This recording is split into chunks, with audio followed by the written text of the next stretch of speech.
Yeji Tumanovsky, Alexander Didashov. Fang. Part 1. Fang, Pimple, and the Captain. I set out on the road when dusk was already falling. Many of our kind consider this a bad omen and make their way to the protective perimeter during daylight, but I don't care about others' superstitions.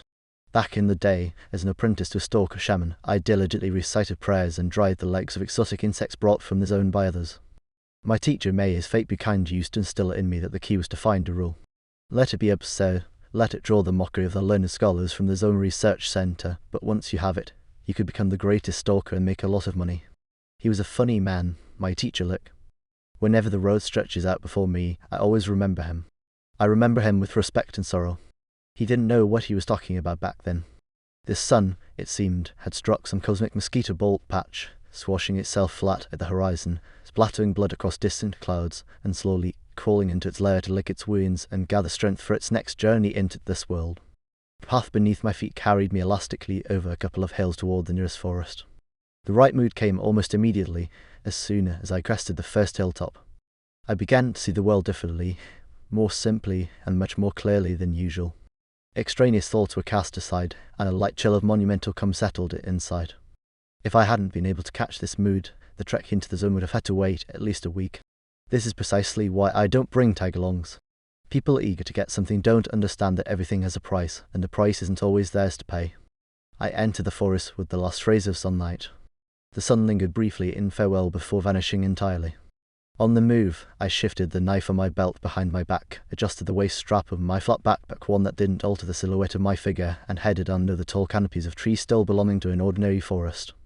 Ahead lay 3 hours of walking, then a leap over the perimeter fence, and then Her Majesty, the zone. This forest, still ordinary for now, not yet gnawed at by the zone, stretched all the way to the perimeter and an hour beyond.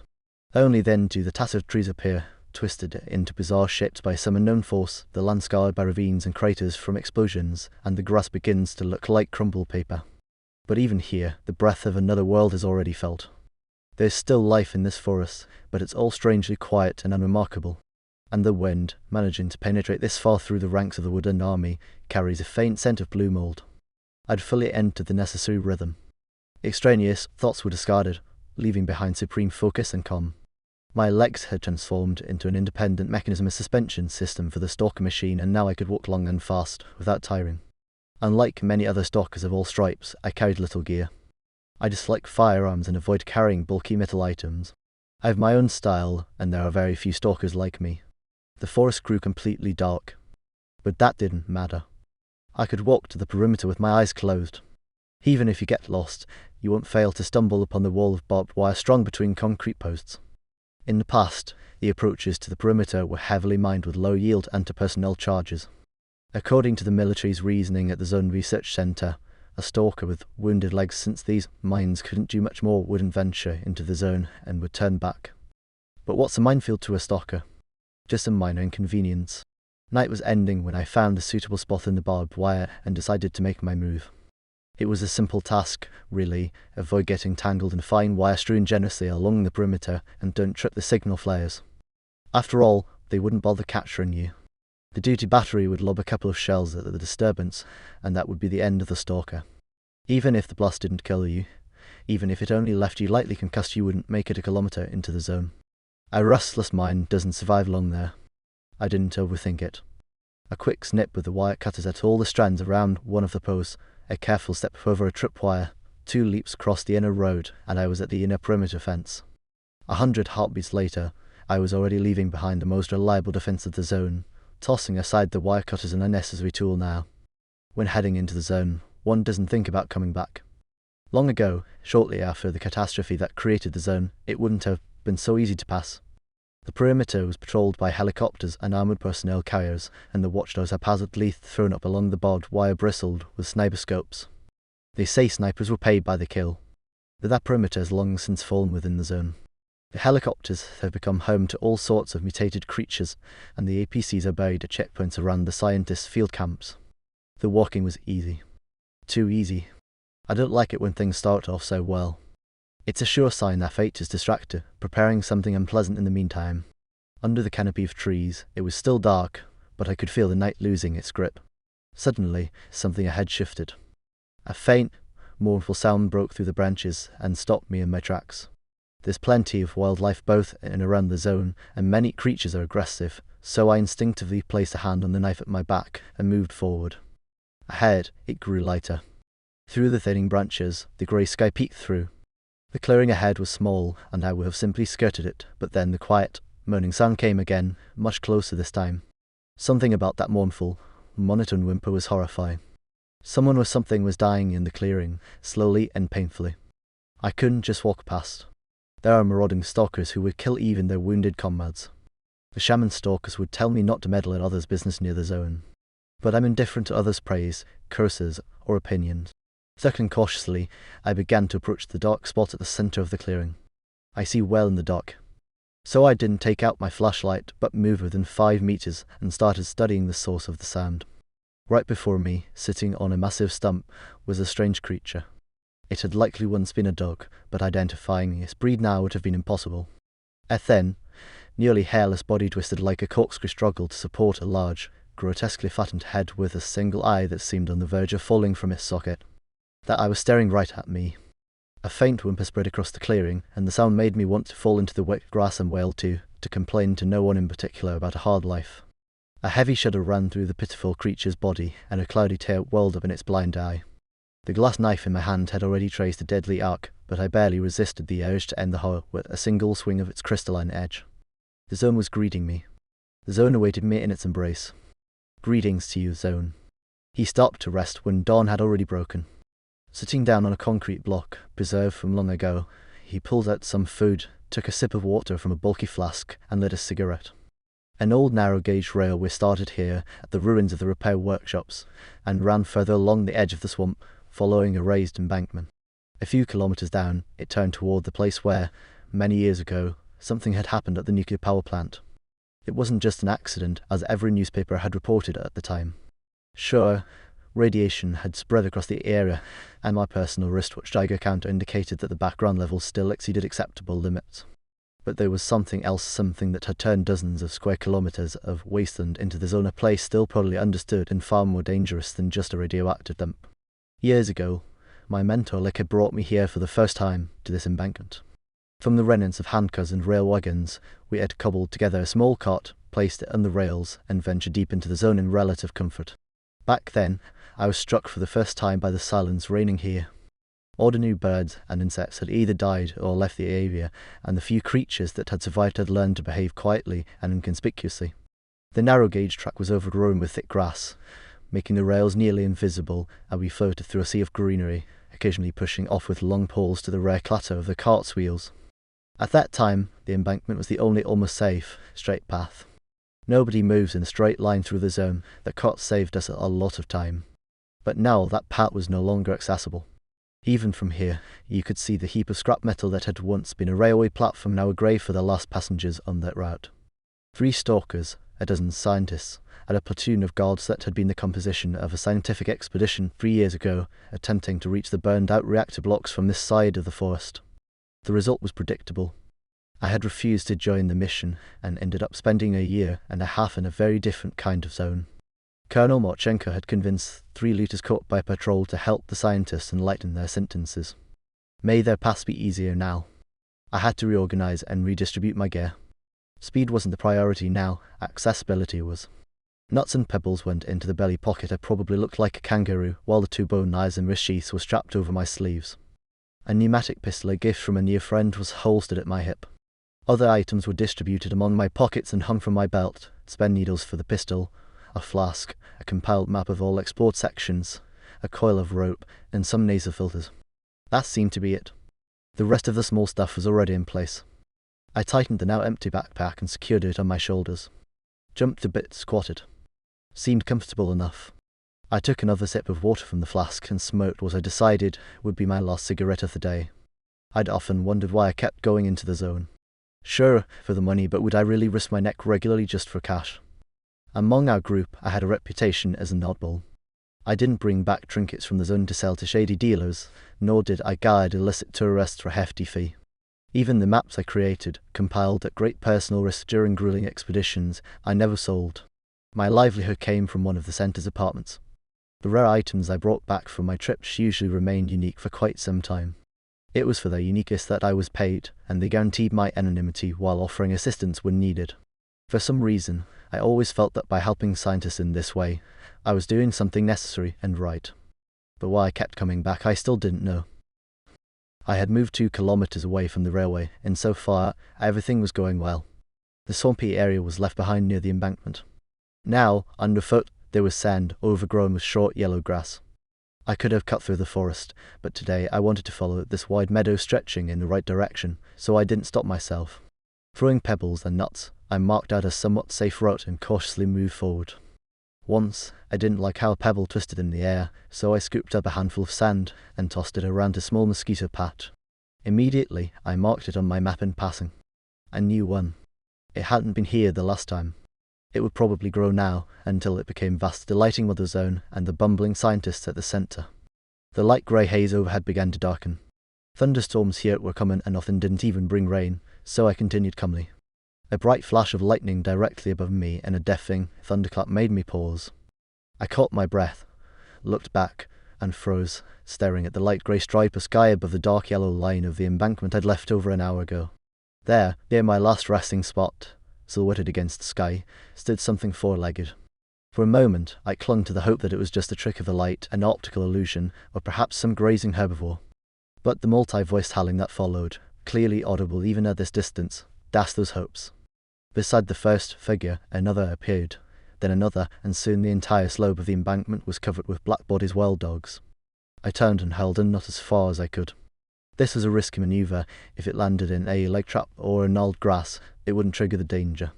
But I had no time to spare. A pack of creatures as dangerous as these required me to use every ounce of skill to survive.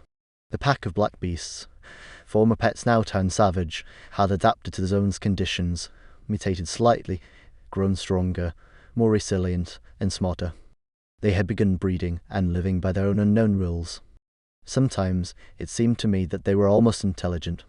Human flesh, it appeared, was their favourite delicacy. The pack of jet black creatures often hunted with such calculated coordination that it seemed as though a malicious, trained mind guided their actions.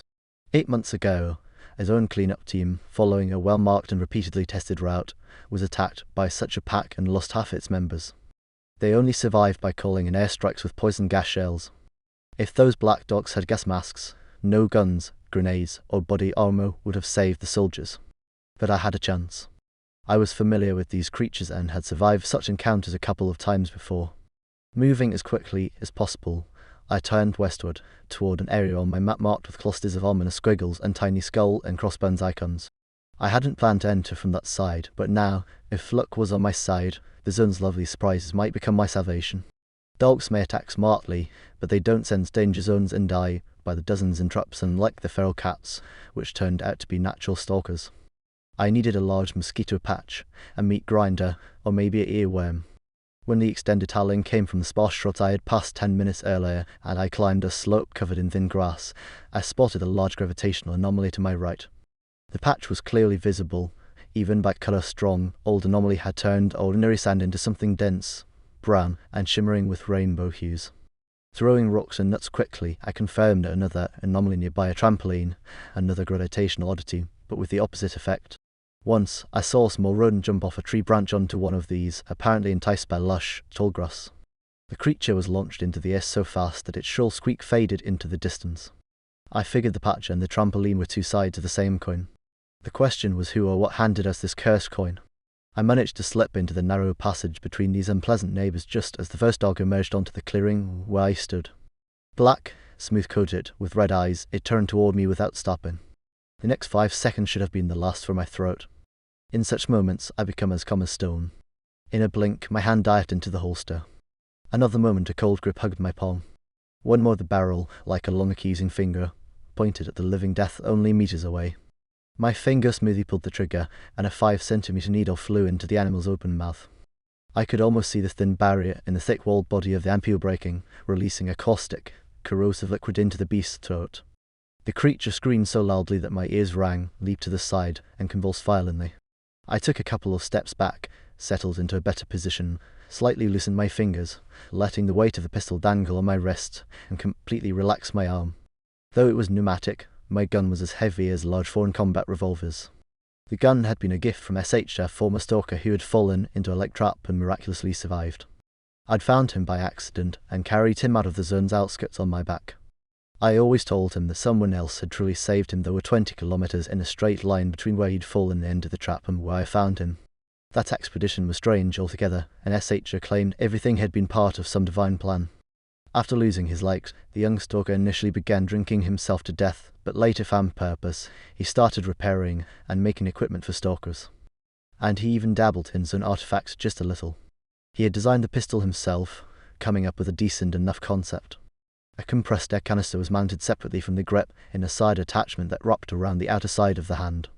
Opposite this attachment, on the other side of the grip, was an external magazine for ampule-type needles filled with some poisonous concoction. Inside the grip was a standard magazine loaded with simple needles. The result was a bulkier weapon than a military pistol, but it was convenient, almost silent, and had no recoil. Thunder rumbled overhead as 4 dogs burst onto the clearing in front of me at once.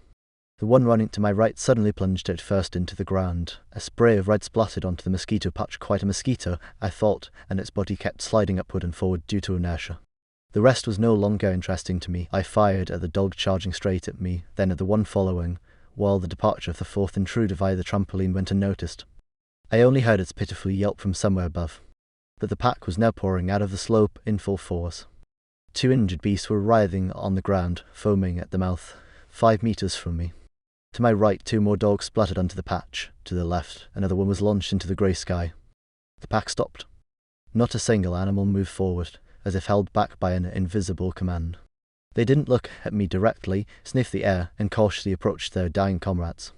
Yet I could feel their predatory attention on me. Raising my pistol, I fired at the nearest dog.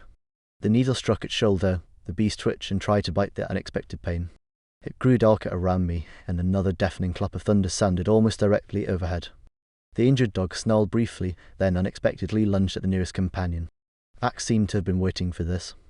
Bare teeth flashed, and scraps of fur and flesh flew in all directions as the dogs tore apart their wounded comrades. I backed away, turned, and ran along the ridge toward a pile of some kind of debris. It was the skeleton of a truck, undoubtedly hiding some danger. I threw a nut to the right, a faint pop, and the metal piece disappeared in a light discharge. Another toss to the left, the same result. I had only one path left straight over the twisted remains of the truck bed. The pack was still fighting, but I knew I had maybe a minute. I couldn't shoot them all, I had to take a risk. It could have been just an old truck, abandoned long ago. But usually, such corpses of iron monsters were sure signs of a major anomaly.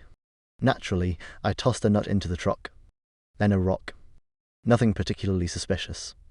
No other choice. Another furry pilot took off into the sky. The pack was clearly starting to advance. I came to about 3 hours later. It was still daytime, and a light breeze had picked up, carrying with it the scent of burned peat. It was time to think about where I was and where I needed to go next. I felt fairly well. Reloading my pistol, I pulled out a bit of food, my map, and settled down right there beside the now almost homey truck carcass. Sipping cool water and nibbling on something bland but nourishing, I studied the map carefully. It turned out that in my escape from the dogs, I'd covered much more ground than I'd thought. Along the way, I had somehow bypassed several dangerous spots without even noticing them. Now, I was smack in the middle of a marked area that, according to the map, bore the warning, "Think first." Nearby were 4 skulls. That meant at least 4 stalker souls had found their way to the stalker's afterlife here. Going back wasn't an option, not only because, in the zone, there's no turning back. By dusk, the dogs would have regained their balance and might pick up my trail again. If I moved forward, I had a chance to throw them off for good. Quickly gathering my modest belongings, I climbed over the truck skeleton. Skeletons are a rarity in the zone. The conditions here aren't exactly conducive to future archaeologist joys. But this skeleton was pristine. A bony hand gently cradled her, folding a came in a 74 and 5.45 caliber. A dog tag dangled from the neck vertebrae, and the skull grinned jauntily from under a steel helmet tilted at an angle. It must have been the truck's driver. The poor guy must have found himself in a tight spot, tried to hide by the wheel, and ended up sitting here forever. Oddly, his high boots and the belt with its starry buckle were well preserved. I stood there for a few seconds, then tossed a nut down the slope. Death, though terrifying, is not such a rare thing here. The descent down the slope was uneventful. Very strange, especially considering that my climb up the other side while fleeing the dogs had also gone smoothly. At the bottom, though, I didn't like the look of a large puddle. The water was far too clear for these parts, and the bottom was too easy to see. Not wanting to take any chances, I went around it. Nut, rock, retrieve the nut left from the previous task, try to find another rock, and keep moving forward. These actions had long since become automatic, like walking or breathing. You turn into a sensitive receiver for all sorts of oddities and inconsistencies in the surrounding landscape, into an analytical instrument ready to provide instinctual recommendations for your next steps. For example, I couldn't explain why I didn't like that log over there. I didn't know, but I wasn't about to walk past it. Perhaps I'd figure out my instincts later and understand what about that rotting piece of wood had made me weigh. Or maybe I wouldn't. The hill was far behind me now. The sun was beginning to sink toward the horizon as I continued my cautious progress, tossing nuts and turning first this way, then that, sometimes jumping over streams or pushing through thorny bushes. I spotted the thing from a distance.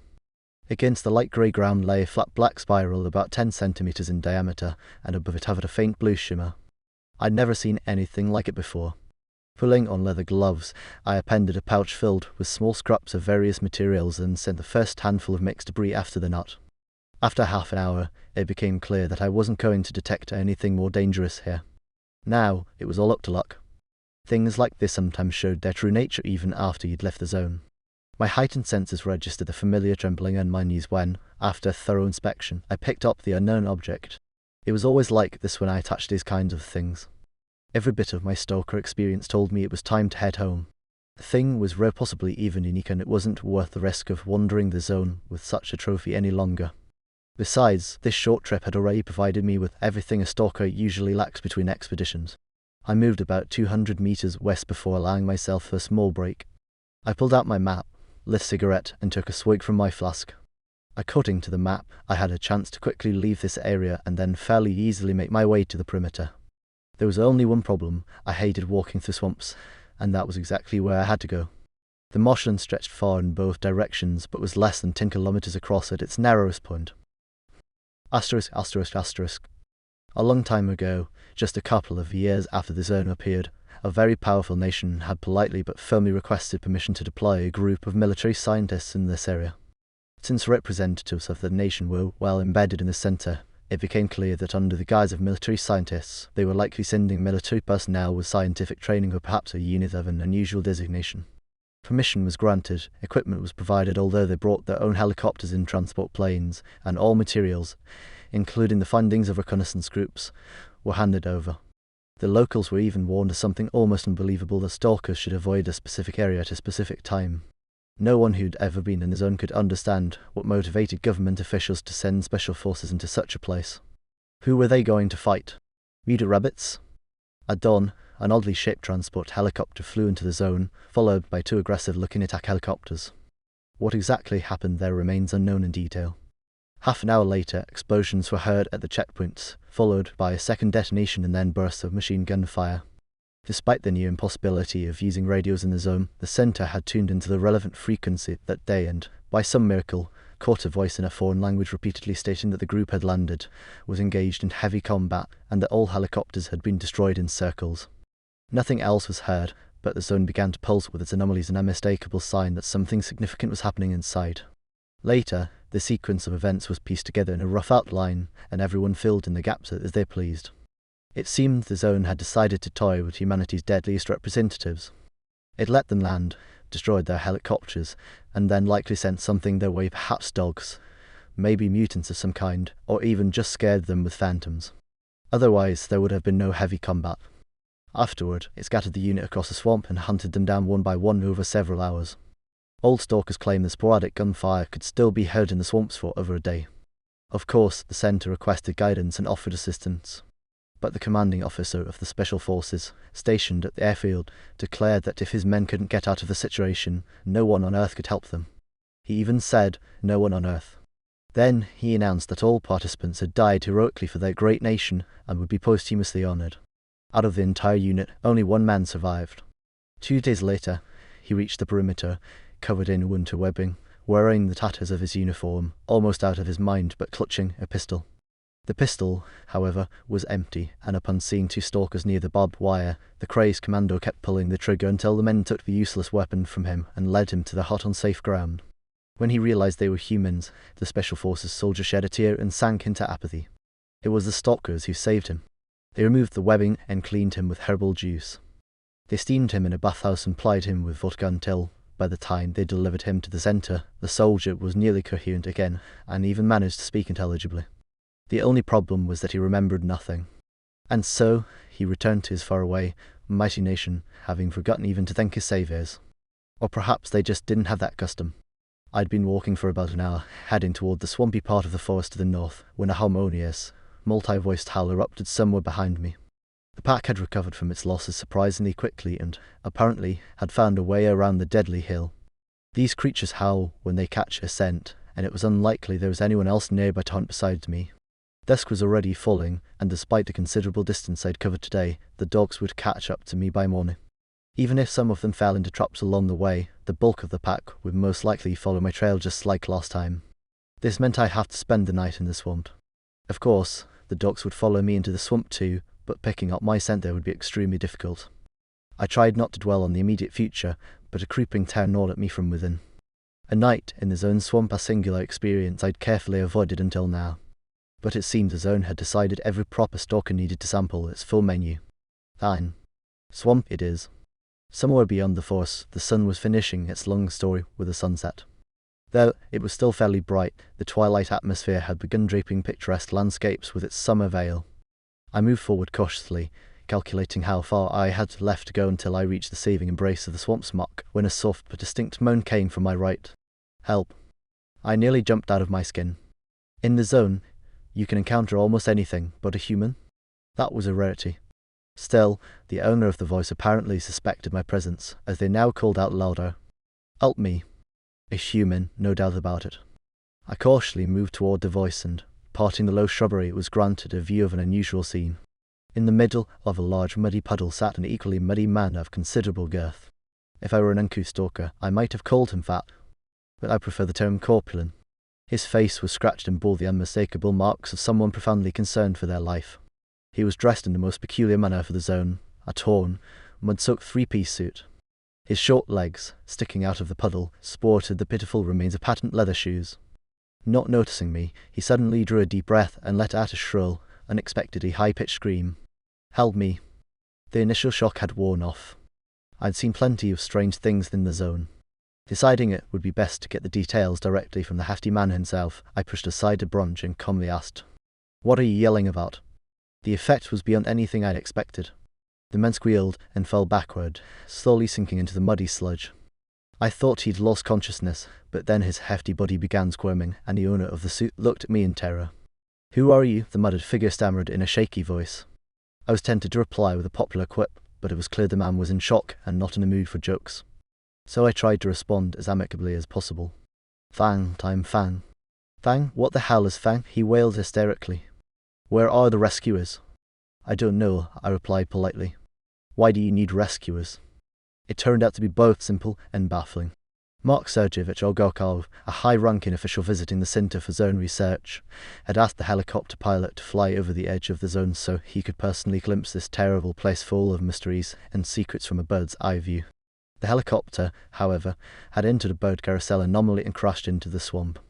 The pilot died, the helicopter began sinking into the bog, and Mark Sergeyevich managed to crawl to this spot. Here, while awaiting his inevitable rescue, he had blundered into a sticky trap, a generally harmless but clingy snare. He'd been sitting in the puddle ever since, unable to get up because something underneath had latched firmly onto his backside. The odd part was that the pilot would never have violated protocols like that, especially with such an important person on board. Mark Sergeyevich assured me he was a very important person. Stranger still, I hadn't heard the helicopter. The flight, and especially the crash, would have been audible from far away. The third and most baffling oddity was that someone of his size had managed to trudge several kilometers through the Zone unscathed, only to foolishly stumble into a stairkey. I'd never encountered anything like this. A person without stalker training can only sit in the Zone, and not for very long at that. Moreover, Mark Sergeyevich gave off a strange vibe, as if he didn't quite belong here. I decided to leave. Rescuers were surely on their way, which for me would mean another stint in a different kind of Zone, and Mark Sergeyevich seemed relatively comfortable for the time being. I explained my reasoning to him, and turned to put as much distance as possible between myself and this man. I know his type. They attract every possible flavor of unhealthy adventure in the zone. Wait, he yelled as soon as he realized I was about to leave him behind. Don't go, hey, Stalker, you can't just abandon me here, that's inhumane. What if a mutant rabbit eats me? I stopped. Noticing my hesitation, Mark Sergeyevich doubled down, yelling with renewed fervor. As I pondered the peculiarities of fate, he managed to inform the surrounding square kilometers of the zone about his many achievements, how essential he was to the state, recited his family tree, and seemed ready to go on forever. It wasn't about humanity or mutant rabbits, of course. The pack was following my trail and would inevitably end up here. It was very possible they'd arrive before the rescuers. I couldn't leave this man to be torn apart by the dogs I had unwittingly led to him. It was stronger than me, and it was my greatest weakness. My chances of leaving the zone intact were plummeting. I made my decision. Take off your pants. I snapped, leaning toward him and pulling out my knife. He looked terrified at first, but then seemed to understand, letting out a wheezy sigh of relief as he began wriggling out of his trousers. The sticky was a primitive thing. Carefully, I cut away the fabric to which a mutated pun root had clung with a death grip. Meanwhile, the freed Mark was hopping around energetically in his underwear and stylish jacket. Then I waited while he put his pants back on, sighed in dismay over the hole in his butt, found his glasses, and generally fussed about. I stood there, thinking about how to deal with this human-shaped burden now hanging around my neck. Finally, he finished his preparations and stared at me expectantly through the lenses of his obscenely expensive glasses. Well then, lead me somewhere. What's your name again? Fang. I'm hungry, and I want out of this horrible place, and I'll see to it that your sentence gets reduced for saving an important government official. My vision darkened with the overwhelming urge to leave this pompous idiot right here, maybe even sit him back on the sticky trap first. Listen to me, you. I needed to set the record straight immediately if I had any hope of getting us out of here. If you make one more demand, I'll leave you here right now. If you so much as shout again, I'll just kill you. See this pistol? I tapped my holster for emphasis. I'll use it. Your nickname from now on is Pimple. Look at all those pimples on your face. If you don't respond to it, I'll leave you. Got that? The nearly crescent Pimple turned crimson, breathing heavily as if preparing to say something. But when my hand casually rested on my holster, a flicker of fear crossed his face, and he stayed silent. Just then, the distant but unmistakable howl of the pack echoed through the swamp. It wasn't close yet, but it was no less terrifying for that. I got it. Pimple almost squeaked. Quiet, I warned. Now, follow me, and step exactly where I step. If I stop, you stop. If I drop to the ground, you drop too. Got it? He nodded. His eyes betrayed not submission, but the realization that his life was entirely in my hands. I turned and started walking. I needed to reach the swamp and find a place to spend the night before it got fully dark. With my new companion, I wouldn't risk travelling through the swamp at night, even under threat of immediate and terrible death. The world hadn't yet succumbed entirely to darkness when the ground underfoot turned to muck. My boots were waterproof, and Pimple was already soaked head to toe, so we pressed on without stopping. Not long before, I'd shared some simple food with him, let him take a sip from my flask, and offered him a cigarette, which he declined with visible disgust. No one originally dared venture into the zone at night. Later, it was discovered that some anomalies were less active after dark, and many predators were strictly diurnal. Over time, nighttime stalkers emerged, and many learned to move through the zone at any hour. That's why I carried nuts with glow-in-the-dark ribbons. In the dark, the ribbons were even more visible than in daylight. I tossed them ahead repeatedly, cautious of the swamp, the pack behind us, and the strange man following me, who understood absolutely nothing and dismissed all my questions with a sullen and irritable, "How should I know?" To give his presence some purpose, I tasked him with retrieving the fallen nuts. That's when an unexpected mutiny erupted in the middle of the swamp. "I'm not going to play janitor for some state criminal," this filthy miracle declared, attempting to straighten his back with self-righteous indignation. "And what is this supposed to mean?" I asked in my most menacing tone. "The client wants to disembark from the hospitality vessel. If you're ready to abandon a defenseless person to certain death in a nighttime swamp, go ahead," this cretin suggested. He'd figured me out instantly. That's what it means to be a bureaucrat. They sense weakness instinctively. I climbed up and decided there was no point arguing further. Meanwhile, Pimple's strength was clearly fading. He was wheezing and snorting, and to my dismay, he soon began complaining about life itself. The zone doesn't take kindly to that sort of thing. I needed to stop before he dragged us both to a grim but predictable end. Finding a spot where the ground was least squishy, I dropped my pack and quickly unfolded the multi-layer tarp. Pimple stood there, swaying, and from the sounds he made, he was practically asleep on his feet. For a moment, I even felt sorry for him. Soon, I had a dry patch of waterproof fabric laid out on the soft mossy surface of the swamp. I gave Pimple a nudge, and with a groan of relief, he collapsed onto the top. Within minutes, he was snoring and smacking his lips in his sleep. I, however, couldn't even think about sleeping. Not that I would have dared fall asleep here, but I wasn't even drowsy. I was afraid. I pushed the fear aside with an effort of will, drew my pistol, and prepared to wait out the night. Nearby, something gurgled, a heavy presence passed in the distance. When 3 yellow eyes flared to life in the darkness not far away, I fired a couple of simple needles into the void. Whatever it was retreated with a faint rustling sound. I marvelled at Pimple. He slept as if nothing had happened, unfazed by his wet clothes or the mortal danger surrounding us. Truly, the human capacity for endurance is astonishing. Or maybe he was just a complete fool. Eventually, my fear dulled, and I stopped caring what happened to us. Maybe I dozed off, I don't know. Either way, the grey dawn found me in the same seated position, pistol at the ready. At some point, I realised it was bright enough to continue. "Get up, Pimple," I said flatly. "It's time to move." "I'm not Pimple," grumbled the filthy mountain of flesh that my nighttime companion turned out to be in the light of day. "And I'm not going anywhere. My rescuers will come for me. I'll wait here." Apparently, Mark Sergeyevich had grown bolder overnight. I was about to say to hell with him and leave when the familiar sound of howling reached us. The pack was close, circling the edge of the swamp, sniffing out their prey. "We need to go," I said, almost pleadingly, but Pimple remained unmoved.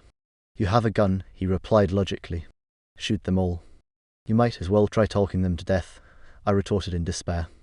"Let's go, or we'll die here." "If we die, we die," he said almost gleefully. "It's fate, I suppose. Give me your pistol and leave. I'll cover you." I detected thinly veiled mockery in his last words. The temptation to flee was strong, but I couldn't. Calling myself a coward and a weakling, I began preparing for a defense. Trying not to think about what would happen next, I began removing anything unnecessary to give myself greater freedom to work with my knife. The night mist was slowly dissipating when, suddenly, a man in military uniform strode out of the haze toward our makeshift camp. The sight was so unexpected that I froze, and a second later, I found the barrel of a pistol aimed directly at my face. The visitor was a captain. He carried no belongings, and the light stubble on his face emphasized the strong jawline and the calm squint of his grey eyes. His gaunt face was calm, but I could see the pain hidden beneath the mask of composure. It was clear he had spent the last few hours in the swamp, and the fact that he hadn't succumbed to any traps didn't bode well for me personally. "Well, stalkers, what should I do with you?" The question wasn't as simple as it might have seemed. Technically, a stalker in the zone was a natural phenomenon, but an entirely illegal one.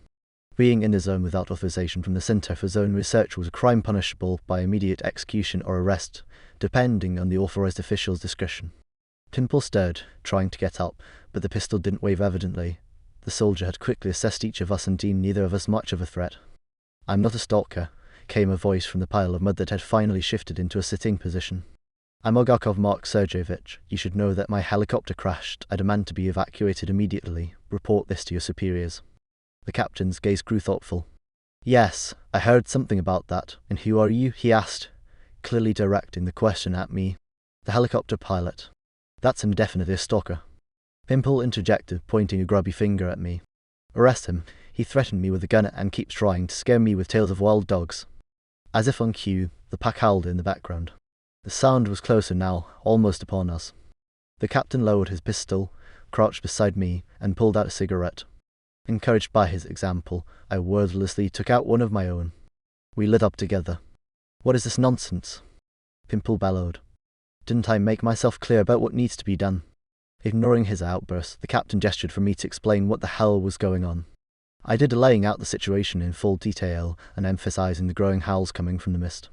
The captain turned out to be a reasonable man. "Pack up," he said to me curtly, then turned to Pimple. "And you, get up, time to get moving." That's when Pimple lost it. Maybe it was his theory that I'm not an expert in the nervous breakdowns of high-ranking officials. He ranted and stomped his feet in the swamp, which made a ridiculous squelching sound beneath him. He threatened to have us all jailed, dragging us through court for our crimes. He declared who he was and what we were. He raved about how he'd had enough, that he wasn't going another step, that all he'd wanted was to see the zone from above, and how rescuers were paid to come here, not to sip tea in their cozy quarters. When he started ranting about the vile habits the rescuers were likely indulging in instead of performing their duties, the captain, without much warning, kicked him in the stomach.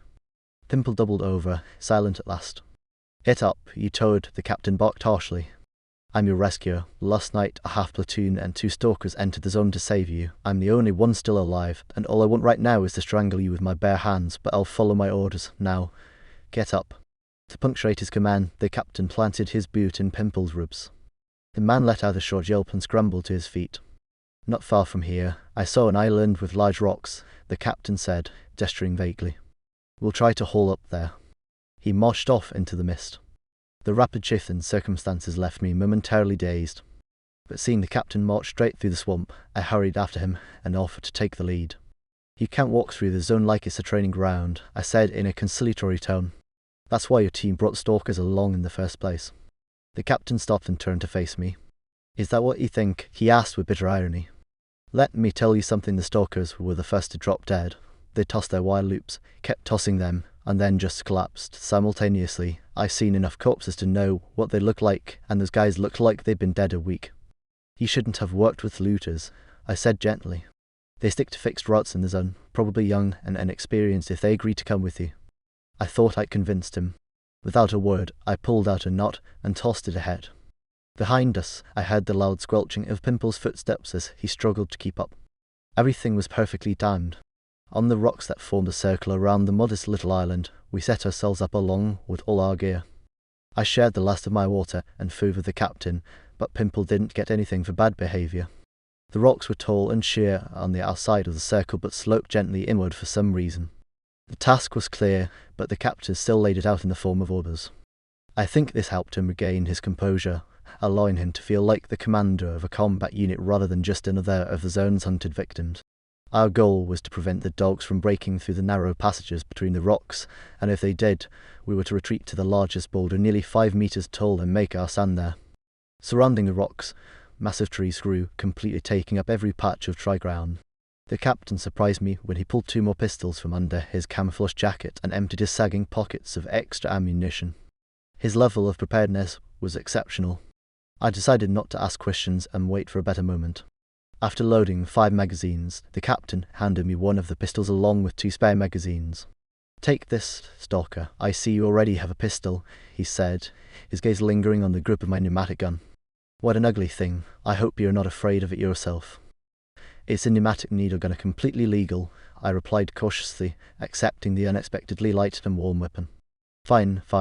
I'm not a patrol officer. I don't care what you have, but this one's a match. Ceramic, state-of-the-art design for the zone. Dual barrels, 18-round magazine, nearly silent, minimal recoil, fires alternately from each barrel, and just so you know, casings eject to both sides." The captain kept an identical pistol for himself, fiddled with it a bit, and then set it aside to take up the standard-issue metal pistol assigned by regulation. Pimple sat sulking, clearly unaware of the danger looming over us. His entire demeanour seemed to suggest that we'd eventually answer for our improper behaviour. Meanwhile, I turned the deadly toy over in my hands, studying the textured grip, the magazine-swapping mechanism, and running my fingers over the smooth grey surface of the slide. My first impression was of comfort and finesse, and no medal every stalker's dream. Pimple, the captain, addressed the hefty man, evidently approving of the nickname I'd given him. "Get down there and collect all the small stones you can find, and make it quick." Pimple reluctantly obeyed, stuffing bits of rubble into my backpack. The captain finished preparing his pistols, tested their balance in both hands, and seemed satisfied. The mist had nearly cleared, the night was quickly fading, and visibility was improving dramatically. In the distance, about 300 meters away, dark silhouettes began flickering barely discernible in the dim light of early morning. "Pimple," the captain shouted. "Get back up here, we've got company." To my surprise, Pimple scrambled over the rocks with unexpected agility for someone of his build. It seemed the poor man was finally starting to grasp the situation. He had just made it to the top when the first dogs reached the island. They stopped at the edge and howled in deep, resonant voices.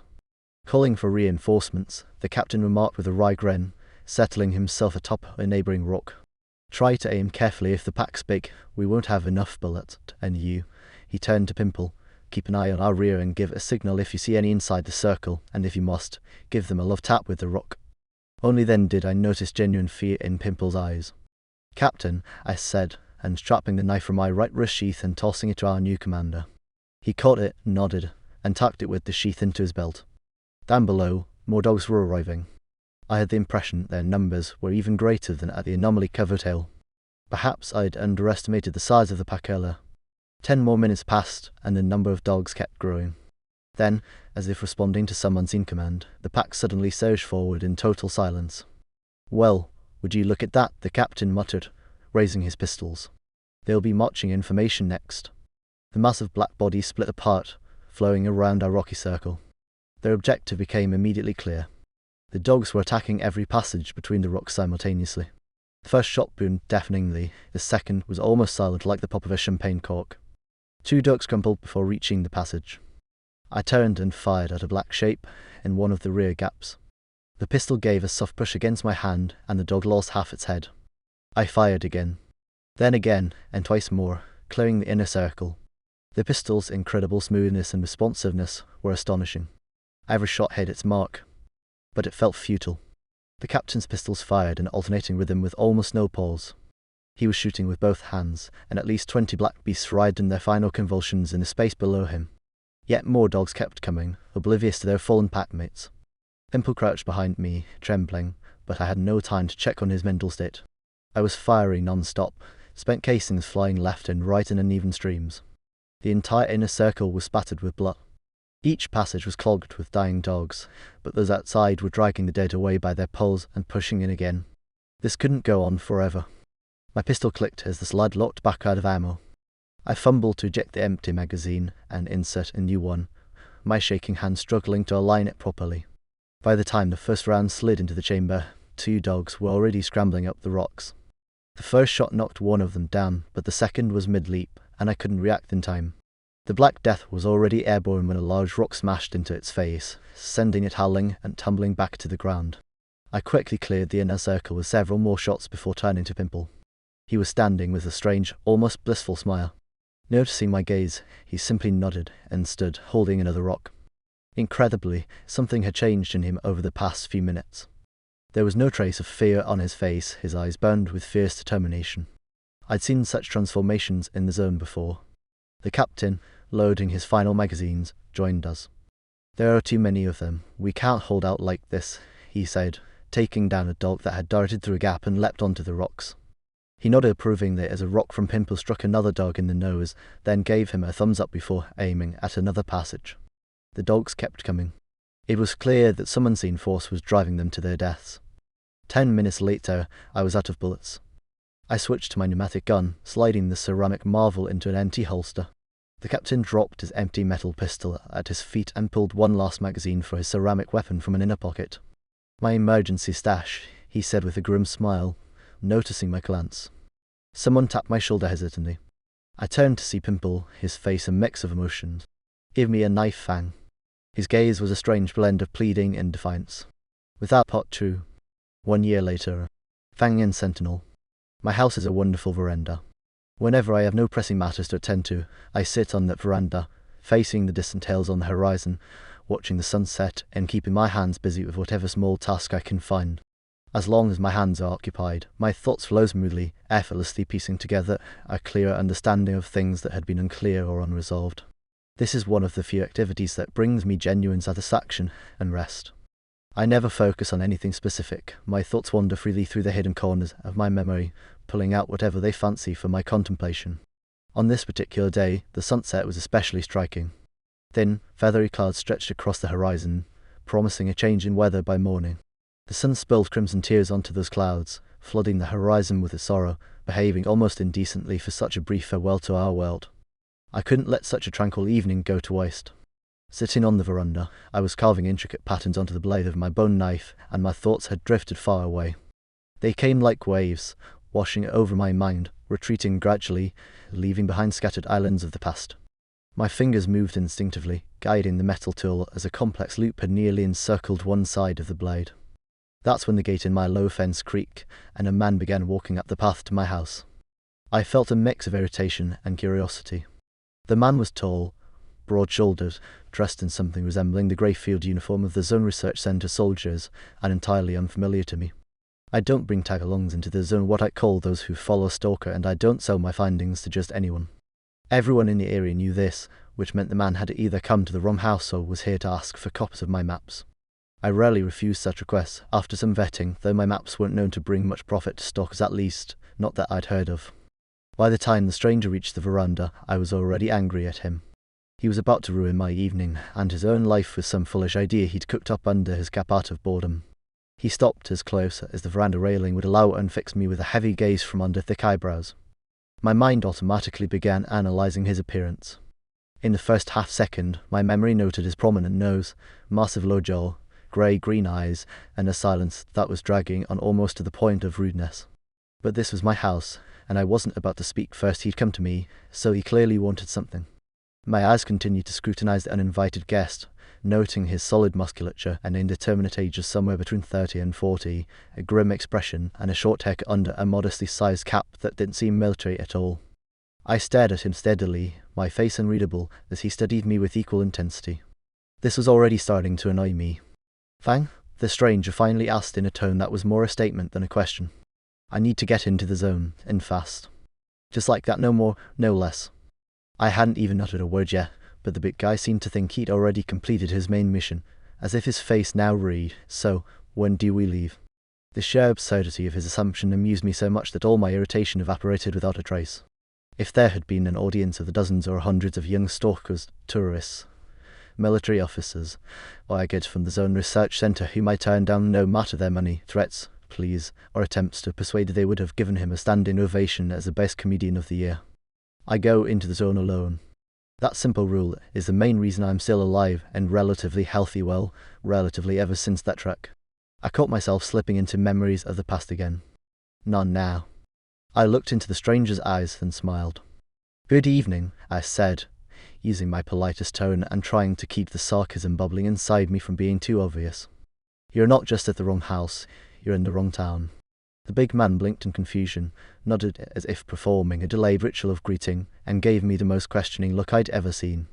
At that moment, he reminded me of a mutant bear stumbling into a scientist camp, asking for a cigarette and falling into a trance over the ensuing commotion.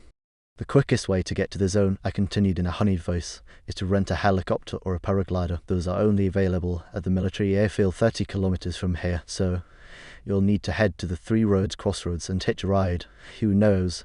Maybe the driver will take you straight into the zone. Just offer him a bottle." He studied me intently, clearly realizing I was mocking him. Then he reached into his pocket and pulled out a thick wad of banknotes, each of considerable value. "I'll pay," he said confidently, holding out the stack of money. "I need to get into the zone, not where you're going, but where I tell you to go." The grim expression never left his heavy face, and I began to worry. Was he a young stalker who'd lost his mind? Or worse, was he not even human? Stranger things have happened. Things crawl out of the zone, bypass the block posts and patrols, and appear among people in human form. I stood up, deliberately ignoring the proffered money, blew on my bone knife, ran my thumb along its flat surface, and slid it into its wrist sheath. The big man remained standing there, arm outstretched, glaring at me from under his furrowed brows. "The person who sent you to me lied," I said in my normal voice. "I'm not a guide for the zone, and if someone told you I'm a stalker, don't believe them. It's all vicious slander. I have many enemies who'd love to see me locked away." With that, I turned to head back inside. "I haven't spoken to anyone since I arrived here," a quiet voice said behind me. I noted how much softer his tone had become. "Just hear me out, and then do as you wish." The stranger was clearly lying, but there was something about him that made me stop, return to my chair, offer him the woven one across from me, and listen to the nonsense he'd probably spent weeks concocting. The gist of his story boiled down to this. Beyond the variety of people wandering the zone in search of money, fame, power, or other base desires, there was at least one group of like-minded individuals who studied the zone from afar, without ever attempting to approach its unstable material boundaries. You see, the guest droned like a small transformer. The zone, in addition to its physical form, has a more subtle structure, one that conventional science doesn't even consider. People with heightened sensitivity, those who have undergone special training, could sense the zone's emergence even before the Chernobyl disaster. "Psychics, Hal?" I asked skeptically. "We don't like being called that," he replied meekly, and I relaxed, realizing that the lunatic who'd shown up at my house wasn't dangerous. I decided to humor him. Why not enjoy this unexpected evening entertainment? Somewhere far away, a group of people with heightened perception had been observing the zone remotely, so to speak, on a sensory level. They had reached such levels of success that they considered themselves as much adepts of the zone as the well-known stalkers. I found myself enjoying the company of this strange man, spinning a modern legend about the secret society of wiser individuals. Everything had been going smoothly for them until about 6 months ago, when something terrifying and highly aggressive, seemingly sentient, appeared in their zone. Within a week, 4 members of their group were institutionalized, and the body of a 5th was found in a locked room with their throat torn out by something slobbering and toothy. At this point, his story truly began to grip me. The man across from me was a skilled storyteller, and he believed every word he said. In the growing twilight, a chill crept over me. The most advanced adepts pooled their resources and performed a simultaneous mental foray into the zone, discovering much new information. The most critical revelation was that their dangerous new enemy had a fully material body. Though it wasn't entirely native to the zone, they couldn't determine where it had come from or what it was doing there. So, what could these urban dwellers, who'd never faced anything scarier than a cockroach, come up with? They decided to establish round-the-clock mental surveillance of the zone and send someone into the material zone to find this creature and, if possible, eliminate it. And? I asked gruffly, now intrigued but trying not to show it. He was killed, the man replied shortly, falling silent. And they sent you? I recalled my early doubts, and my question came out mockingly. I could easily picture someone like him arriving here, hiring local scavengers to lead him to some specific spot. Those same scavengers probably killed his predecessor, and now this follower had shown up. Tonight, those scavengers were likely dreaming sweet dreams of new prey. I'm the 7th, he said wearily, and I am the last hope of our group and maybe many others. I wouldn't say I was shocked, but he had managed to surprise me. My expression must have reflected this because he continued his tale. According to him, none of the previous arrivals had worked with scavengers. Instead, they had entered the zone under various pretexts with military or scientific teams, hiring a stalker only once and only after thoroughly vetting him remotely as a group. Name, I said calmly. Arnold, the stranger replied readily. Pleasure to meet you, but I meant the stalker's nickname. Oh, Janitor. Things were getting more interesting. I knew Janitor. I also knew that this experienced stalker had disappeared a few months ago. This crazy story was beginning to gain some believable details. Without waiting for my response, Arnold continued his saga. Whatever was living in the zone was growing stronger every day, intensifying its presence in the minds of the unfortunate mental stalkers. The group held on as best they could, but every so often, one of them would succumb to the same tragic fate as their already stricken companions. They tried to shut themselves off, to forever forget what they had experienced, but they soon began to notice with mounting horror that the mysterious entity was also infiltrating the minds of others, people with no connection to their group, destroying that this malevolent spectre became the group's sole purpose. If I can't do it, the others simply won't have time left, Arnold concluded his story, his tone somber. Right now, they are shielding me from the entity, but one by one, they are losing their minds. His face, though still resolute, had taken on an even sadder expression, as if a stone were preparing to cry. Don't weep, I told him. Your collective psychosis, of course, a sad affair, but it's been treatable for a long time now. Instead, tell me, how did you find my address and my name? His face darkened, but he held back, exhaling heavily before speaking. I know this will be hard to believe, but I have to share the strangest part of my story. I haven't made any of this up, I'll tell it exactly as it happened, and you can think what you want. He paused for a moment, then began in an uncertain voice.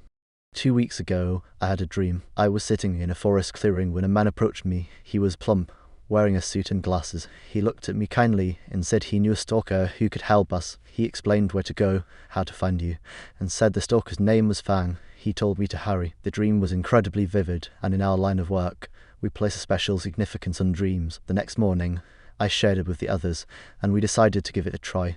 After all, what did we have to lose? And so here I am, and it turned out to be true.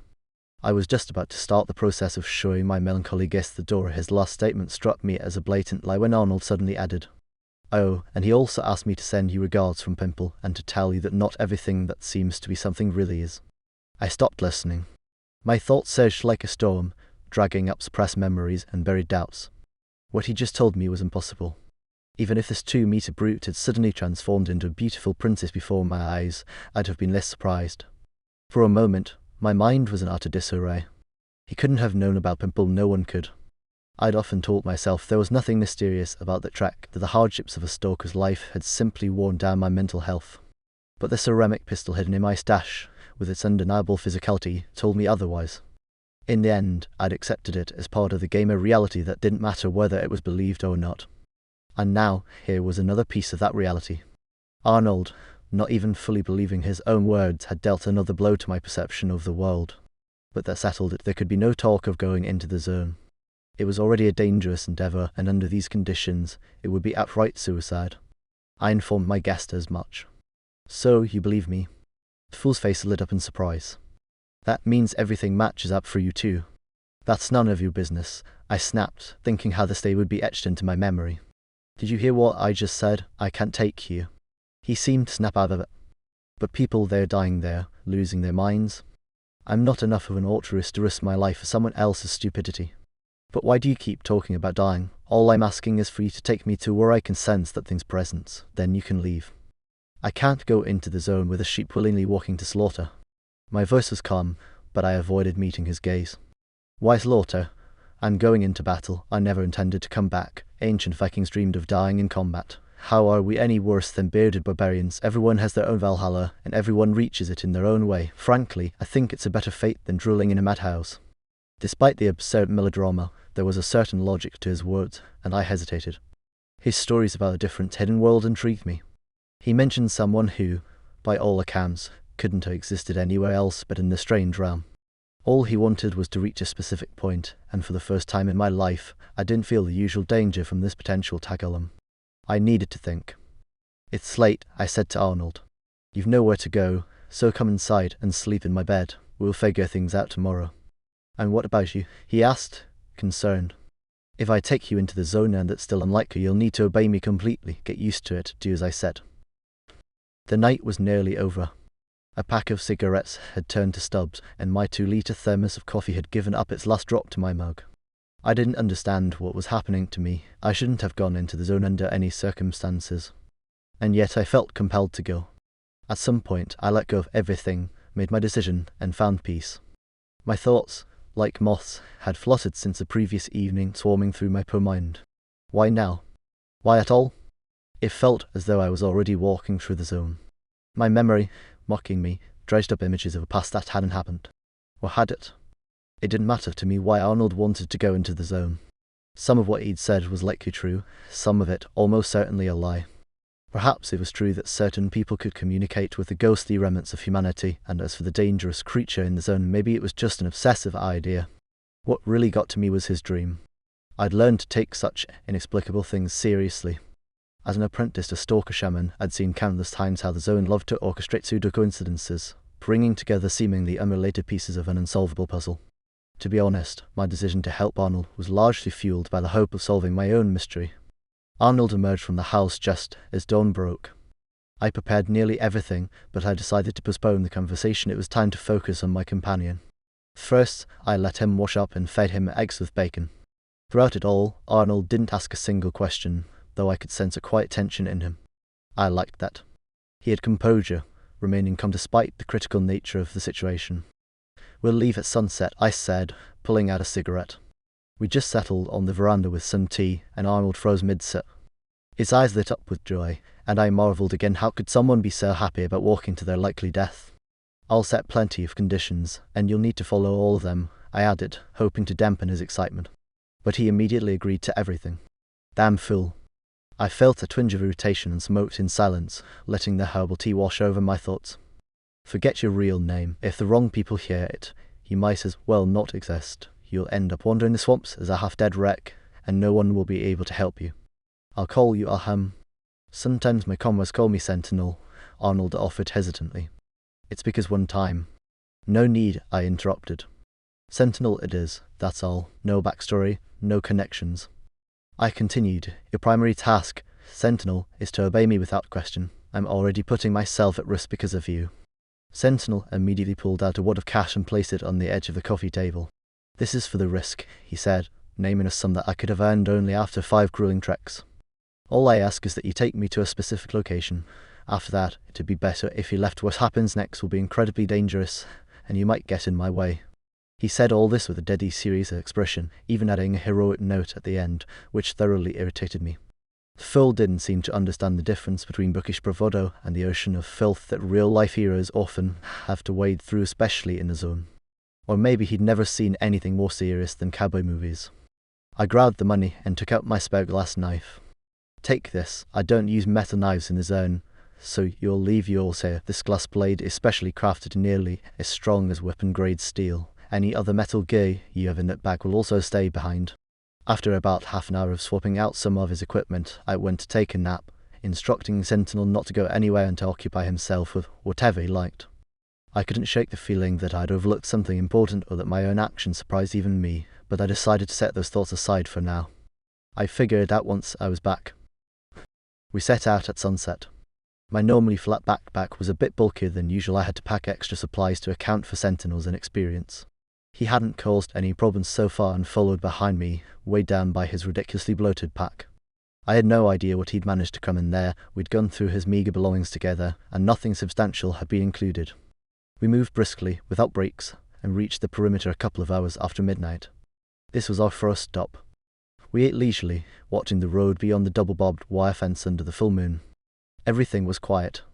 A little to the left of where we were sitting in the bushes, the wire fence gleamed differently from the rest of the visible area. I guessed there was already an opening there. Approaching carefully, I found a neatly cut hole in the fence. The second barrier had a similar opening. I whistled softly to Sentinel, and within a minute we were moving away from the barbed wire. Something about the situation didn't sit right with me, though I couldn't pinpoint exactly what. The hole in the fence was clearly fresh, which meant someone had passed through recently. If it had been noticed during the day, a patrol would have reported it, and the hole would have been patched up. My thoughts fell into a neat, logical pattern. It's easy to dismiss barbed wire as a minor obstacle, but the perimeter is fully equipped to stop casual intruders.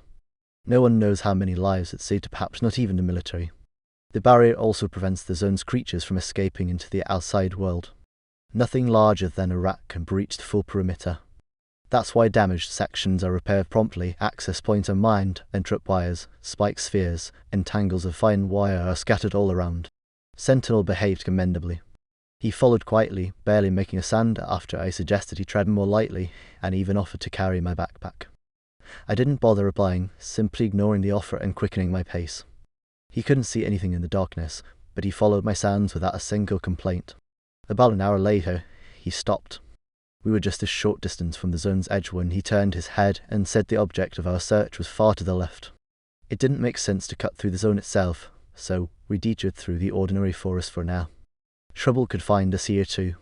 While anomalies, blue mold, and fire fluff hadn't reached this area yet, any wandering creature could easily venture in. We were quickly reminded of that. The situation turned ridiculous. As we skirted a tree uprooted by some ancient storm, Sentinel suddenly froze and whispered that he felt something strange to the right. We stopped and strained to listen in the early morning silence. I heard nothing and felt no particular unease, but the stalker's habit of erring on the side of caution kicked in, so I retrieved my pneumatic needle pistol from my pack. "Stay here," I whispered to Sentinel and began circling the area, trying to make sense of my own instincts. Stepping carefully on the damp, brown leaves, I crept around the spot Sentinel had flagged. Then I nearly bumped straight into the back of a dwarf. The shock was so intense that I couldn't even scream in fear, though I very much wanted to. I just stood there, frozen like a tree, afraid to move, afraid to breathe. A few seconds passed in dead silence.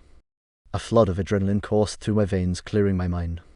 As I began to think again, I slowly raised my hand, leveling the pistol at the pale, bald head of the monster. Aim for the head anything else, and this thing would shred me into 100 little stalker pieces before I could even spit. The pistol was already aimed at his leathery skull.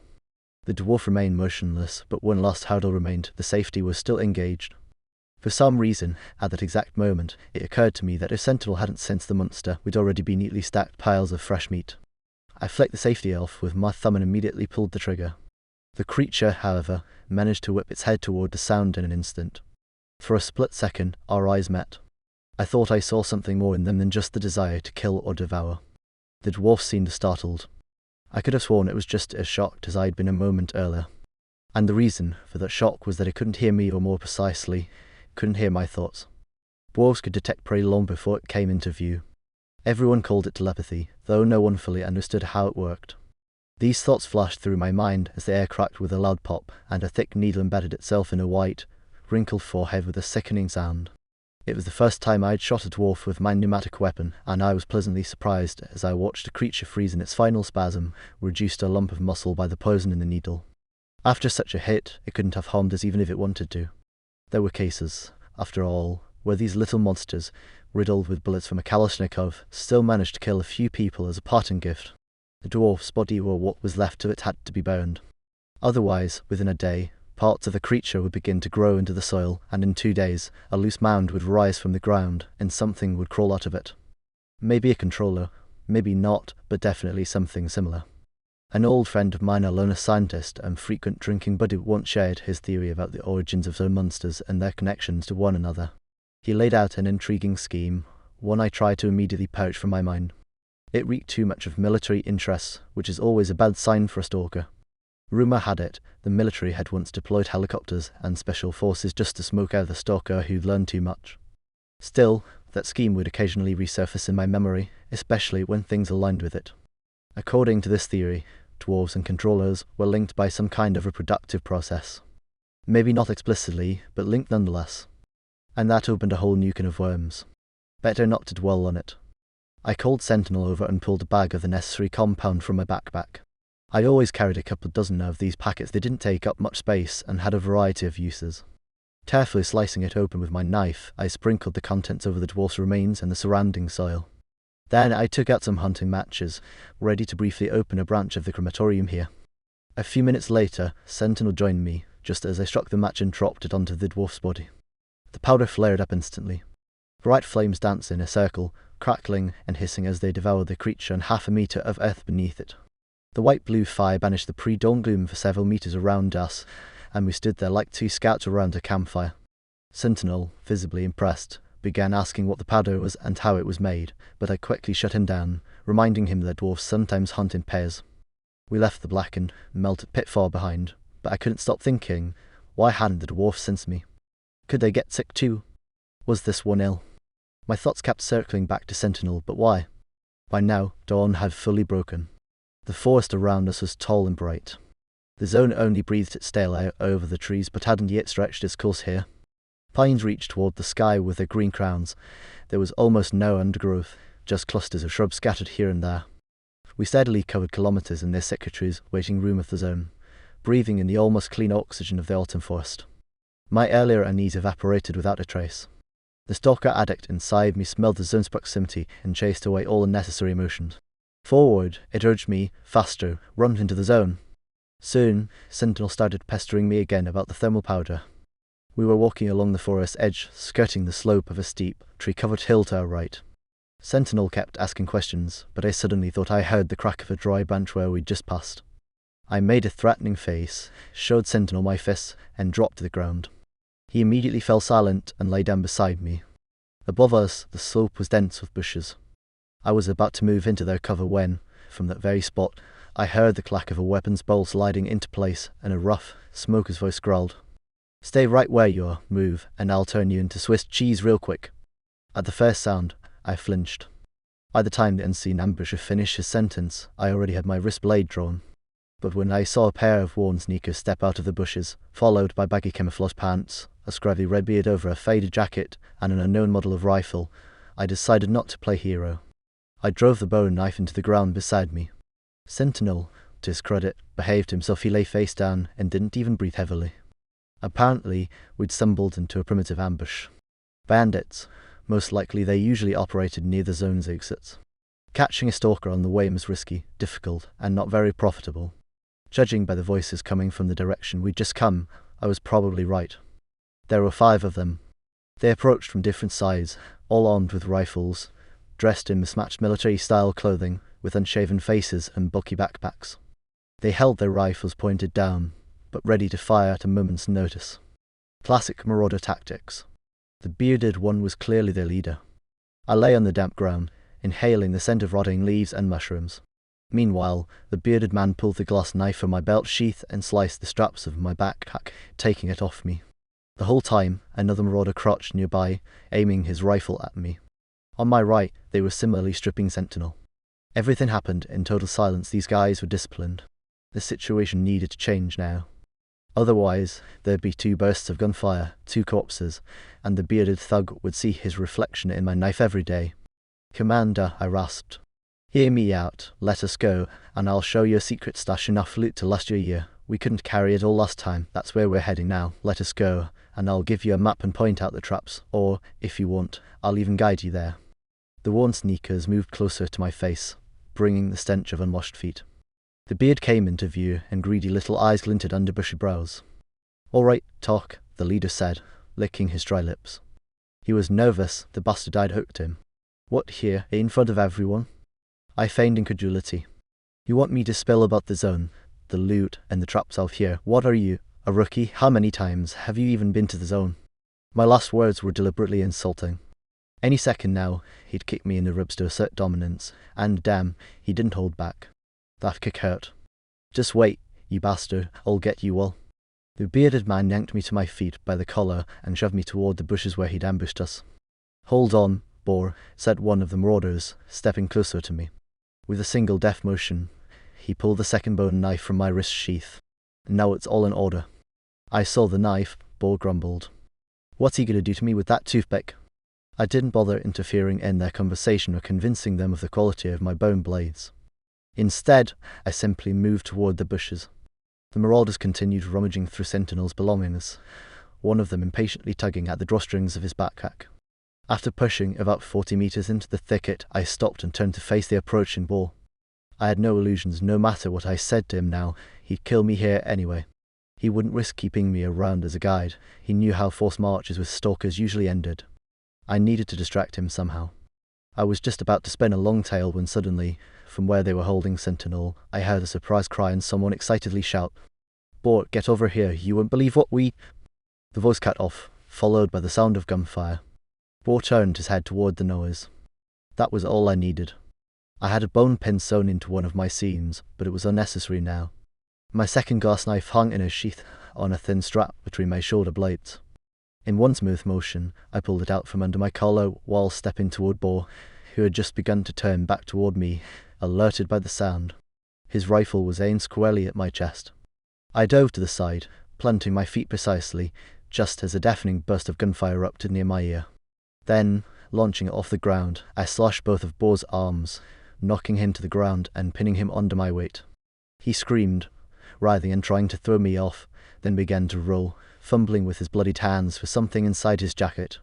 That was when I drove my blade directly under his jaw. Then I rolled away. There's something both horrifying and magnetic about a creature's final moment. I'm a weak man. I can't bear to watch people die. Moments ago, I'd slaughtered Boar like an actual pig, and though it seemed I had no choice, I already pitied him. I lay there for about 10 seconds, listening. The ringing in my ears from the gunshots was subsiding, replaced by silence. Other than the laboured gasps of the dying body beside me, there was nothing. No one shouted or crashed through the bushes to save their leader. Perfect. Now it was time to return to the other participants of our little picnic and restore, so to speak, the status quo. For the next 20 seconds, I turned into a marauder myself. There wasn't much of interest on the body. Inside the jacket Boar had reached for in his final moments was a small 5-shot revolver. His canteen on his belt held alcohol, his sheath contained a large combat knife, and his pockets were filled with keys, cash, and scraps of paper. I found it all distasteful. I only took the rifle. Then I yanked my blade from under his blood-matted beard and stabbed it into the soft ground a few times to clean it. Afterward, angling slightly to the left, I set off to check on how the marauders were faring without their leader. I hoped Sentinel was still alive, but it was a faint hope. Marauders didn't fire their weapons for no reason. Most likely, Sentinel had tried to resist and taken a burst of bullets, and when Boar fired at me, the others had assumed it was just another execution. Now they were probably rifling through our packs. Well, good, that would make it easier to get closer. I swapped magazines chambered around, and a few minutes later, crouched on all fours, cautiously peering out from a grass-covered bush. The marauders' fun turned out to be lackluster. If you can call lying on the ground with broken necks fun. 4 corpses lay in a neat row, as if lined up for their departure to the afterlife. Their rifles were stacked in a pyramid, and as for Sentinel, the supposed victim, there was no sign of him on the battlefield at all. I was prepared to see anything here, except for a local morgue. Finding no better option, I stepped out of the tall grass, walked forward a bit, and sat down on a root sticking out of the ground. The forest continued to hum softly, its pine treetops swaying gently, as if nothing had happened. The air remained filled with the scent of evergreen needles, a blend of nitrogen, oxygen, and other gases. Inhaling this extraordinary fragrance deeply, I lit a cigarette and sank into contemplation of my own stupidity. The situation was taking an interesting turn. My half-crazed companion, who had come from the big city naive yet blunt, engrossed in his own fantasies, had just taken out 4 armed men with his bare hands. Then, apparently, he went off to rescue me. He hadn't even bothered to take one of the marauders' rifles. Once again, the image of the dwarf's startled eyes haunted me. On the one hand, this was a good outcome. We'd gotten out of a nasty situation with relative ease. On the other hand, I felt deceived. I had misjudged this man entirely, and until now, I thought I was good at reading people. So, when Sentinel emerged from the bushes, grinning with delight when he spotted me, I looked at him with heavy suspicion. "Did you see how we handled them?" he shouted gleefully, ignoring my intense stare. That idiot tried to dig into the pack, and I bumped right on the head. Then another one grabbed a rifle, and I... "Cut it out, Sentinel," I said in an almost accusatory tone. "Who are you, and what do you really want in the zone?" "What's wrong, Fang?" the big man asked nervously, stepping toward me with outstretched hands. "What's the matter? We got lucky. It's great. Let's go. Time to move on." "One more step, and you're a dead man," I said calmly, adjusting the rifle barrel toward him. He froze. His face displayed surprise and confusion, but his eyes were sharp and calculating. How had I not seen it earlier? "You sly bastard." A skilled killer had been playing dumb with me for 2 days, and I'd been coddling him like a naive rookie. "Here's the deal," I said in my coldest tone. "Either you sit down where you stand and tell me the whole truth convincingly, or I'll shoot you in the leg and head into the zone alone. Do what you want after that." His face grew sad again, just like the night before when he spun his tails. He spread his arms wide, slowly sat down on his haunches, then rolled onto his side and lay still. "I didn't lie to you, Fang," he said softly. "Everything I told you the day before yesterday is the absolute truth." Then explained this: 4 rifles against bare fists isn't exactly a winning scenario. How does a so-called psychic fight like a professional assassin? And why didn't the dwarf, who shouldn't have been there in the first place, send us? "I'm not a psychic, Fang," he said, still amicably. "I figured that out already," I replied venomously. "Not a psychic, more like a holy monk, a warrior for faith, and an assassin all in one, a real Templar knight." "We don't like being called that," he replied, as if nothing had happened. "Charlatans have discredited the word psychic. I wasn't born into the secret society. Before I was initiated, I served in the army, served well, I assure you. Then I punched a colonel, and within a week, I was a civilian. I know how to handle weapons, then throw a punch, so what?" I raised an eyebrow skeptically and glanced at the 4 corpses. So their necks were just weak enough to snap from 1 punch each, like bowling pins. I didn't have much time, and I wasn't concerned about their lives. They started it. Why didn't they shoot? 1 burst of gunfire, probably accidental when you broke their leader's neck. This wasn't a normal brawl. "I told you," he said patiently. "I'm being guided by a support team. They monitor my condition and can offer minor assistance. When my state approached critical, they channeled a mental strike through me at the threat. These guys," he gestured toward the corpses, "were paralyzed for a couple of minutes. Snapping someone's neck isn't hard, it's harder to decide to do it." I still didn't believe him. It seemed both too simple and too complicated at the same time. "What about the dwarf?" I asked, though I already had an idea. I just wanted confirmation. "The same," he answered simply. "That creature had a powerful telepathic potential. It tried to attack me but faced a strong counter-strike, and then our group delivered a blow of its own." I stood up, tossed the rifle aside, and walked over to my ransack pack. It was time to move on. My head was a mess of thoughts and theories, with no clarity in sight. But I'd made one firm decision. As soon as Sentinel decided we were close enough to his target, I'd leave. This wasn't a battlefield where I was willing to fight for my life. Without looking back, I began gathering my belongings and fixing the cut straps on my backpack. Behind me, Sentinel busied himself with his unpack. Half an hour later, still in silence, we set off again toward the zone, whose invisible tendrils awaited us. "Between a blind dog and a black dog, there's a big difference," I said to Sentinel as we lay on the edge of a cliff overlooking a stunning section of the zone. For the 2nd hour, I'd been cramming him with basic knowledge every stalker should have. Their behavior, abilities, and hunting methods are completely different. A pack of 20 blind dogs is already a large group. Black dogs, on the other hand, never travel in packs smaller than 30 or 40. If blind dogs lose a few members of their pack or face resistance, they retreat. Black dogs will follow their prey to the bitter end, sometimes until only one of them remains. Blind dogs attack from ambushes. Black dogs pursue their prey over long distances. Naturally, you need to act differently when encountering each of them. Blind dogs are born one at a time. While black dogs' litter can have up to 24 pups, they grow differently too. A blind dog takes a year to mature, while a black dog becomes a fully grown adult in just 3 months. If it weren't for them dying by the dozens in traps, they would have overrun the entire zone and spilled out beyond its borders. And yet, both share a common ancestor, the ordinary domestic dog. I wasn't used to talking for so long and nearly tore my voice. If I'd thought about this earlier, I could have calmly instructed Sentinel at home. Now I was paying for my short-sightedness with my strained vocal cords. As I spoke, my mind wandered back to the swamp last autumn. Our makeshift defence, the pimple, the captain, and a seemingly endless horde of black beasts charging headlong without regard for losses, as though we were their sworn enemies. I lit a cigarette and kept talking, occasionally glancing toward the storm front, grinning with lightning flashes over the distant forest edge. You can stun, blind, or deceive a black dog. It's just an ordinary animal, strong, intelligent, dangerous, but still understandable. A blind dog, on the other hand, is something far stranger and more terrifying. Blind dogs attack all at once and can stalk you for hours, setting ambush after ambush until you do exactly what they've planned. You're saying they're intelligent? Sentinel asked. I'm saying they often behave as if they're intelligent, that's all. The cliff we lay on jutted out from the forest like the horn of a giant beast, petrified here long ago. From above, we could clearly see the overgrown wasteland, the bend of the railway leading to the burned-out reactor blocks, the remnants of some grey buildings about 5 kilometres to the left, and a network of ravines before the distant forest, gradually disappearing behind a great curtain of rain. The storm was steadily approaching, with lightning more frequently sketching intricate, branching patterns on the black and blue canvas of the sky. Yet I kept talking about anomalies, traps, the blowout, and, again, the creatures. There are no mutant rabbits in nature. Well, there are mutated hares, but that's not what the tabloids talk about. The so-called mutant rabbits are actually blind dog pups. They live alone until they grow up, after which they join a pack. It's just an old stalker joke that journalists took at face value and broadcasted to the whole world. Vivisector once joked in an interview that there were such mutant rabbits whose mere sight made anyone sick to their stomach. Then he held up a photocopy of a poor-quality picture of a blind dog pup. Naturally, the next day, the whole world was talking about a terrifying new creature found in the zone. Sentinel laughed and stretched his massive frame. Then he froze, intently listening to something within himself. The creature I am hunting is becoming active, he said in a hollow voice. In a matter of seconds, his face changed.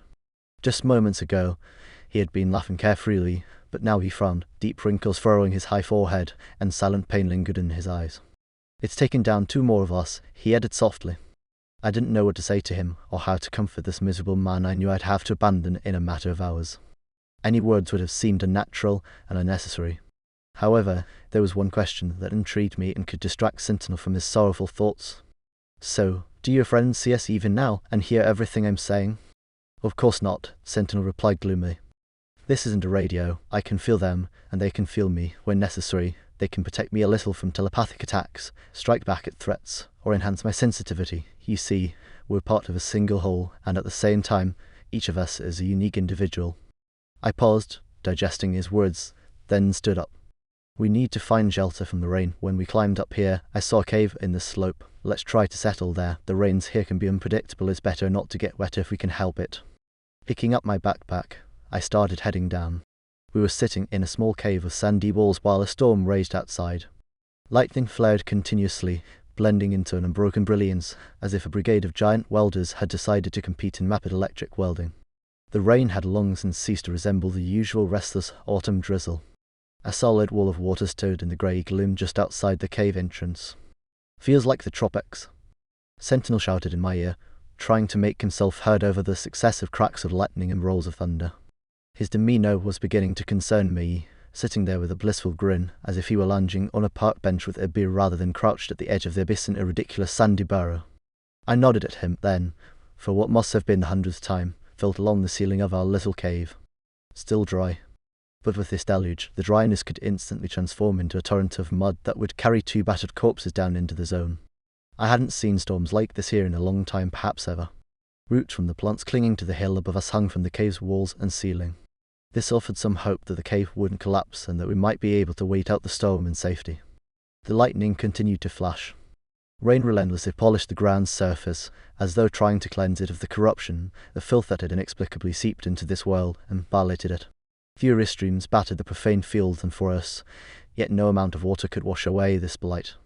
And so the sky grew ever more enraged, rending the clouds with terrifying bolts until the earth itself trembled under the relentless assault. "Bolt!" I screamed, my voice unrecognizable. Grabbing Sentinel by the collar, I dragged him deeper into the cave. The cave wasn't very deep. I shoved Sentinel into the far corner, slapped his head when he tried to look toward the entrance, and shielded him with my own body, curling up with my face and my knees, awaiting the inevitable. A low rumble rolled through the ground. Then again and again, growing louder with each wave until the thunderclaps were indistinguishable from the underground roar. The hill sheltering us quaked as if in a fever. Sun poured onto my head, but I didn't dare lift it. I knew what was coming. Sentinel stood below me, but I pounded his back with a clenched fist, and he stilled. A light began to burn somewhere deep inside my eyes. It penetrated through closed eyelids, through clothing, through the cave's walls. It scorched my mind with unbearable brightness, and my consciousness began to splinter. I was still the same ordinary stalker, known as Fang, pressing myself into the filthy floor of a miserable cave on the zone's outskirts. But I was also someone else, someone living in their own separate, luminous world. And that part of me didn't care what would happen to the pathetic creature foolish enough to find itself in the blowout strike zone. A tremendous jolt from below hurled Sentinel and me off the ground. We crashed back down, and I forcefully shoved him beneath me again, determined not to open my eyes or turn my head toward the entrance. Beneath the earth, monstrous impacts echoed. Outside the cave, though I couldn't see it, I knew white flames from the blowout's quantum field were blazing. My thoughts drifted far away, becoming harder to control. I increasingly wanted to let go of everything and soar with the streams of light away from this zone, away from this life. Toward the place where another version of me existed. Toward a world woven from myriad delicate quantum fields. Toward the realms of light and warmth. Though my eyes remained closed, I suddenly saw everything vividly. Our cave, the two human figures huddled together. Yet none of it mattered. Around us stretched an immense space filled with bluish haze, where blue and white flares danced. I felt calm and at peace. Sentinel. He was the one in trouble now, and it was only going to get worse. The blowout was still gathering strength for its final strike. I had already survived 2 peripheral effects of a blowout, so I could endure it more easily. But for a novice like him, it would be infinitely harder. I wanted to help him. I leaned over him, not realizing that the other figure beside me was myself. And then I understood. My help wasn't needed. I wasn't alone here anymore. Around Sentinel's motionless body, ghostly figures stood in a circle. They were people in simple, flowing robes, semi-transparent like the rest of this spectral world. They held their hands clasped above my companion, seemingly singing something. From their song emanated a delicate vibration, and above Sentinel, a bright green sphere began to swell. It grew larger and larger, peeling off tiny bolts of lightning that fell onto the man lying below. His entire body responded, glowing faintly green. From deep underground came a dreadful howl and a whistling sound. The monstrous force struck, obliterating the entire spectral space. The world flipped upside down, crushing me under its weight like a fly, leaving not even a wet smear behind. I simply woke up. Above me, plant roots hung down, and the morning sun was beginning to peek into the cave. I dared to move. It turned out that I was half buried in sand. After shoving the loose blanket aside, I managed to get up and take a deep breath. My head was rapidly clearing. The events of the previous evening and the blowout came rushing back. Sentinel. I bent down, scanning the dark floor of the cave, and was relieved to spot his chest slowly rising and falling beneath the mounds of sand.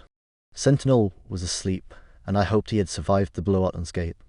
Before waking him, I decided to step outside and look around. Where last night furious lightning had danced wildly with torrential rain, today the usually grey skies of the zone were almost blue. The visible landscape appeared deceptively harmless and even somewhat beautiful, but I knew all too well how deadly this beauty was, especially now. After a blowout, every trap was saturated with energy, many had shifted positions. It was insanely dangerous to enter the zone now. And of course, we were going to go in. Something told me that Sentinel wouldn't agree to wait another day. Strange thoughts began creeping into my mind yet again. My presence here was proof that I had simply lost my sanity. Why did Sentinel's dream align with my delusions? Why was I risking my life just because someone else shared my hallucinations? How had I ended up sitting here, on the zone's edge, burdened with a novice companion, preparing to enter the zone just a day after a blowout? I was overwhelmed by these questions, with no answers in sight. When I returned to the dim cave, Sentinel was already groaning faintly and shifting beneath his sandy covering. I helped dig him out, rubbed his head, and hauled him outside. He looked stunned, his eyes bloodshot, with dark circles under them, as if he had been drinking non-stop for a week or maybe two. What was that? He mumbled incoherently. We got caught on the edge of a blowout, I told him, fully confident that this explanation would mean nothing to him. Oh, he responded vaguely, lapsing into silence for a while. How are you feeling? I asked, just in case. Sometimes people ended up with serious and long-lasting mental damage from such festivities. Not bad, he replied, this time with more certainty. How often do these blowouts happen? This blowout, I said calmly, striving to keep my voice steady, wasn't supposed to happen for a while yet. We're lucky we didn't go into the zone yesterday. We only caught a small part of the fun. I can't even imagine what would have happened to us otherwise. Stop scaring me, will you? Sentinel grimaced. What's done is done, we're alive, and that's what matters. Now, how about some breakfast? I would have been offended by his dismissiveness, had I not understood that he simply couldn't grasp the supernatural phenomenon we had witnessed the night before. So, I fetched my backpack and started preparing a simple meal. As we ate, memories of the previous night came flooding back. You handled the blowout well, I began cautiously. But something struck me yesterday. He listened to my hesitant account and nodded. Yes, that was them, my group. I felt their support. They were shielding me, yes. I remember, but how did you see them? I don't know. Why were they wearing such strange clothes? He gave me a distant but thoughtful look. Their clothing and other details are just your perception, nothing more. That's how they appeared to you. To me, they looked different. If someone else had seen them, they would have perceived them differently too. After finishing breakfast, we spent about an hour preparing to head out. We were finally going to enter the zone, where all of Sentinels, while the experience would be rendered meaningless at an alarming rate. I taught him where and how to store his gear for easy access, demonstrated the proper way to throw bolts to detect different types of anomalies, then meticulously adjusted his equipment. I made him squat, jump, and crawl to ensure everything fit securely. Over the next few hours, Sentinel would have to become my shadow, as any clumsy movement could be fatal. Yesterday's ordeal had had an odd effect on my companion. He was alert, his eyes gleaming with determination, and he seemed eager for action. When I asked him how he planned to fight, given that he had no idea what he might face, he dismissed the question, calling such thoughts the mark of the weak. Once again, I had to endure his analogies about Vikings.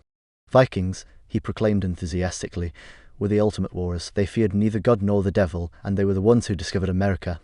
At times, I was convinced Sentinel was either insane or drunk. Yet other moments, his words seemed completely rational. He turned out to be a quick learner, this former soldier. He could have made an excellent stalker. But now, all I heard from him was his burning desire to face his enemy as soon as possible. He followed me, retrieving the bolts, nuts, and stones I tossed ahead. Yet it felt as though I was following him, as though he was leading me through the zone. "Where's all the water?" he asked after we had left the cave and walked about 300 meters. "Yesterday's downpour should have drowned all the crocodiles, right?" "There are no crocodiles in the zone," I replied irritably.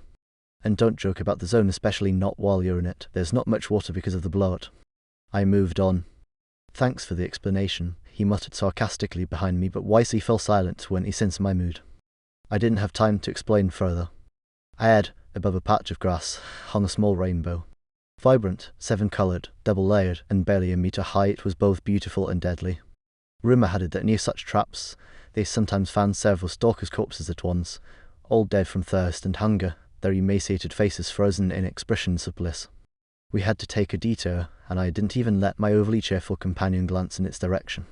Sentinel grew more animated as we went on, while a heavy sense of foreboding gnawed at my heart. I recognized this feeling something lay ahead, waiting for us. My instincts, honed by countless dangers in the zone, screamed at me to stop and think. But I had no time for that. We had to keep moving and focus on not dying in one of the zone's many deadly attractions. The anomalies were abundant, far too many. In the span of an hour, we had thrown more than 20 bolts and nuts into traps. At one point, we even had to backtrack 100 meters and find another route to avoid a dense fog in a sprawling lowland. Fog under an almost clear late morning sky wasn't just a well-defined anomaly, it was death itself, openly rubbing its dry hands in anticipation. Soon, we reached a marshy section of a river or perhaps a long lake. Sentinel said we needed to get to the other side, where the remnants of some residential structures were visible. He asked if he could cross the marsh first. I need to practice if I'm going to become a stalker, he reasoned, and it was hard to argue with that. I instructed him for 10 minutes and found him a long pole to use. He moved carefully, probing suspicious spots with the pole and avoiding areas where the water rose above his knees. I followed a few meters behind, keeping an eye on our surroundings and trying to untangle my thoughts. I was just beginning to make sense of things, almost grasping something, when Sentinel, about 10 meters ahead, suddenly cried out in delight. He bent down and plucked a large, beautiful flower with big white petals. "Look at this beauty, Fang," he called out, oblivious to the look of horror on my face. "You idiot," I shouted, nearly losing control. "I told you, don't touch anything. You've just cut your life down to 5 minutes at best. Stand perfectly still." I drew my dark pistol from its holster, flicked off the safety, and started toward him. Sentinel stood frozen, pale but composed. In his hand gleamed a glass knife. When did he draw that? And his gaze was fixed in the right direction, at the widening bubbles rising from a deep hole in the water ahead. "That was bait, and the predator is below?" he asked quietly as I approached. "Yes," I replied, my voice calm now that I had a plan. "Soon its head will surface, and we need to make it regret that decision. That's our chance." "Can't we just run?" he asked, though his voice held no real hope. He knew as well as I did that if escape were an option, I'd already be sprinting in the opposite direction. Pointless. Its grabbing tentacles can reach up to 20 meters, and its skin is sensitive to vibrations. If you move, it'll surface faster. "But you walked over here," he pointed out, never taking his eyes off the growing bubbles in the black water. I approached. Why should I rush now? The bubbles swelled in size. We had maybe a minute left. "Sensitive skin, you say?" Sentinel suddenly asked, his voice ominous. "All right, then." He reached into his bag. A second later, he was holding a grenade in his hand. Green, encased in its ribbed shell, it flashed before my eyes, parted with its pin, and plunged into the swampy water, heading toward the bubbles rising from below. "I think we should sit down," Sentinel said in an utterly calm voice. "Are you insane?" I yelled at him, utterly stunned by the scene. "You're carrying actual live grenades through the zone?" There was a muffled thump underfoot, the entire swamp surface rippled, and a watery mushroom cloud briefly rose and then collapsed above the black pit. The water changed colour, and scraps of something floated across its surface, but I had no time to dwell on them. Sentinel looked at me with a mocking, almost condescending expression. "No, they're made of Play-Doh," he said sarcastically, tying up his bag. "I'm not going anywhere else," I declared. "Not until you ditch all that metal junk from your bag." Planning to live in this muck, he feigned surprise, turned, and strode onward. "Stop being ridiculous, Fang. Let's talk on the shore." What choice did I have? Sentinel seemed perfectly capable of proceeding without me, and heading back was not an option I wanted to consider. Feeling tricked yet again, I followed him. We had been sitting on the shore for 2 hours. The entire sandy strip along the water turned out to be completely clear. There wasn't the faintest trace of anomalies. Taking full advantage of the rare luxury the zone offered, we settled in with an unusual degree of comfort. Our clothes had dried, our bellies were pleasantly full from a light lunch, and yet we lingered. Sentinel was trying to convince me to accompany him to a village just half a kilometre away, while I continued insisting he part ways with his arsenal of live grenades. "You have to understand," he pressed. "That thing is here. I can feel it now myself. Even without my group, it's coming toward us. Get me to the first houses, and then you can leave. I won't make it alone. I don't have time to navigate traps I need to defend myself from this thing. We've already tracked through the zone with this bag, past some of the most dangerous anomalies, for 5 hours and nothing. It's just a little farther. Help me, Fang. Don't abandon me. If I die, it'll take more people with me. And if I ditch the grenades, how will I fight it? What if this thing is the size of an elephant? If it were the size of an elephant, someone would have spotted it ages ago and put it down for study. There's nothing that big here. The largest creature is a descendant of a bear with a horn on its lower jaw. Well, what if this thing lives inside one of those bears? How am I supposed to handle that? Stab it with a knife? What's wrong? Scared to give a horn bear a little of tap with the blade? I didn't bother bragging or sharing the origins of my nickname, something I never discussed with anyone.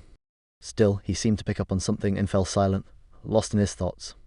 By that point, though, I had already made up my mind. "Fine," I told him. "To the village, no further. After that, you're on your own." We stopped at the very edge of the settlement. 20 meters separated us from the first house when I took off my backpack, placed it on the ground, and said, "That's it, Sentinel. Our journey together ends here. I'm not going any further with you. You're chasing death, and I have no use for that kind of thrill right now. Besides, you're having a strange effect on me. In the past 3 days, I've made more reckless decisions than I have in the past year." "All right," he replied, untying his bag. "Thanks for helping me. You're a genuinely good guy, and I'm sorry I dragged you into this mess. Take care." In the zone, We don't wish people luck, I corrected him automatically and turned to leave. Wait, just tell me before you go, what are those strange creatures hopping around on the rooftops over there? Or are they Tashkent chicks? Those are kangs, just mutated rats. They move like kangaroos, using their hind legs and balancing with their tails, hence the name. They're excellent climbers, trees, brick walls, you name it. They never attack people and are almost impossible to tame. Otherwise, they're just rats. Alright, well, if you ever find your way out of this alive, drop by and visit. That's unlikely, but thanks anyway. Then I simply turned and walked away. It felt as though I were abandoning a friend in his moment of greatest need. But I knew better. I knew that this man was nothing to me, that shared adventures didn't oblige me to anything more, and that he would doom us both with the metal he carried in his bag. That knowledge drove me further and further away, trying to put as much distance as possible between us to avoid the temptation to turn back.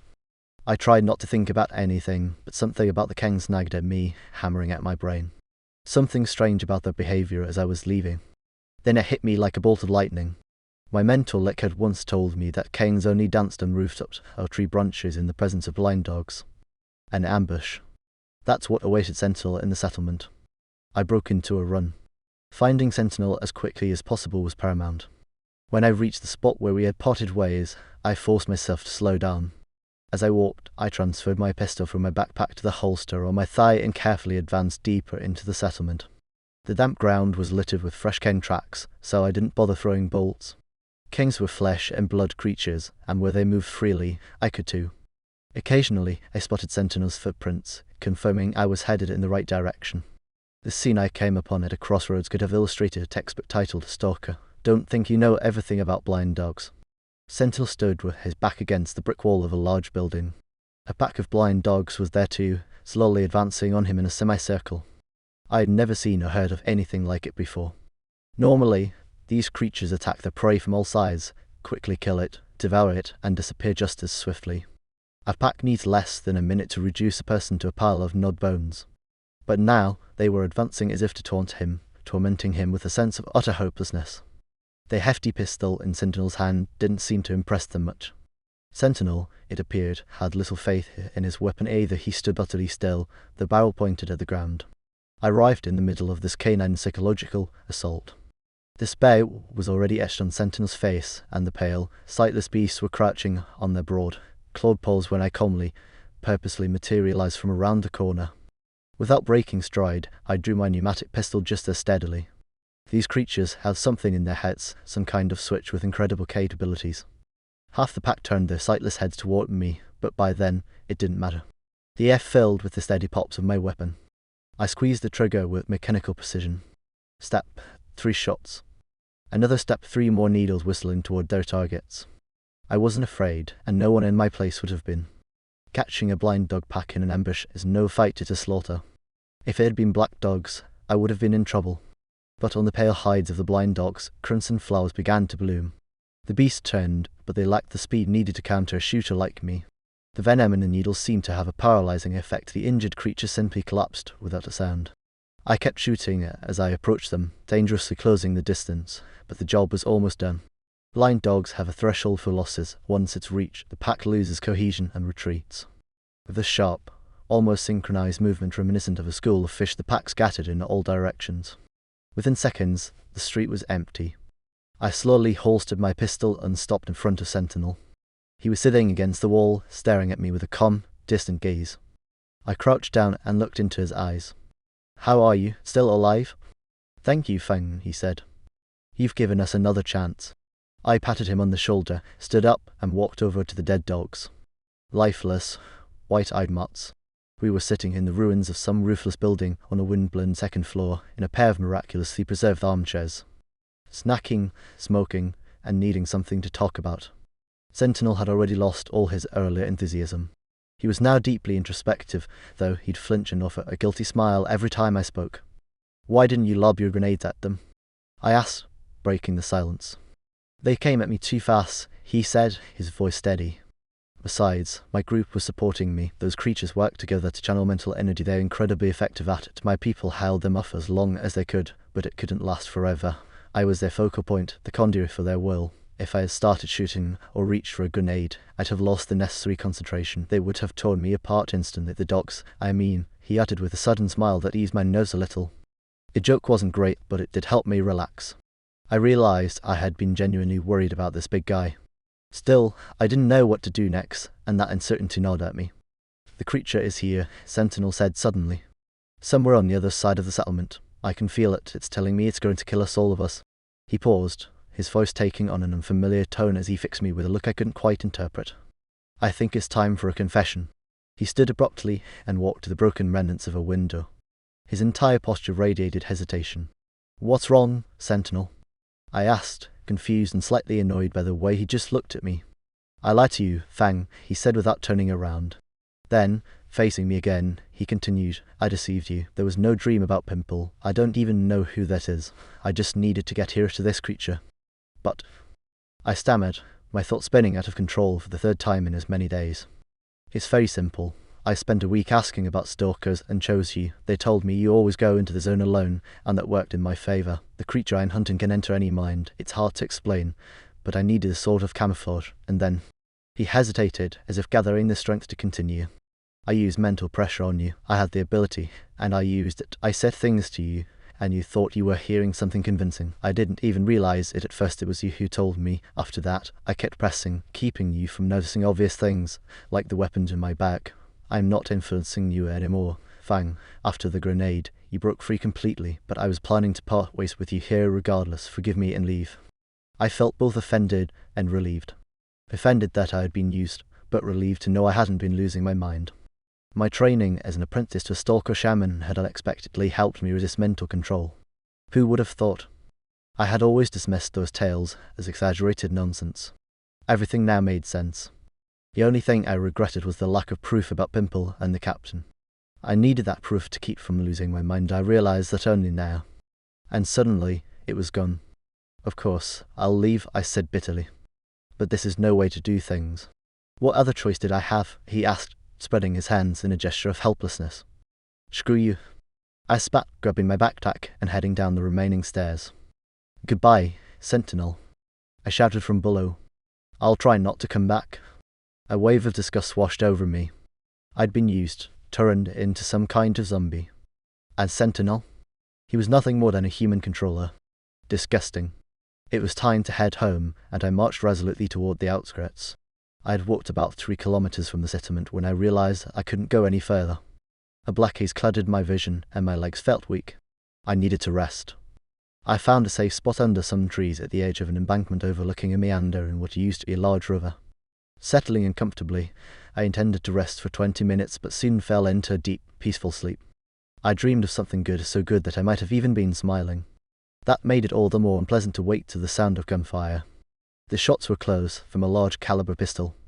I had a pretty good idea who owned such a weapon around here. I stayed low, rolling twice through the dry grass before peeking between 2 intertwined tree roots in the direction of the sound.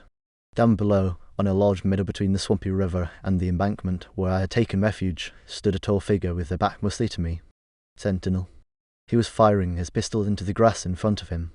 Occasionally, he moved to a new spot, and the gunfire echoed once more through the zone's unnatural silence. It was definitely Sentinel. He was smeared with mud and seemed to be limping slightly. How did he put it? A creature on the edge of the settlement. Looked like I had stumbled onto that very edge. Fate, it seemed, was grinning at me with a toothy 300 Fang smirk. I watched as Sentinel backed up, deftly ejected an empty magazine, slid in a new one, and fired a couple more shots into the grass. Curious, I wondered if he was fighting off Kengs. Then I saw it. On a mound about 100 meters from Sentinel sat some kind of white animal. I could clearly make out the white shape, but couldn't identify the species. White creatures in the zone were rare, and they didn't last long. Intrigued, I pulled a small monocular from my backpack, extended the telescopic tube, and focused on the white spot. It was a fox. Small, fluffy, with dark rimmed ears and a black triangle on its chest, a breathtakingly beautiful animal. What had Sentinel against it? I shifted the monocular back to Sentinel. He had dropped his bag on the ground, planted his feet wide for stability, and was holding the pistol with both hands, aiming at the fox. A shot rang out. I quickly returned the monocular to the fox. What the hell? It was completely unbothered. A high-caliber pistol fired at point-blank range, and it didn't even flinch. Could this be the creature? Missed again, said a voice behind me. I rolled onto my back and froze, knife in hand. A typical zombie stood a few steps away, its face twisted, muscles slack. It wore tattered remnants of military gear over a body blackened by dirt and rotting wounds. One leg dragged a crooked stick deeply embedded in the muscle. The thing was both pitiable and repulsive. I reached for my pistol. "Don't shoot, mister," the zombie rasped. Its voice was hollow and stilted, as though struggling against failing vocal cords. But the words were clear enough. "Don't shoot, or I won't be able to carry out the mistress's command. And that'll be bad for you." First time talking to zombie, I said thoughtfully, trying to steady my nerves with the sound of my own voice. And hopefully the last. I don't find anything particularly fascinating about the experience. "I'm not a zombie," the pitiful creature rasped. "Right, let me guess. You're a mushroom picker passing through, looking for some fly agaric," I replied sarcastically, while mentally noting that the zombie's behaviour was unlike anything I'd seen before. I'd already drawn my pistol, but I wasn't in a rush to shoot. It was all just too bizarre. Carol continued his shooting exercises in the distance, and the thought crossed my mind that he must have a full sack of ammunition. "The controller got us," the zombie said. "Took off the outpost. Then, over 3 days, he ate almost everyone but my mistress. She strangled the controller and took me with her." I was beginning to regain my composure. After all, I'd seen plenty of strange things before, and the surprises of the past few days had come thick and fast. A talking, independent zombie. Fine, why not? "All right then, sumbitch, why don't you sit down under that tree so we can have a chat? Otherwise, I might just have to shoot you." Where had my caution gone? Why was I suddenly so trusting? It was obvious I should have shot the zombie immediately. Clearly, I was losing my mind. "I'm not dangerous, and if I sit down, I won't be able to get back up. My body is too damaged," the zombie replied.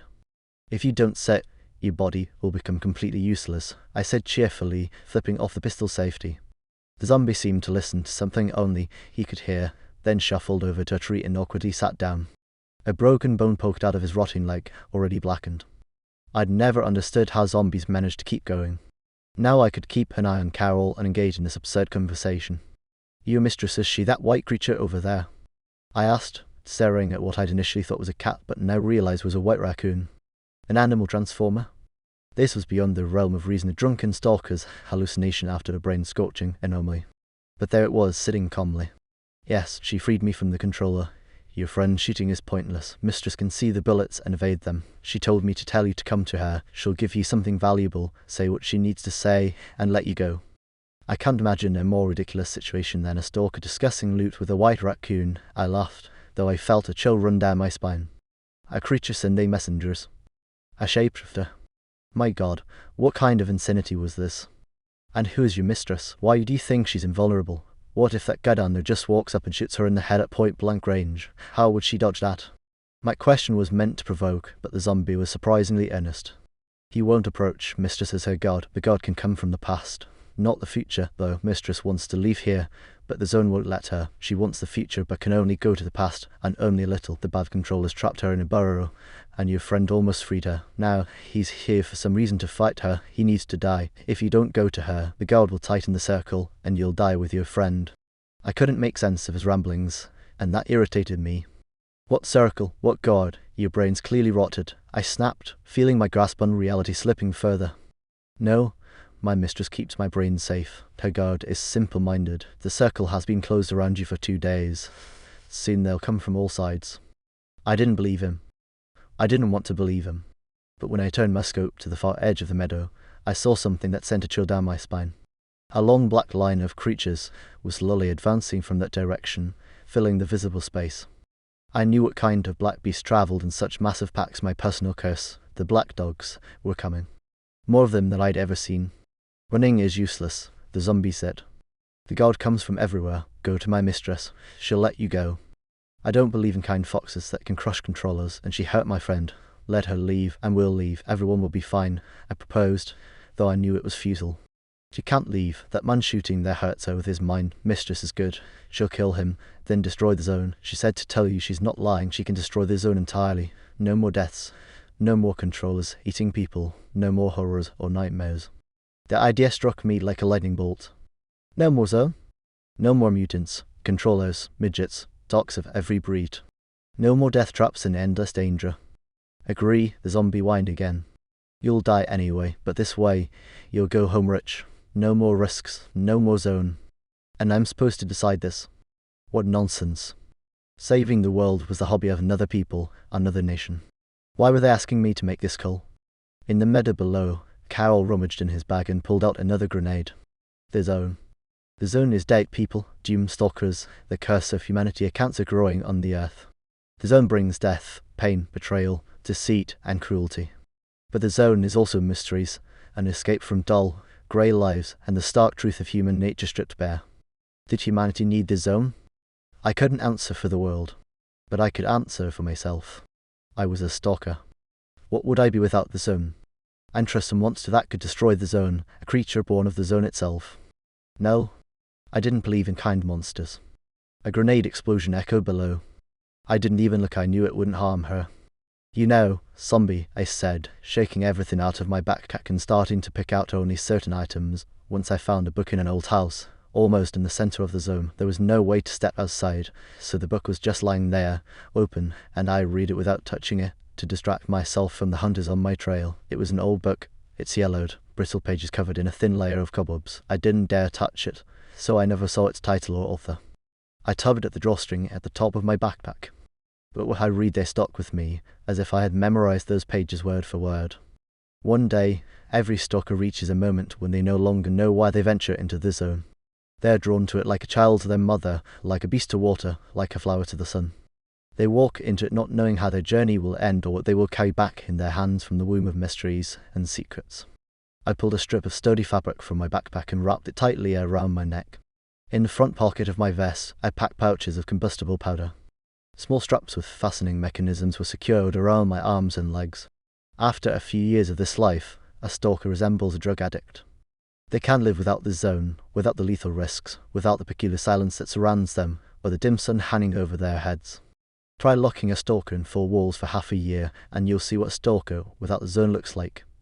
Both glass knives were drawn from their sheaths and carefully inspected. A thin leather loop was attached to the handle of each knife, convenient to wrap around the wrist. I tied the empty backpack around my waist. The zombie remained silent, waiting for me to provide some kind of explanation. One day, the zone grants a stalker life, but in exchange, it takes a part of their body. A former stalker, now crippled, can no longer venture into the zone. They are doomed to live near it, to hear its call, to watch others more fortunate come and go, and to die of a yearning that will never be fulfilled.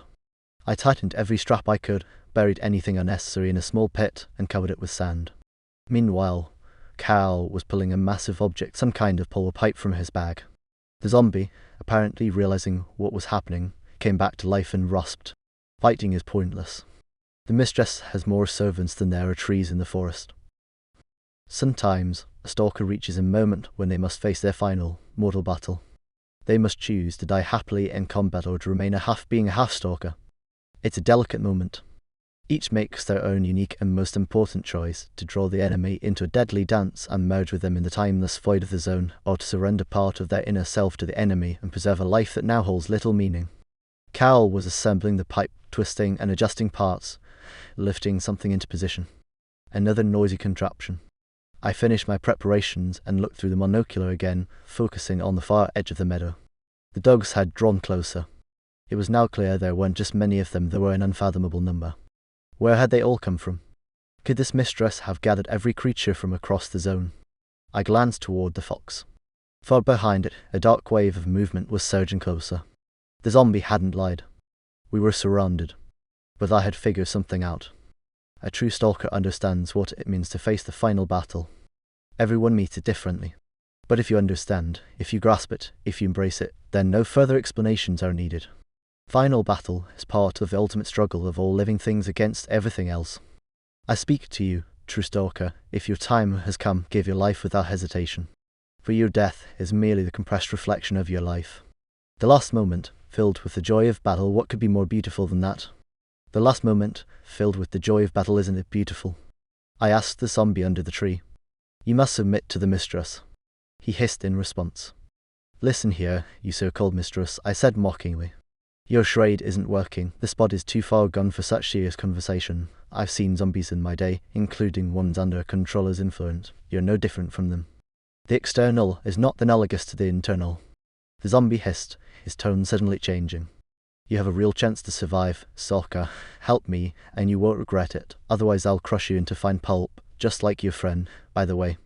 Crush me then, I replied calmly, drawing what might have been my last cigarette in this life. Why bother negotiating with me? Just do it and stop fretting about a worthless stalker. Fool. I'm not negotiating. You simply don't understand. The zone is a curse on both me and you. It's a curse on all of us. You and I are potential allies. You can't bargain with the zone, but with me? That's simple. Save the zone, and it will kill you tomorrow. But I can be grateful. I hope you're not offering erotic services, I quipped, finishing the last inspection of my gear. The zone must be destroyed. The zombie suddenly howled and lunged toward me. It's not your decision to make, I said coldly, and shot him in the head. Then I dropped my trusty pneumatic next to the semi-corpse. Carol was already poised to fire. He knelt, the tube resting on his shoulder. I descended from the slope, walking toward him without haste. There was no reason to rush. Once I decided where I stood, everything became light and simple. The loops of my 2 knives were secured around my wrists, their handles resting loosely in my fingers.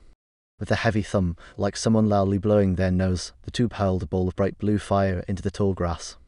The sphere sped forward, but from the ground, black bodies began leaping up to intercept it. Dogs sprang out of the grass, throwing themselves at the fiery orb. It burst them into crimson sprays, but more and more creatures jumped to meet it. When a mass of 10 dogs leapt together, the sphere collided with a heap of flesh, fur, and bones, swerved midair, and suddenly plunged downward, scattering sparks all around. Another tremor shook the earth, and flames erupted skyward. Several dozen square meters of land burned like one massive bonfire. Carol had surprised me. He tried to roast the mistress with some kind of incendiary shot. The strange creature sat still, like a taxidermy replica of its kind. But Carol himself wasn't doing well. He knelt, clutching his head in his hands, rocking back and forth in what was clearly despair. It seemed he no longer cared about anything. But I still did.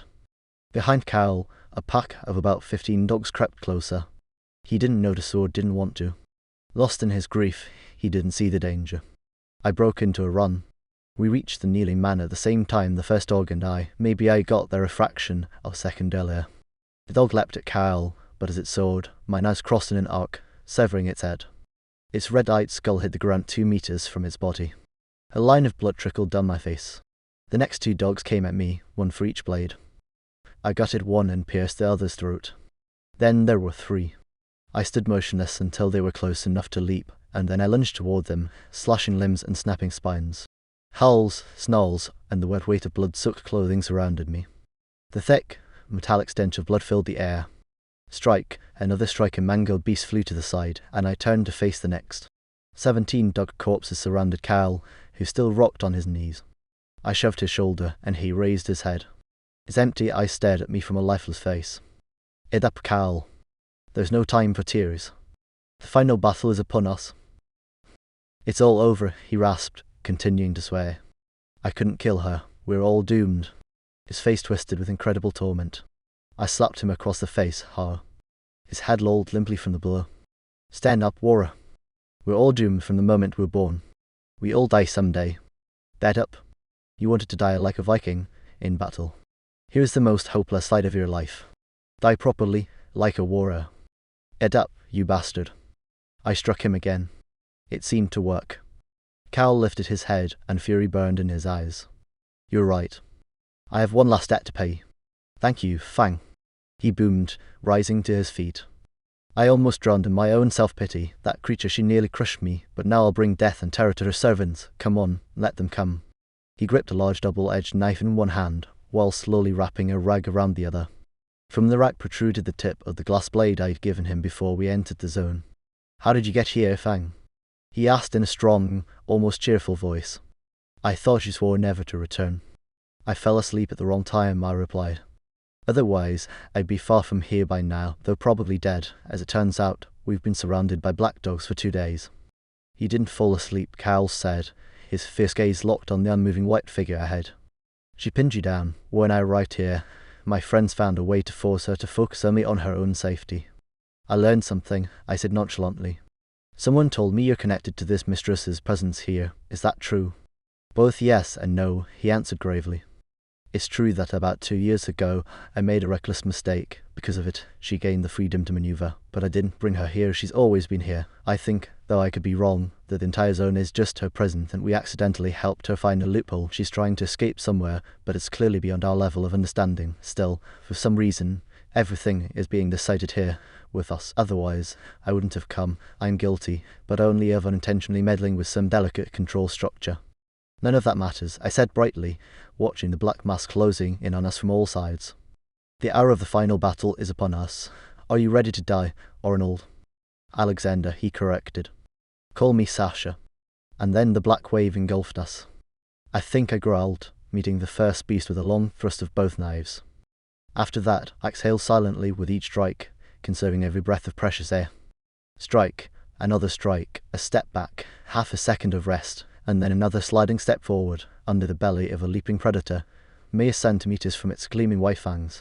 I was completely immersed in the rhythm of the fight. Every step was a calculated start to the next 10. Every movement of my hands drove my knives into black bodies. When there was nowhere left to move, and drooling maw surrounded me on all sides, I carved a deadly carousel of crystalline blades around myself, slicing noses, gouging eyes, and ripping the ears and skin from the black muzzles. I'd never been much of a knife fighter. But now, with life left behind, as my lust battle roared into madness around me, I may see even myself somewhere deep inside.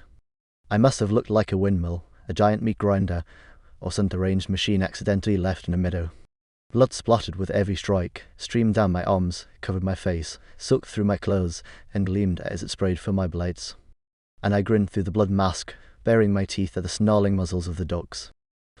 Howls, growls, and yelps echoed around us. More than 30 beasts writhed on the ground, and they weren't going to die quietly. To my right, Carol raged. He didn't have my agility or precision, but he had raw, animalistic strength. Sometimes, out of the corner of my eye, I caught him tossing savage dogs aside as if they were nothing more than plush bunnies from a children's store. The knives were still in his hands, though it seemed he hardly needed them. But the dogs kept coming, their numbers swelling with each moment, pressing forward chaotically, as if they intended to crush us beneath the weight of their dead. We stabbed and slashed, stepping over spilled entrails, constantly moving, leaving a bloody mash of canine lives in our wake. I felt the sting of countless bites, my shoulder torn by claws, but none of it mattered. I spared no one's life, not even my own. The thrill of the fight flooded me, filled me with the boundless pulse of life itself. The harder the dogs pressed, the stronger I became, the faster my blades flashed, sending their souls to whatever dog heaven awaited them, marching 2 by 2, or maybe even 3. Harold lost a knife. I saw it slip from his blood-soaked hand. Then that hand turned into a fist and slammed into the nearest snarling muzzle. I had no doubt the animal died as quickly as it possibly could. I had no sense of how much time passed. My movements became automatic, as if happening on their own, while my observing spirit watched from somewhere above. From that vantage, I saw 2 senseless bipeds stealing the lives of equally senseless quadrupeds. A white light flooded my inner vision, and I felt like someone else, again a detached being that clearly noted how absurd it was to assist the main enemy of 2 people who were already doomed to destruction. The simplicity of that thought shocked me so much that I found myself back in the middle of the raging melee. My body struggled to obey. My knives no longer wove their endless web of death as swiftly as before. But now I knew exactly what I had to do. The incendiary powder still rested in my front pocket. Some of it had spilled, and I grabbed a handful, dusting my knife handles in the pale powder. Then I threw it at the advancing horde. And again. And again. They say that powder like this wreaks havoc on dogs' heightened sense of smell. I didn't know for sure, but the first ranks of attackers halted. The dogs in the back pressed forward, while the ones in front snapped at them in frustration. I had a few precious seconds to breathe. I began retreating toward where I had last seen Carol, scattering powder liberally and keeping a sharp eye on the dog's movement. Carol lay on his back between 2 anomalies, the shimmering air on them clearly marking their presence. With the last of his strength, he was strangling a dog that was snapping at his throat. I slit the beast's neck, tossed it aside, and quickly assessed the scene. That was why Carol was still alive. He'd accidentally ended up near the traps, defending himself against attackers from only one side. Hills of dead dog bodies sprawled around him. A short distance away, a miracle of miracles. There was an open path leading down to the water of the swampy river. The far shore looked clean and clear. I grabbed Carol and pulled him toward me. He groaned and seemed to lose consciousness. I was injured and exhausted too, but he was in worse shape. I hoisted him onto my shoulders and staggered toward the water under the weight of his massive frame. The growling and snarling behind us intensified. As I walked, I pulled the lost intact pouch of powder from my pocket, dropped it to the ground, then yanked a detonating cord from my pants seam and placed it atop the pouch. Swamp mud squelched under my feet, sucking at me as I sank nearly to my ankles under Carol's weight. The cord hissed, smoking as it activated. Carol groaned as he jostled on my shoulders, but I pushed forward, using every ounce of strength for one last sprint to get as far from the impending fireworks as possible. I was halfway across the river when the detonation cord popped behind me, followed by the flare of igniting powder. Without looking back, I pressed on with teeth clenched, suppressing the urge to groan. My vision swam with spots, and suddenly, I realized everything was futile. In 10, maybe 15 minutes, the black swarm would calmly ford the river, and I wouldn't even have the strength to flick one of them on the nose. More likely, I wouldn't even be able to open my eyes. I was that tired, but I kept dragging Carol step by step. Soon, the mud disappeared from underfoot, replaced by the firmer ground of the opposite shore. The incline ahead rose steeply, and I knew I couldn't make it up. I lifted my gaze. Not far ahead, roots dangled from trees clinging to the slope, above them a few flat stones, and beyond that just an endless sky. I took another step. And another. "Here, let me help," a calm voice said beside me. I didn't care anymore. Someone took Kyle from me and hauled him up the slope with ease. I followed behind indifferently, barely clinging to consciousness. And then I saw him, the man who had come back down to offer me his hand. "Grab on," Fang Captain said, grinning at my wide, astonished eyes. "As you can see, I'm not just your delusional fantasy, or, let's say, I'm not only a fantasy." With one pull, he hoisted me to the top. I sat down right there, staring at him, completely lost for words. Was I insane, or had I finally crossed the last stage of madness? "Let's skip the questions, we're short on time," he warned, smiling as he pointed to a flat stone nearby. There, an absurdly chubby man in a suit was calmly tending to a mounted machine gun. "Brish?" The man glanced over, waved a pudgy hand, then turned back to his task. I had questions, though. A year ago, I'd met them under strange circumstances in the zone. Then I'd learned the people I was supposed to meet days after that trek had been dead for years. I'd been tormented by questions for months, and now they were telling me, no questions. They hadn't changed at all. It was as if we'd parted ways only yesterday, and they hadn't even made it home. The same unshaven captain, the same pimply fat guy in a three-piece suit and polished shoes. Frisch leaned into the machine gun, the loud staccato of his fire tearing through the air. Captain sat beside me and chatted over the noise. "You did the right thing bringing him here," he nodded toward Kyle's motionless body. "The zone can defend itself, but it needs a competent guide for it as well. Leave him with us and go. The fight that's about to start isn't for normal people." "I mean, but," I began weakly, but Captain cut me off with a wave of his hand. He stood easily and pulled a compact radio from his jacket. Frisch continued firing into the abyss below. I craned my neck to get a look at the battlefield we'd left behind. What I saw shook me to my core. A vast expanse was strewn with the corpses of black dogs. Waves of living beasts wove around anomalies, creeping toward the swampy shore, clearly preparing for a coordinated attack. And directly across from me, perched on a mound of dog carcasses, it sat. The white beast, the mistress, the creature behind all of this. It stared in our direction, as motionless as ever. Frisch fired another burst, treading a dozen dogs into bloody ribbons, but replacements immediately filled their spots. They snarled and growled, but didn't budge. "Quite the gathering of predators," Captain chuckled. "You've done it again," Fang dragging black dogs to our doorstep. Then he turned on the radio. Tinkering with the knobs, he winked conspiratorially at me. "I know a few useful frequencies around here." And in an entirely different tone, he spoke into the mic. Pine, this is Emerald. Active mutant surge in Sector 2-12-45. Requesting immediate fire support." "Understood," Emerald crackled the radio. "Hold tight for a couple of minutes." The captain fiddled with the settings and spoke again. "Birch, this is Ruby. Urgent support needed in Sector 2-12-45. Ruby, got it. Assistance incoming." "That's it, you need to go." The captain turned to me. "There's no time left, not a single extra second. The boy will be fine. There's nothing better that could have happened to him. You have a couple of minutes before things get really heated here. Now go."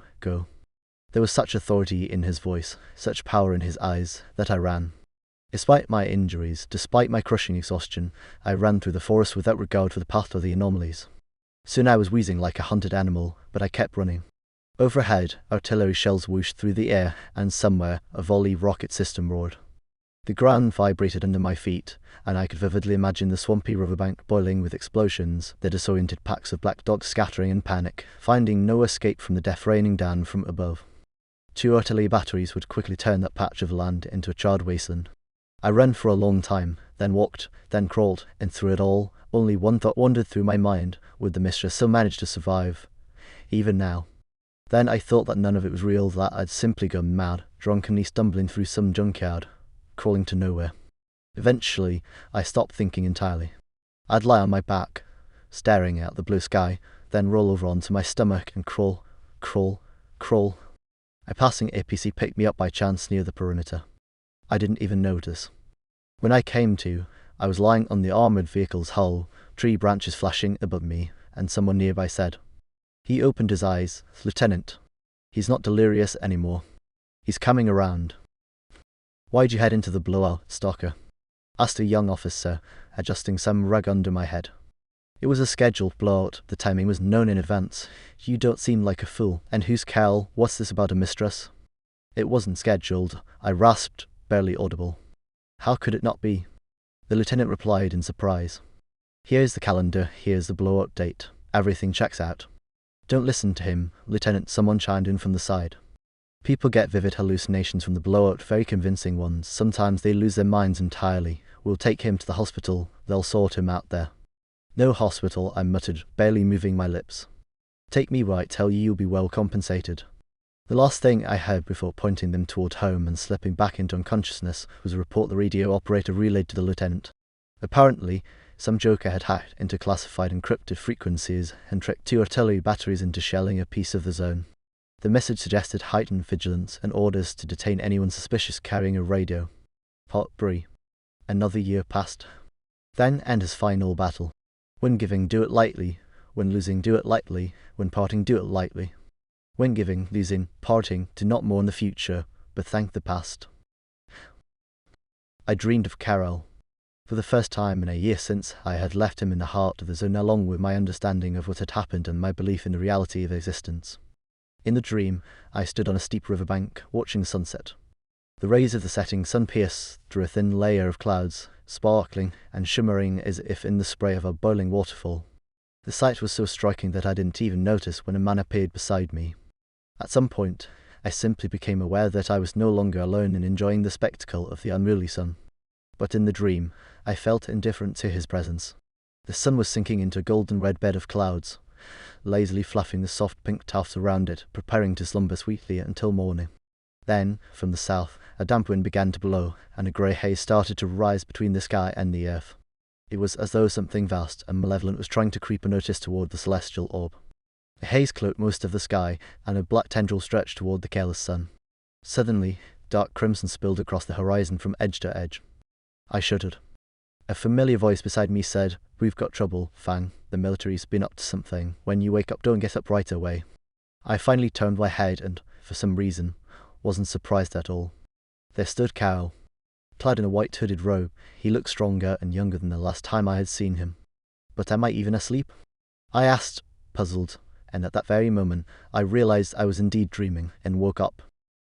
The room was dark, dawn had yet to arrive. I lay still in bed, recalling my dream and trying to understand why I felt so lonely and uneasy. A strange dream, certainly. I rarely dreamed, and Carol had never appeared in any of them. But it wasn't just that. Something beyond the dream was making my heart race and my forehead break into a cold, clammy sweat. For the first time, I was scared in my own home. Then I realized what had woken me, faint noises nearby, too subtle for me to identify the source. Soon, however, the sounds ceased, and I lay in complete silence once more. What had Carol told me in the dream? Not to get up immediately? What was I supposed to do? Lie there until morning? If I started obeying every dream, I'd lose my grip on reality in no time. I moved slightly. The act of shifting unexpectedly calmed me. I wriggled a bit more, placed a hand on the grip of the pistol hanging in its holster by the bed, and resumed thinking. My mind wandered to nonsense, and eventually I grew angry at myself. Some foolish dream had me all wound up, like a frightened schoolgirl, even imagining strange noises. Clearly, I needed a break, a short trip away. Yet no ideas about where to go came to mind. Moonlight timidly peeked through the window, brightening the room just enough to make out the shadowy outlines of furniture and belongings. My gaze fell on the far corner of the room. What was this nonsense? The table stood tilted to one side, though I distinctly remembered dining at it before bed. The coarse stool beside it seemed shorter than usual. A chill of unease crept up my spine. The jacket draped over the bedpost was still there, or so it should have been. I reached for it and was somewhat reassured when I found it. Cautiously, I pulled out a pack of cigarettes and some matches, lit one, and smoked. I needed to calm down and think clearly. The familiar taste of tobacco began to restore my confidence. I lazily blew smoke rings, watching the wisp swirl in the moonlight until I noticed something odd. The smoke didn't disperse as usual. Instead, it gathered into a thin thread, spiraling into a vortex about a meter from the bed. Moreover, the stool hadn't just become shorter, it had sunk halfway into the dirt floor. The table's surface was cracked, and something sticky and viscous dripped from it. That's when it hit me. I was dreaming again. My room had transformed into a fragment of the zone, complete with all its eerie and even oozing consequences. With that realization, I relaxed. A dream was just a dream. The moon grew bolder, almost fully visible through the window, and the room brightened, revealing even its darkest corners. Within minutes, I identified the signs of various anomalies and began to feel more at ease. Even in dreams, my instincts as a stalker were intact. Nothing unusual, if anything, it was oddly familiar. If this wasn't a dream, and Carl hadn't warned me, I would have likely died within seconds of getting out of bed. But could one truly die in a dream? Curiosity kept me from wanting to wake up. It was fascinating to dream while fully aware that everything around me was an illusion. Such an experience had never happened to me before. I sat on the bed, continuing to observe my surroundings. It was both strange and intriguing to watch the zone settle into my cabin without so much as asking the owner's permission. A foul stench drew my attention. Near the window, in a patch of moonlight, a bubble on the floor swelled and burst. The reek grew stronger. A dream with smells. Could dreams even have scents? I couldn't recall, but a terrible suspicion began to creep into my chest, wrapping cold tendrils around my arms and legs. Could this not be a dream? No, it couldn't be. The zone was kilometers away, it couldn't have expanded so abruptly. It simply couldn't. I clenched my fists, relaxed them, and clenched them again. With each passing second, the truth became clearer. This wasn't a dream. Socks lay on the floor. I leaned cautiously to grab them and felt my hair crackle and pull toward the still spinning vortex of smoke. The zone had come to my home. One sock I tossed into the vortex, the other farther away toward the table. A streak of lightning, a heavy thud, and the acrid smell of scorched fabric filled the room. I couldn't fully assess the fate of each piece of clothing, but now I knew exactly which anomalies had taken up residence in my home. And this was no dream. My mind worked with crystal clarity. Emotions were set aside if there was an obvious fact to face, and the question had to be resolved based on that fact. I had found myself in the zone without leaving my bed. Now I had to get out. My beloved home, my fortress and refuge in difficult times, the den I had settled into over the last 5 years, had turned into a deadly trap. Every familiar corner was now unpredictable and dangerous. I quickly suppressed any self-pity. This was the zone where indulging in emotions could be fatal, and carefully stood up, scanning the room once again. My eyes had fully adjusted to the darkness, and the sense of looming danger sharpened my hearing. I was keenly attuned to the faint vibrations in the air, the pulsing quiet sounds, and subtle movements from all directions. Another bubble swelled beneath the window. Viscous gunk continued to drip from the table. The smoke had completely dissipated, but a naturally dark spot on the dirt floor betrayed the presence of a dangerous anomaly. Reaching out cautiously, I took the clothes hanging on the bedpost and dressed slowly. I clipped my pneumatic needle gun to my belt, retrieved spare magazines of needles from under the bed, and prepared to move. My shoes were near the doorway. The essential gear for venturing into the zone was stored outside in a hidden stash. Food was in the cellar, and water in the well. Everything seemed so simple until now. I dismissed thoughts of food and water immediately. The chaos in the cellar was enough to make me consider shooting myself rather than venturing down there. In Wellswell, the zone turned those into something utterly terrifying. Even peeking into one could be dangerous. Still, a small, irrational part of me wondered if I might have risked a glance, had the opportunity arisen. But thoughts are just thoughts. I needed to retrieve my gear and my shoes. The distance wasn't great, and matches turned out to be the perfect tool for testing my path. Carefully tossing matches to probe for anomalies, I made my way to the front door. The matches were light and frustrating to work with, but eventually I devised a method. I lit them one by one, watching the movement of the flame and smoke. For my creative improvisation, I figured I must have earned a few points back from death, though I wasn't sure if death even kept score.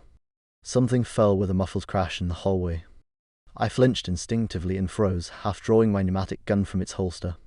After a minute of silence, I dared to make my next move. The shoes were intact, but as I pulled them toward me, I felt slight resistance. Striking another match, then another, I saw in the flickering light that a grabber anomaly had nestled just past the threshold. Exiting through the front door like a normal person was out of the question. Crawling out like a lunatic didn't suit me either, so I settled for glaring into the ominous darkness.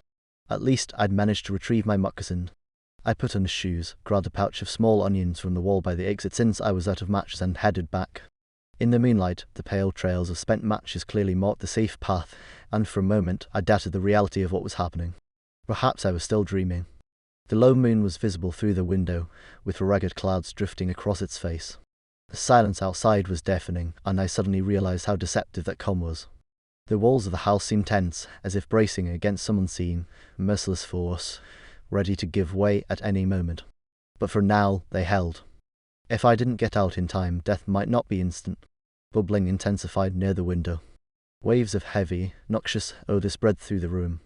I moved in the only viable direction toward the back of the house, where I kept various tools and supplies in a small room with a modest window. I could only hope the path there was still clear. Wandering my own home in the dark was both frustrating and unnerving. It took about 20 minutes of tossing onions and peering into the gloom to reach the small window. Along the way, I came across a flashlight, but, predictably, its batteries were dead. That likely meant another grabber was nearby. I couldn't resist stopping by a wall cache. In better times, I had stored my most valuable finds there. Now it held only a ceramic pistol I had acquired under rather strange circumstances. I felt a pang of regret for the useful weapon and spent a few minutes cautiously opening the cache. Luck was on my side. The cache hadn't been overtaken by anything nasty yet. I had long ago crafted a shoulder holster for this pistol. Retrieving the appropriate rounds, I found everything still in working order. However, I'd never actually used the weapon. I wasn't sure why. I had always managed with my usual tools, but I'd always treated this pistol differently. Wrapping the holster strap around my waist and slipping the ammunition into my pocket, I continued on my way. The area in front of the small window was clear, and I easily opened the shutters. The night threw the scents of grass and something endlessly fresh and pure into my face. For a moment I froze, drawing in the sweet night air with a deep breath, forgetting in the blissful ecstasy of it all about the chaos surrounding me. In the distance came a rumble. The darkness of the night scattered with bright flashes, and the freshness of the air mixed with the acrid scent of burning. I climbed through the window frame. The small town, on whose outskirts my shack stood, was on fire. To be precise, its central part burned, and even from here, the roaring column of raging flames tearing into the night sky was audible. Sparks flew, something exploded, sending waves of fire across the darkness. The untouched houses nearby stood silent and lifeless, almost resigned to their fate. I lingered for several minutes, straining to hear the wail of fire truck sirens or even the hum of cars, but there was nothing. Turning toward my stash, I started moving. Anomalies were everywhere, as if following an emission, but no emission had occurred. Without one, the zone couldn't expand. Or at least, it wasn't supposed to. Now, it seemed, anything was possible. And why had Carol mentioned something about the military in my dream? Should I dismiss the ramblings of sleep when this was happening around me? No, after everything I'd seen, ignoring it would be foolish. Entertaining myself with such trivial thoughts, I moved along the perimeter of my yard, noting the nearly collapsed veranda, the orange rings of flickering light on the shed's wall, and the bubbling puddle where my stash used to be. My stash. In quiet despair, I covered my eyes with one hand, a reflexive gesture betraying my crushed emotions. My gear was gone. I didn't want to believe it, but the dismal truth continued to bubble and emit its now familiar stench. Standing over the grave of my hopes for an easier future, I thought about the town. If anyone had survived, it would only be the stalkers if they were lucky. Where would I be now if not for Carol's dream? It was a heavy thought. I had many good friends in that town, but there was nothing I could do for them now. By dawn, I was sitting on a rock just beyond the yard, clutching the lone bone knife that had been left behind on the veranda during a repair job. I waited for the day more out of habit than any real need, unwilling to admit to myself that anything salvageable had already been lost. I'd even tried returning to the house, but the window through which I had climbed out now shimmered with a silvery mercury-like film. A shame no spider had spun that web. As I sat on the rock, I knew I had to move to flee the encroaching zone and try to cross its expanded boundaries today. But I couldn't bring myself to leave my home. I was too attached to my former life, attached in a way no proper stalker should ever allow themselves to be. Morning was dull and grey. Wisps of mist or low clouds dragged themselves over the rooftops like smoke from some watery fire. Their damp fingers clawed at the poles and fences, seeped into my clothes, and floated onward to lick the scorched wounds of the dying town. At first, I busied myself loading magazines with a ceramic pistol, silently cursing myself for only thinking of it by morning. I adjusted the holster and tested how easily the sleek black weapon drew. Then I checked the needle gun. It annoyed me how difficult it was to draw both weapons simultaneously. I spent nearly half an hour adjusting the suspensions for both holsters. Then I heard gunfire. A long burst of automatic fire followed by a sharp rifle shot. Another burst. Someone on the far side of town was in a firefight. Judging by the sporadic shooting, there weren't many of them, and they were conserving ammo. The familiar sounds snapped me out of my stupor. They grounded me. The zone is the zone. There's never much time for hesitation. I had to leave. Rising from the rock, I slid the knife into a narrow pocket on my pants, sewn there specifically for it. With one last glance at the crooked, ramifical structure that had so recently been my home, I cautiously stepped onto the street. It wasn't until now that I fully realized how derelict the neighboring houses looked. And the people. First house I passed greeted me with silence. I carefully skirted a black puddle that oozed oily, its shapen ripples toward me, pausing to peer into the gaping, black windows. Someone had carelessly smeared red paint across one of the nearest panes. I knew what that paint was, but I told myself it wasn't. I clung to the thought that someone had simply dropped a brush and it. Rings of blue flashes raced along the windows, and I instinctively backed away. Even from 10 meters away, that anomaly could easily rip your head off. There was no way anyone alive could still be inside. I moved on. A few steps later, I came across my first dead bird. It lay sprawled awkwardly, its red stumps where wings should have been splayed wide. Its long, straight beak gaped open, and its lifeless black eye stared at me. The next house had burned from the inside. Grey sky peeked through the collapsed roof as I crept past a large shattered window. Inside, it looked as if a fiery tornado had swept through. Charred walls, the twisted remnants of a metal bed frame, and wires melted into tight spirals. Nothing else. From the outside, though, the house looked almost normal, save for the missing roof, no sign of the catastrophe within. This was Cromie's house. May his fate be a gentle one. I checked out another dozen houses, and everywhere I found the same thing, death and emptiness. Most of the buildings appeared harmless from the outside, but broken doors, sagging pieces of roof, or a pervasive stench always betrayed the presence of new occupants. Dead birds were now scattered everywhere a bird carousel had clearly swept through. Over there, a cat lay as rigid as a stone, its fur no longer looking like fur, but instead a spread of delicate crystals. Gunfire still echoed from the far side of the town. I stopped peering into houses and began heading toward the sound of the fighting. I didn't particularly care about someone else's skirmishes, especially under these circumstances, but that side of town was where SH lived, the only person I might dare call a friend. I couldn't leave without finding out what had happened to him. Scooping a few handfuls of gravel from a roadside ditch and dumping them into the pocket on my chest, I set off along the shattered remains of a once paved road. Here and there, the remnants of asphalt had been warped and overturned by gravitational anomalies, and once again I marveled at how swiftly the zone had asserted itself here, claiming the land as its own. But that's the zone for you, a constant reminder of how little we still know about it. Up ahead, an electric pole had been shattered into long, jagged splinters. I carefully avoided the drooping cables, which in one spot lay against the ground and in another climbed back up to the next, still standing pole. I stopped out of habit when I reached the drainage pipe that ran under the road.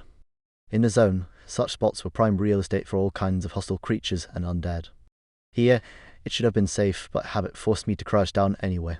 The first stone I threw froze mid-air, spun lazily for a moment, then exploded, showering me with tiny shards of rock.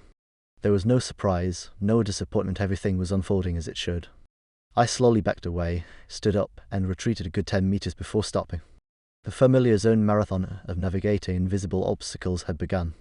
I had to climb over a fence belonging to a house that was now nothing more than a crater, its remains arranged in concentric rings of debris. The anomaly that had devoured the entire structure was terrifyingly powerful, but such anomalies typically only triggered once. So, I strolled carefully along the neatly arranged fragments of bricks and boards before climbing over another fence. The town centre still smouldered from their night's fire. The flames were gone, but black, sooty smoke continued to rise from the charred ruins. Here, for the first time, I saw human corpses, or at least what I, with my own experience, recognized as human remains. I had long since stopped viewing bodies as people who had recently walked, breathed, and gone about their lives.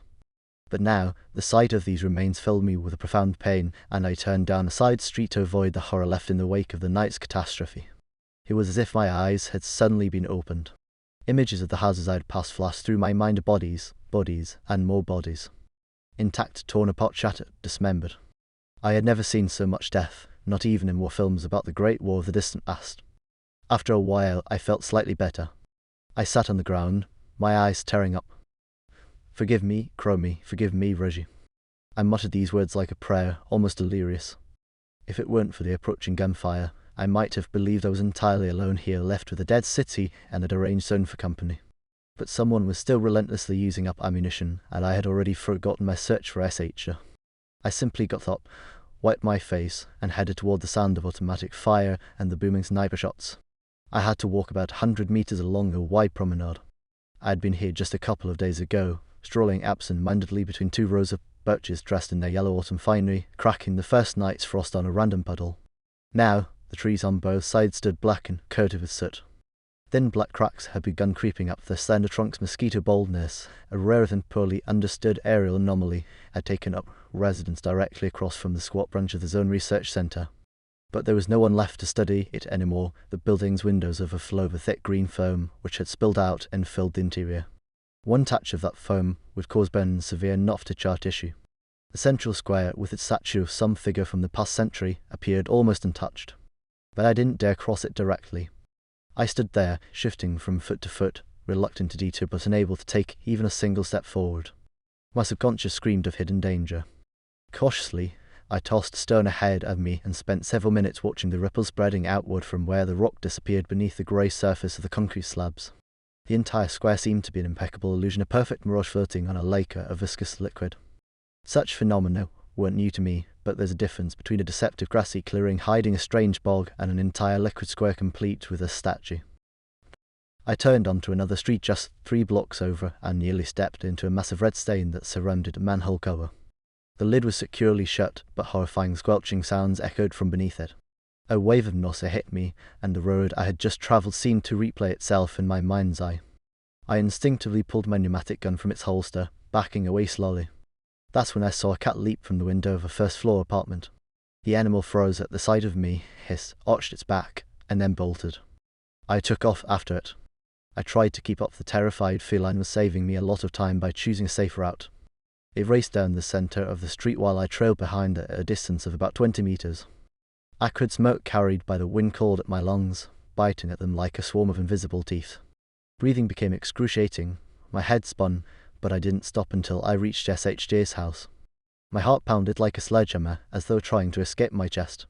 I collapsed onto the ground, gasping for air, trying to focus. After 20 minutes and 2 cigarettes, I had calmed down enough to push myself up and head toward the door of the 2-story building, the basement of which SH called home. I'd already resigned myself to the idea that he couldn't have survived, but the exterior of the house showed no signs of anything unusual. That faint glimmer of hope slipped into my heart. Maybe SH was sitting in his little lair, surrounded by grenades and pistols, too scared to come out. The thought made me chuckle quietly. I hoped with all my heart that this ridiculous image would prove to be true. The entryway was silent.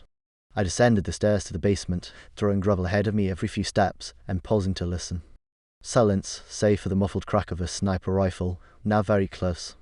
The door I was looking for had vanished entirely, leaving a gaping threshold.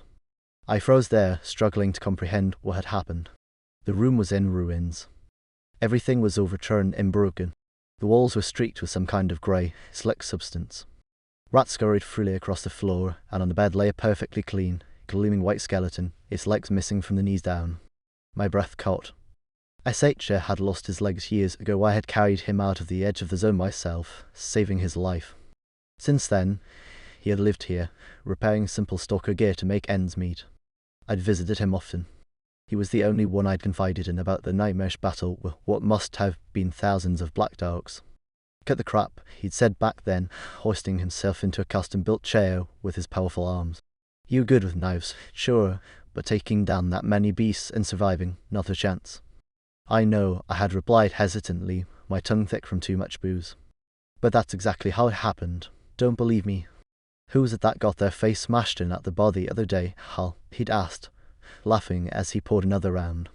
What? You can slit throats but can't sock some idiot in the jaw. That was accidental, I've muttered, rubbing the bruise on my cheek. Still, I can't just chalk up everything I can't explain to hallucinations. That way lies madness. The zone is vast, he'd say with drunken wisdom, raising his glass. Not in distance, but in meaning. He always veered into incomprehensible philosophy after the 7th shot. Now his legless, polished skeleton lay just 3 meters from me, and the baldest of the rats were dragging away the smallest bones. I cautiously entered the room, scattering the rats thankfully. These were still normal ones, not zone-mutated horrors. Standing over my friend's remains, I tried to piece together what could have stripped him down to his bones so thoroughly. Then I remembered the floor safe. I bent down and lifted the heavy lid. Inside, I found a shortened sniper rifle with a silencer, 2 loaded magazines, a silver flask, a pair of thin leather gloves with the fingers cut off, a handful of pistol rounds, and a steel knife. I gathered it all, placed S.H. Shear's bones into a crate, and sealed the safe shut. I set his skull on the table, and laid the steel knife beside it. He would have appreciated that. I promised myself that if I made it out alive, I'd return and give him a proper burial. Fastening the flask to my belt, pulling on the gloves, and slinging the rifle over my shoulder, I headed back outside. The controller stood there, just off to the side of the doorway. Lost in my thoughts, I almost walked right into him. Tangled hair, bulging eyes, and a glistening naked body reflected in my wide, terrified gaze. My throat tightened as I raised the rifle with trembling hands. But before I could aim, his gaze locked onto mine like steel clamps, paralyzing me. I screamed inwardly, a silent wail of infinite terror, and tried to resist, but my effort was in vain. My body refused to obey. My knees buckled, and I collapsed, clutching the rifle in fingers that no longer felt like my own. The butt of the rifle struck the concrete with a dull thud. Only my eyes still obeyed me, and tears began streaming down my cheeks. All zombies cry in the final moments before they cease to be human. My nose started to run, my pants were wet. My heart hammered out its last desperate beats as a human's, preparing to serve as the heart of a rotting, mindless husk. In that moment, death seemed like salvation, a wonderful, almost unattainable dream for which I would have traded everything. And yet, the merchants of such a sweet release were nowhere to be found. It felt like the controller had struck me. Of course, that was impossible, but I was lying on my side, and my head throbbed as if I'd taken a solid punch to the jaw. Groaning weakly, I reached for the rifle. My hand obeyed.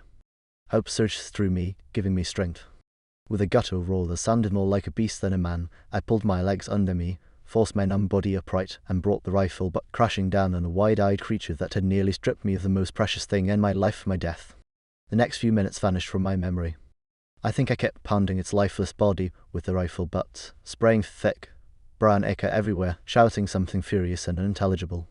Eventually, I tossed the mangled rifle aside and pulled my bone knife from my pocket with an almost euphoric satisfaction.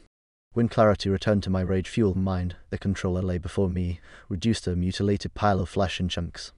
A short distance away, 2 men stood with weapons in hand, eyeing the aftermath of my frenzy with great interest. "Well, there's a role model for us all," one of them remarked sarcastically. "That's how you're supposed to hate the filth." The other stepped forward, crouching down to inspect the carnage with a mixture of disgust and curiosity. He spoke in a tone that was almost sympathetic. "Who are you, monster? Then why'd you chop the beast into such fine pieces?" I stared at him with wild eyes as the fury ebbed from my veins.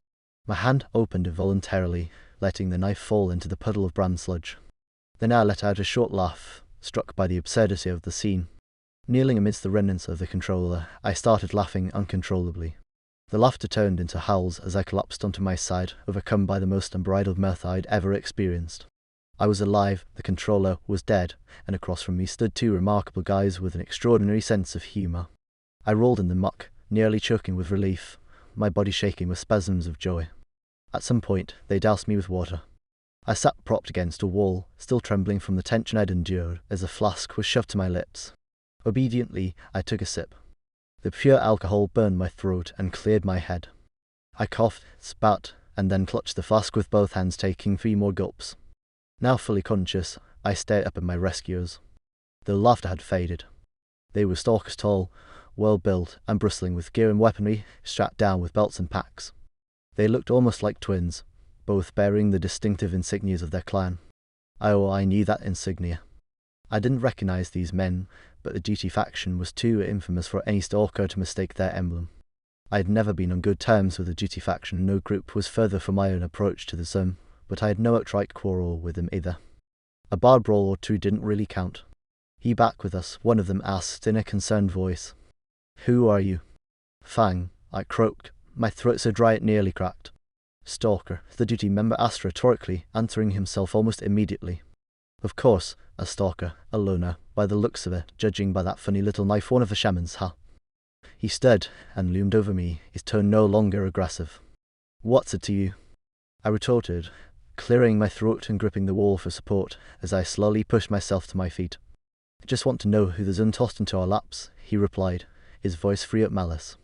For a moment, I reconsidered the rumors claiming duty members secretly killed shamans when they could get away with it. I took a deep breath and realized just how badly I stank. The controller evidently hadn't been much for personal hygiene in life. "You're coming with us," the duty member said, his tone brooking no argument. "You don't look like a mutant, and we're always ready to help a normal person. That's our duty." The statement was delivered with theatrical gravitas in typical duty fashion. I'd always wondered, did they genuinely believe their rhetoric, or were they just trained to speak this way? "I'm not going your way," I said calmly. "You have your business, I have mine." "You don't get a choice," he said, his voice a shade firmer.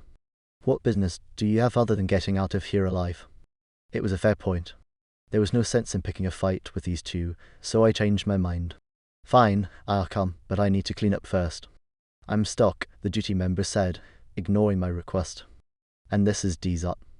The other man, standing a little ways off, wiggled his fingers faintly in a motion that seemed to say, "Yes, that's me." His face remained impassive, but there was a faint hint of irony in the gesture. "That pump is still clean," Stock said, gesturing with his rifle toward a metal stand with a lever. "Wash up quickly, then we're moving out." Near the water pump, I found an old pot that the duty members had used to pour water over me, bringing me back to my senses. With an indescribable sense of relief, I filled it to the brim. Both pistols, my trusty needle gun, and the ceramic marvel I had taken from my stash at the last moment were placed on a rock. I stripped off my clothes, remembered the knife in my pocket, and, naked, retraced my steps through the remains of the controller. I avoided looking at the duty members, and they, in turn, paid no attention to me. Cold water streamed down my head, clearing my thoughts, washing away the grime and the controller's blood, carrying off the fear and the trauma. I felt like I was crystallizing, becoming utterly clean and calm. Dzot seemed to be keeping watch over the area, while Stock curiously examined the ceramic pistol I had cleaned. "A fine piece," he finally said, tapping the black barrel with the tip of his gloved finger. "I've heard of these designs, but never seen one in person." I was busy wringing out my washed trousers and didn't bother to respond. There wasn't much to say, anyway. "Cavett has been silent too long, Commander," Dzot said, his tone uneasy. "He had plenty of rounds, and his SVD's is reliable as a slingshot. No way he'd let mutants get too close. We should check on him." I hurriedly pulled on my damp clothes and secured my pistols. "Follow us," Stock instructed, gesturing briefly to Dzot, who disappeared around the corner without a sound. My soaked boots squelched with each step, the damp straps of my gear set under the weight of the pistols, but none of that mattered compared to the simple fact that I was alive. Quickly catching up to Stock, I walked behind him, savouring every movement of my body, as though every step was a revelation rather than just the habitual act of putting one foot in front of the other. Stock moved ahead effortlessly, cradling his rifle in the crook of his arm. My heightened senses took in every wary tilt of his head and every practiced step. He was a serious fighter, and as seasoned stalker his movements left no doubt about that. I felt a strange euphoria from the simple fact that we were moving together, side by side, as if we were yoked to the same task. Yet, in the back of my mind, the thought lingered, if these men hadn't arrived when they did, Stock would have just as calmly riddled my zombified body with bullets and walked away, his stride no less measured. The destroyed city continued to unfold around us, but the wonder of my survival and the growing numbness to the situation dulled all other emotions. The dead houses and dead people were no longer gut-wrenching, they felt almost mundane. In the zone, I'd always viewed death with indifferent eyes, and now this place, though it looked like a regular town, had fully transformed into the zone. It was an entirely different world now. Head Dzot came into view. He stood with his head tilted back, staring at something on the roof of a 3-story concrete building. "Look," he said, pointing to Stock as we approached. "That's where he was supposed to be stationed until further orders, or he'd have signalled us himself if something was off. See that gunpowder scorch on the wall? He fired from there, but now there's nothing, no sign of him. A few shell casings. That's it. No blood, no body, just some slime on the stairs." Circle around it and see if you find anything, Stock instructed calmly. Maybe he left a marker somewhere. Diesel obediently headed into the courtyard while Stock pulled a 4-shot signal flare gun from his pocket and fired it into the air. A red streak blazed upward, scattering glittering sparks over the rooftops. I felt a wave of exhaustion and sat on a wooden bench near the entrance. Stock shot me a disapproving glance, but said nothing. The situation didn't lend itself to small talk. I knew that sitting in such circumstances was foolish. It marked me as a rookie. But my elation had subsided, my legs were shaking, and the only alternative was to lie down. I imagined how that would look and decided against it. Stock stood still, listening intently, before stepping into the building's entrance and vanishing up the stairwell. I was left alone. In principle, this was the perfect moment to break away from the duty members. For some reason, my overwhelming gratitude had quickly faded, and the future no longer seemed so rosy. Duty wasn't just a group of like-minded individuals. It was a serious organization with strict laws and rules, the violation of which was often met with the harshest punishment. They showed no mercy to any of the zone's mutated creatures and gave no quarter to enemies. The only concession they made was to mutated plants, and even then, only until better times, as they put it. But at that moment, moving all alone was beyond my strength. I didn't know what was happening to the zone, and my experience might not be enough to navigate my way back to a normal world. The duty members were still people, and I could count on their help. At the very least, they had food and water. That alone was worth staying. So, I continued sitting quietly until Dezot emerged from around the corner. A minute later, Stock joined us, and the concern on his face was unmistakable. "Coppets is gone," Stock said in a flat voice. "No trace of him, nothing at all." Dezot shook his head, silently indicating that his search had yielded nothing either. For a moment, both of them stood still, pressing their right hands against the emblem of their clan. The Soma, detached expressions, and the ritual gesture was the duty clan's way of bidding farewell to a fallen comrade. I stood from the bench and, though I didn't know the missing man personally, I mumbled out of habit, "May your path be easy, Stalker Coppet." Stock and Dezot looked at me, and something shifted in their expressions. Maybe I had done the right thing, or maybe not. It didn't matter to me. Before death, we are all equal, duty members, Shannons, soldiers, or the scientists from the Zone Research Center. Coppet was a trainee in our quad, Stock said. We were exiting the zone when something swept through us, just above the treetops. When we made it here, all we saw was death and destruction. Coppet was the first to spot a horde of zombies. He stayed on the rooftops, covering us and picking off the monsters. We left him all alone when we saw the controller and went after that rotten creature, and then we found you. Stock stared into my eyes, his gaze demanding and tinged with sorrow. I felt uneasy under the weight of it. Coppet died while we were dealing with you. That's how it was meant to be. As someone up above decided, you'll take his place until we're out of here. Then, as with any trainee, you'll be free to choose your path. I was taken aback. A trainee? Me? But I didn't object. After all, what difference did it make if I travelled with duty members as a trainee? Nobody was forced to stay in the clan. Once we made it out, I could say goodbye and end the charade. Another man, dressed like my new companions, was approaching quickly down the street.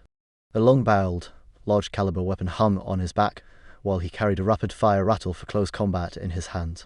From a distance, he signalled with his hand. Stock responded with a wave, and Dezot shifted his grip on his rifle, ready to cover his comrade if necessary. The newcomer wasn't attacked, though, and he approached us and challenged, his eye scanning for something. He was shorter than Stock, stocky, broader in the shoulders, and visibly older. The fourth member of the quad, I realized as I studied him. He had black hair, a prominent hooked nose, and a small scar that had once disfigured his lower lip. "Where's Coppet?" he asked immediately, looking intently at Stock, then Dezot, and briefly glancing at me. Stock remained silent, and the man, pausing briefly, placed his hand on his clan emblem. His eyes narrowed, and a crease appeared across his forehead. "This is the quad's new trainee," Stock said, nodding toward me. "His name is Fang. We found him at the moment Coppet was lost. A trainee is gone, a trainee arrives, so be it." Arvach, the stocky man, introduced himself, scrutinizing me carefully. "You are not a shaman, are you?" he asked with a hint of distaste. I shook my head, but he didn't seem convinced. "Stock, are you sure we need a trainee?" Arvach asked, deliberately turning slightly away from me. I noticed Dezot grimace and turn away, as if pretending to survey something in the distance. Stock met Arvach's gaze calmly, his face revealing almost nothing. "Everything's been said. Arvach, a quad must be complete if possible. Give Fang the clan emblem and the trainee's pack. His mutations are within the limits we checked. He killed a controller, and he's the only one we found here. Corpus disappeared without a trace. What else do you need? Arvach muttered something under his breath, but obediently shrugged off the grey single-strap pack and, after rummaging in his pocket, pulled out Duty's emblem. "Wear this," he said, slapping the plastic triangle onto the left side of my jacket. "And remember the trust placed in you." After a brief pause, he leaned closer and added quietly, so only I could hear, "While you still have it from the boss." Under different circumstances, I would have had a sharp retort ready. I've always hated that kind of pompous rhetoric, but this wasn't the time for a battle of wits, so I stayed silent. I nodded, picked up the pack, and slung it over my shoulder. "Let's move," Stock said. "The living have had their chance to join us, and we can't help the dead." "Where to next?" Arvach asked, spitting brown tobacco juice onto the ground. I was surprised Duty had strict rules against using stimulants without necessity, so this habit seemed out of place. "We'll aim for the nearest checkpoint, as far from the zone as possible," Stock said confidently, unfolding a small map. "If the zone has reached it, we'll decide on sight." "So you don't know what happened?" I cautiously asked Stock. "How did the zone appear here?" "Of course not," he replied with mild irritation. "I told you already. We were returning from a routine patrol route. This town was just a stop along the way. Our main base is further on, but once we get to a secure location, I'm sure we'll find out what's going on. Look here, we're currently here." He traced a rough line of movement on the map with his finger. "You're local. You should have a better idea of where it's easier to pass to reach this point." I thought for a moment, carefully reading the map symbols, then decisively pointed to 2 areas to avoid. "If this zone behaves by the usual rules, then these spots will likely have serious anomalies. Your map is outdated. Over the past 4 months, they excavated a quarry here for burying active materials, and over here they've set up a rocket artillery division with ammo and fuel depots, surrounded by a heavily entrenched infantry battalion. Concrete, barbed wire, minefields, the works. You can imagine what's there now." Stock nodded thoughtfully, ran his finger over the map again, then looked at me. "This route work?" "Yes, theoretically, it should." At that moment, I couldn't help but think about how theory and practice often diverge. "Settled, then." Stock folded the map and critically surveyed me from head to toe. "You know what a quad is?" We left the dying town as a full quad. Dizot led the way, slinging his weapon over his back and checking the path ahead with instruments and small spheres. Behind him, Stock and I walked in pairs. My role was to watch the quad's immediate surroundings, shoot at smaller threats, and cover Stock's back in case of danger. Both my pistols, my trusty needle gun, and the ceramic beauty I'd grabbed from my stash at the last moment had been deemed insufficient firepower. Instead, they handed me a TR-27, the same rapid-fire chatterbox Arvach carried. It was an old but reliable submachine gun for close-quarters combat. I didn't argue. They gave me plenty of ammo, with 8 loaded magazines weighing down my pockets reassuringly. While I wasn't a fan of such weapons, it was clear that arguing was pointless, and I accepted it. Arvach brought up the rear, watching our backs and occasionally glaring at the back of my head with undisguised hostility. Since the Duty emblem had been slapped onto my chest, he hadn't said a word to me but had continued to glance at me with distrust. My earlier fears about what Duty might do to shamans like me were slowly creeping back. That said, Stock commanded the quad, and I had been almost officially accepted as a trainee. For now, I had little reason to worry. They'd given me water and food. Stock explained the quad's movement tactics, and Dizot helped adjust and secure all my gear. For the first time in my life, I felt like part of a team.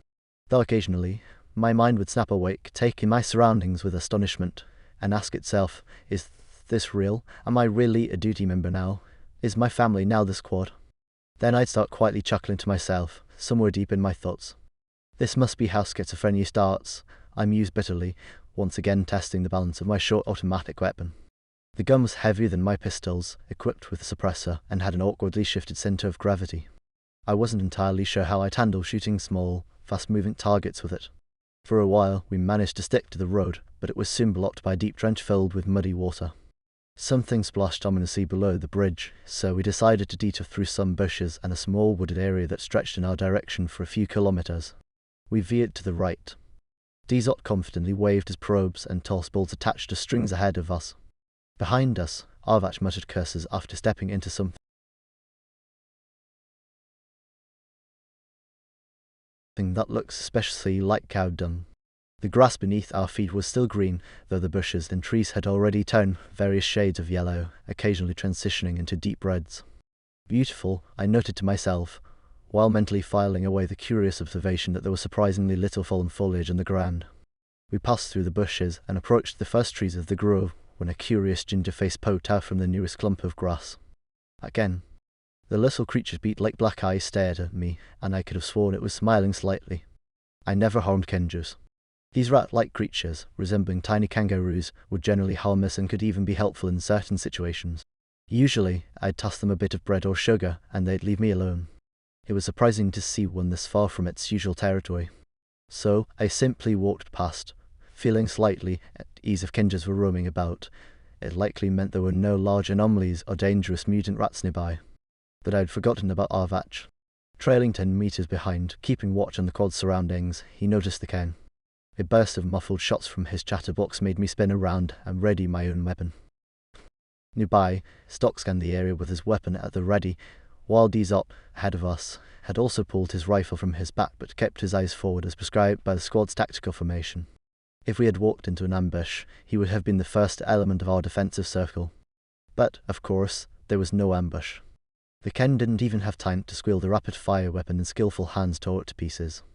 I lowered my weapon, staring blankly at the bloodstain in the grass, while Arvach quickly shifted to the right and sprinted through the nearest thicket. Finding nothing else in the grass, he returned to us, breathing heavily. Dizot kept his gaze forward, though he glanced back a couple of times to assess the situation. Stuck, too, scanned the area but eventually lowered his rifle. "What was that?" he asked as Arvach approached. "A mutant," Arvach replied in a hostile tone, glaring at me. Our rookie walked right past it, like it wasn't even there. "Why did you have to kill it?" I asked, feeling a bitter anger rising inside me. "It was just a Keng harmless. Never attacks anyone. What did it ever do to you?" "Rookie?" Arvach sneered, curling his lips. "What are you, some kind of mutant lover?" "Fang," Stock said in a conciliatory tone, "I'll forgive your mistake this time, since you're still a rookie, but no mutant has the right to live on our land. Next time, you'll kill any filth you see." "And who decided this land was yours?" I asked darkly, listening to rustling in the bushes nearby. "You're getting awfully bold for a shaman, aren't you?" Arvach growled, narrowing his eyes as he took a slow step toward me. "There's a whole pack of Kengs in those bushes over there," I said calmly. "And now, thanks to you, everyone within a couple of kilometers will know we're here." "We're not hiding from anyone," Arvach shot back defiantly. "What's the matter, rookie? Wet your pants already?" I said nothing, cursing these idiots silently. Why did I have to be saved by these duty fanatics? Fang's right, Dizot suddenly said from ahead of us. "We need to get out of here." A mournful squeak came from a few meters away. The pack had figured out what had happened to their scout. Arvach raised his rapid-fire weapon, but the Keng didn't show itself, instead continuing to shriek somewhere in the grass. Soon, other high-pitched voices joined in, and before long, the whole area seemed to echo with their frantic, multi-voiced cries. Stock motioned for us to move, and we started forward again. I pointedly lowered my weapon and walked, avoiding looking around. Arvach scanned the grass for a target, but, finding none, fired a short burst into the bushes. We continued through the trees, the anxious echoes of our movement bouncing ahead. Overhead, a startled bird screeched. The Kengs kept shrieking in different pitches, their sound gnawing at my nerves and making me clench my teeth harder. Arvach fired another burst, again to no effect. "Stop it!" Stock barked. "Fire only at visible targets." Dizot, walking ahead, stopped, poked a finger in his ear, and examined it with a puzzled expression. "Stock," he called out. "Check out this weird reading on the sensor." Stock approached him, and after a brief consultation, Dizot gestured for us to veer left. The Kengs continued their wailing, and frustration overwhelmed me. If only Arvach had just walked past, we could be moving in peace and quiet now. A heavy, guttural growl resonated through the canopy above. What sometimes happened in the zone was happening here. The Kengs' cries had attracted serious predators. How had such monstrosities made their way here already? I was too tired of asking myself this question, and simply prepared to fight. We picked up the pace.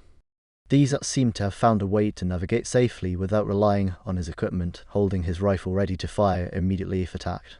Arvach stowed his rapid-fire weapon and began preparing his massive, large-caliber monster gun. Normally, such weapons were used with support, but it looked like Arvach was ready to wield it as a handheld firearm.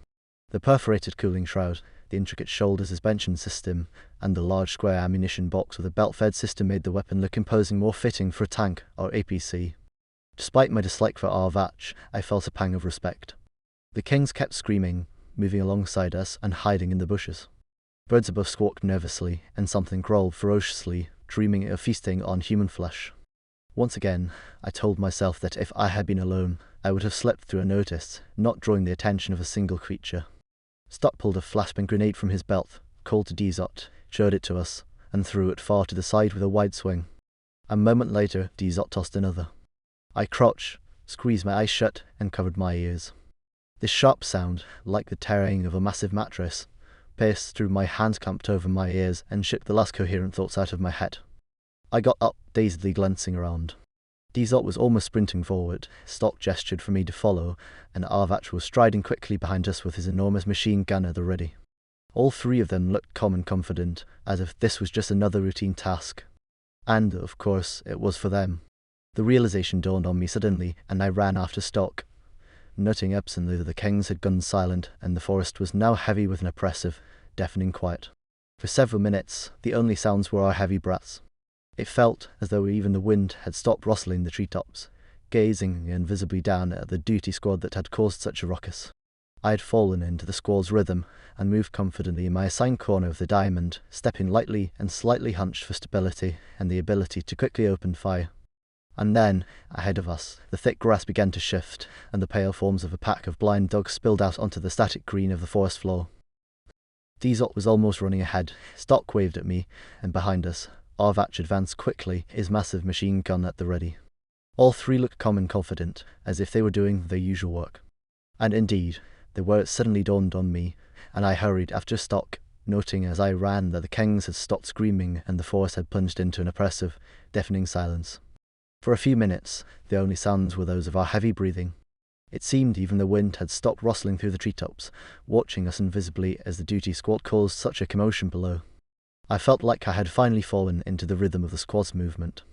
I confidently moved in my designated corner of the diamond formation, carefully placing my feet and crouching slightly to keep my balance and be ready to fire at a moment's notice. Then, up ahead, the tall grass began to part, and the pale forms of a pack of blind dogs spilled out onto the monotonous green of the still forest. It seemed they had come to investigate the king's cries. There was no coordinated attack from all sides, as these horrifying creatures usually preferred. Instead, terrifying eyes' faces appeared just dozens of meters away, and their pale bodies stretched into a full-speed charge, aiming to tear us apart. For a brief moment I froze, becoming the slowest moving target in the area. Dzot reacted instantly. He shot the first dog before it had even launched into a sprint, shredded the second one mid-air, and evaded the third with a backward leap, falling onto his back while firing round after round into the tooth-filled, eyeless head diving toward him. Stock veered left, firing an initial burst haphazardly over the dogs' heads while yelling something at me. Then he dropped to one knee and began to unleash short, precise bursts at the oncoming pack. It finally registered what Stock had been yelling, and I jumped to the right without bothering to aim my landing. Arvach, meanwhile, pressed the trigger of his massive weapon. The machine gun obediently unleashed its first fiery burst. The deafening roar shook the forest as swaths of grass flattened, branches snapped and fell, and dogs caught in the bullets exploded in bursts of crimson. But even that fearsome weapon couldn't halt the entire pack. I rolled to my side, rose onto one knee, and aimed my compact automatic rifle at a dog barreling toward me. The trigger clicked dryly in an empty chamber, and the magazine was jammed. I tossed the rifle aside, drew my ceramic pistol from its shoulder holster, disengaged the safety, and fired directly into the gaping maw that was about to bite off my arm. A fountain of blood erupted from the beast, its teeth tearing the skin on my arm as its dying body slammed me to the ground, pinning me under its weight. Desperately writhing, I struggled to free myself from the heavy carcass.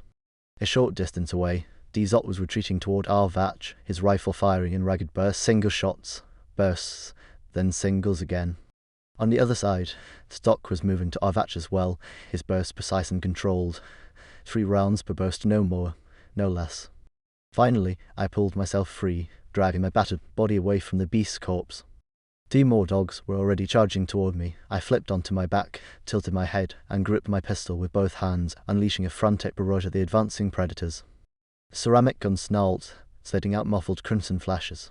For the first time in 2 years, I heard the voice of this remarkable weapon. The magazine emptied quickly.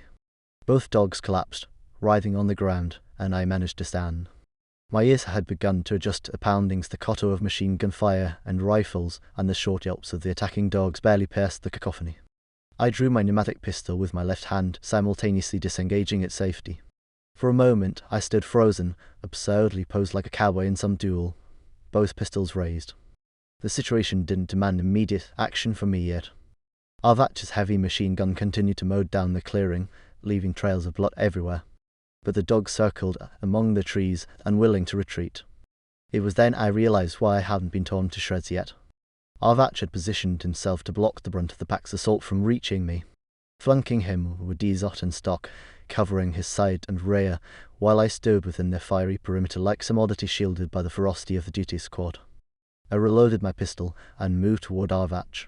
Behind me, a loud crackling noise broke the air. I turned, moving backward toward the squad. Something massive was forcing its way through the brush, unbothered by the gunfire or the presence of the blind dogs. A bear horn?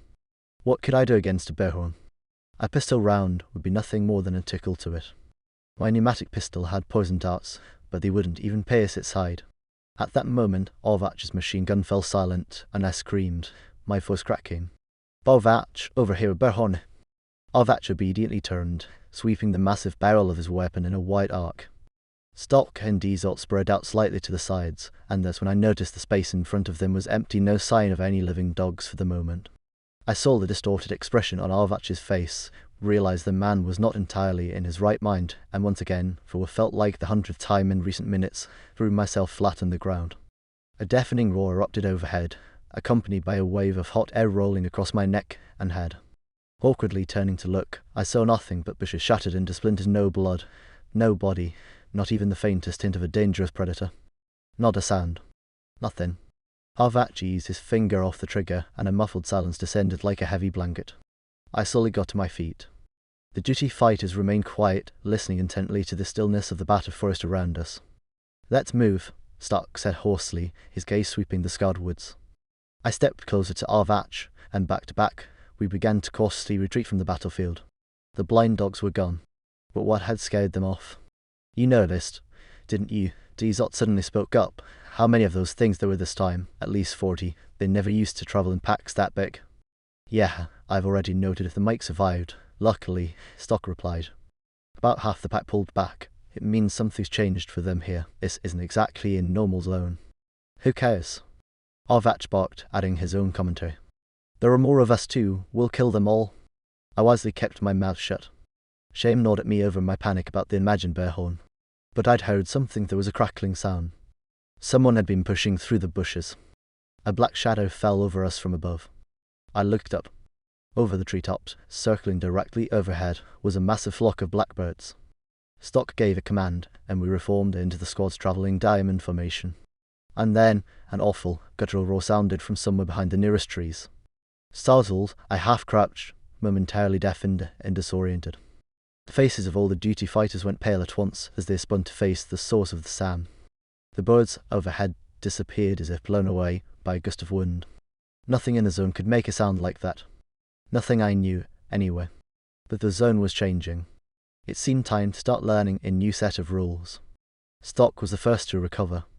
"Run now, Arvach, you rear guard," he bucked and bolted, dragging me with him by my sleeve. The owner of that terrible voice made no further appearances as we sprinted through the yellow undergrowth, weapon still at the ready. Behind us, Arvach trudged heavily, his massive weapon slowing him down. "Stop!" I shouted, suddenly coming to a halt and grabbing Stock by the arm. Something clicked in my mind. There was a small hollow ahead, overgrown with low burdock leaves. Under no circumstances should we enter it. "What now?" Stock snarled, baring his teeth in frustration at my concerned expression. But Dizot appeared beside us, a bolt in hand, and simply tossed it into the dark, broad leaves ahead. He seemed to instinctively grasp what I was thinking and, unlike the others, treated me as if I were perfectly rational. Something shifted in the air above the hollow, and the bolt disintegrated into a fine metallic rain over the leaves. Arvach stopped nearby, panting heavily. We almost walked into it, Stock said gruffly, for Arvach's benefit, then gave me a push to the right. "Go ahead. Lead the way. Dizot, follow him. Move." Now I was marching quickly at the squad's vanguard, scanning the terrain ahead with my eyes. But when the soul-freezing roar erupted again from behind us, I couldn't hold it together and broke into a run. A loud crack echoed from somewhere behind us as a tree snapped apart. Not even a bear horn could bring down a tree like this so easily. I glanced back while running. Before my eyes, 2 treetops disappeared from sight simultaneously, followed by a sharp sound of the crack of 2 massive logs splitting in half, and another horrifying roar shook the forest. By now, we were all in full flight. Arvach had slung his machine gun over his back, and there was no trace left of his usual grim confidence. Dizot and Stock looked openly terrified, and as for the expression on my face, I didn't even want to think about it. Oddly enough, I wasn't particularly scared by this new player with its terrifying voice. Of course, every stalker entering the zone comes to terms with the possibility of a swift death. He dulls over time, replaced by a habitual mindset. But that doesn't mean we don't fear.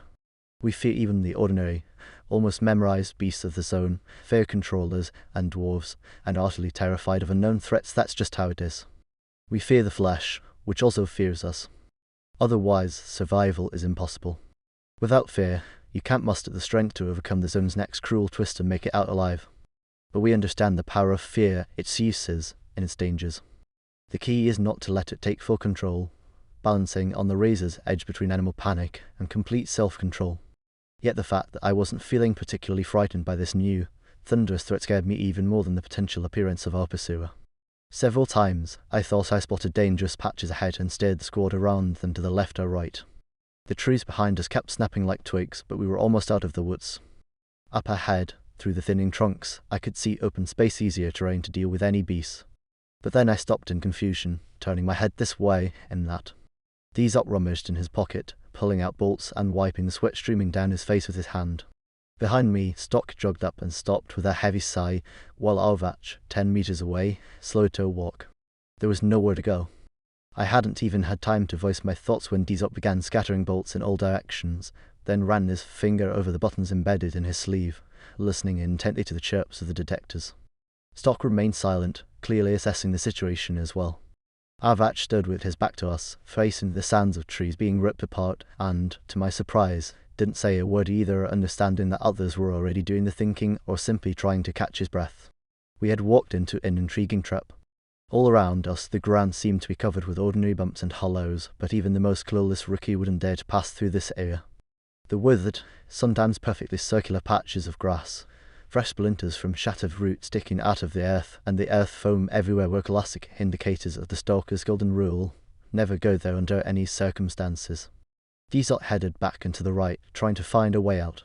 Stock glanced at me briefly and moved to the left. But I already knew there was only one way to escape retracing our steps for at least 100 meters. I had seen such a trap once before, formed by multiple anomalies. My teacher, Lick, called these places cow tongues and explained that there are certain elongated sections of the ground where no known anomaly can settle. Instead, anomalies surround such areas from all sides, sometimes leaving a single path in or out. Woe to the wanderer who stumbles into such a dead end. The stalkers rarely retrace their steps, but here there was no other choice. It's clear we've walked into a ton, Stock said as he returned. We'll have to fight. Maybe the beast will stumble into an anomaly. Dizot, get back here. Arvach squatted and began setting up his machine gun on a stone protruding from the grass. Dizot swapped his magazine on the move and started pulling grenades from his bag. Stock gave me a quick glance and gestured for me to take a position behind Arvach.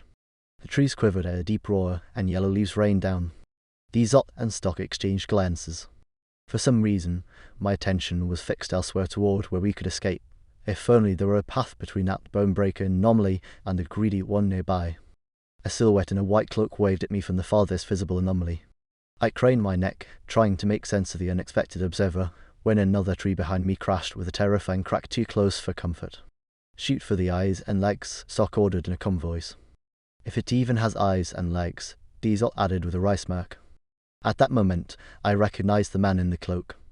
It was Carl, just as he'd appeared in my dream the previous night. He was about 70 meters away, but there was no mistaking him. He waved, gesturing for me to approach, and pointed at something in the grass before him. I squinted, focusing. A thin path, a single trail, stretched from my feet toward Carl. The message was clear. I picked up a couple of sticks and tossed them along the worn, nearly invisible path. Then I took a step, then another. A few more tosses convinced me the route was safe. Hi, I called out to the duty squad. Taking a few more steps, I waited, the 6 wide eyes staring at me. Stock was a seasoned leader. 2 quick questions from me, 2 sharp commands for the others, and the entire squad moved onto the trail. I turned toward Carl and, careful not to stray from the narrow path, advanced toward him. The duty squad followed close behind. The swampy ground squelched unpleasantly beneath our feet, and amidst the sound, the laboured breathing of Carl, or was it something else, grated on my nerves. I glanced over my shoulder and frowned in irritation. Why had this weirdo stuck himself onto me? If not for the black dogs, I stopped sharply. The black dogs were long gone. There couldn't be anyone like Carl behind me. That was all in the past. Slowly, I turned my head, ready to see anything. "You good?" asked a burly man, decked out in signature duty gear. "Sint stock?" I stammered, unsure. "Yeah, it's fine we're clear.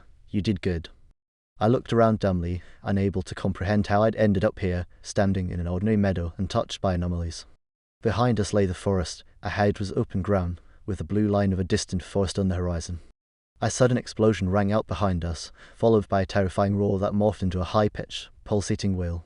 A column of smoke rose above the trees. "We could have taken it on," Dzot said with a grin. "Looks like a regular trip, why I got it." By evening, when we reached the forest and settled down for a short rest, I finally remembered that Carl was supposed to meet me at the end of the narrow path through the cluster of anomalies. The small fire crackled warmly, its red joints snapping as it drove away the darkness and beckoned us to forget the horrors of the past day and relax. According to Dzot, we had left the bounds of this new zone and now only had to worry about random mutated beasts. I didn't share his confidence, but had no solid evidence to argue otherwise. Stock insisted that we needed to reach the nearest second-line zone perimeter checkpoint, and Dzot agreed.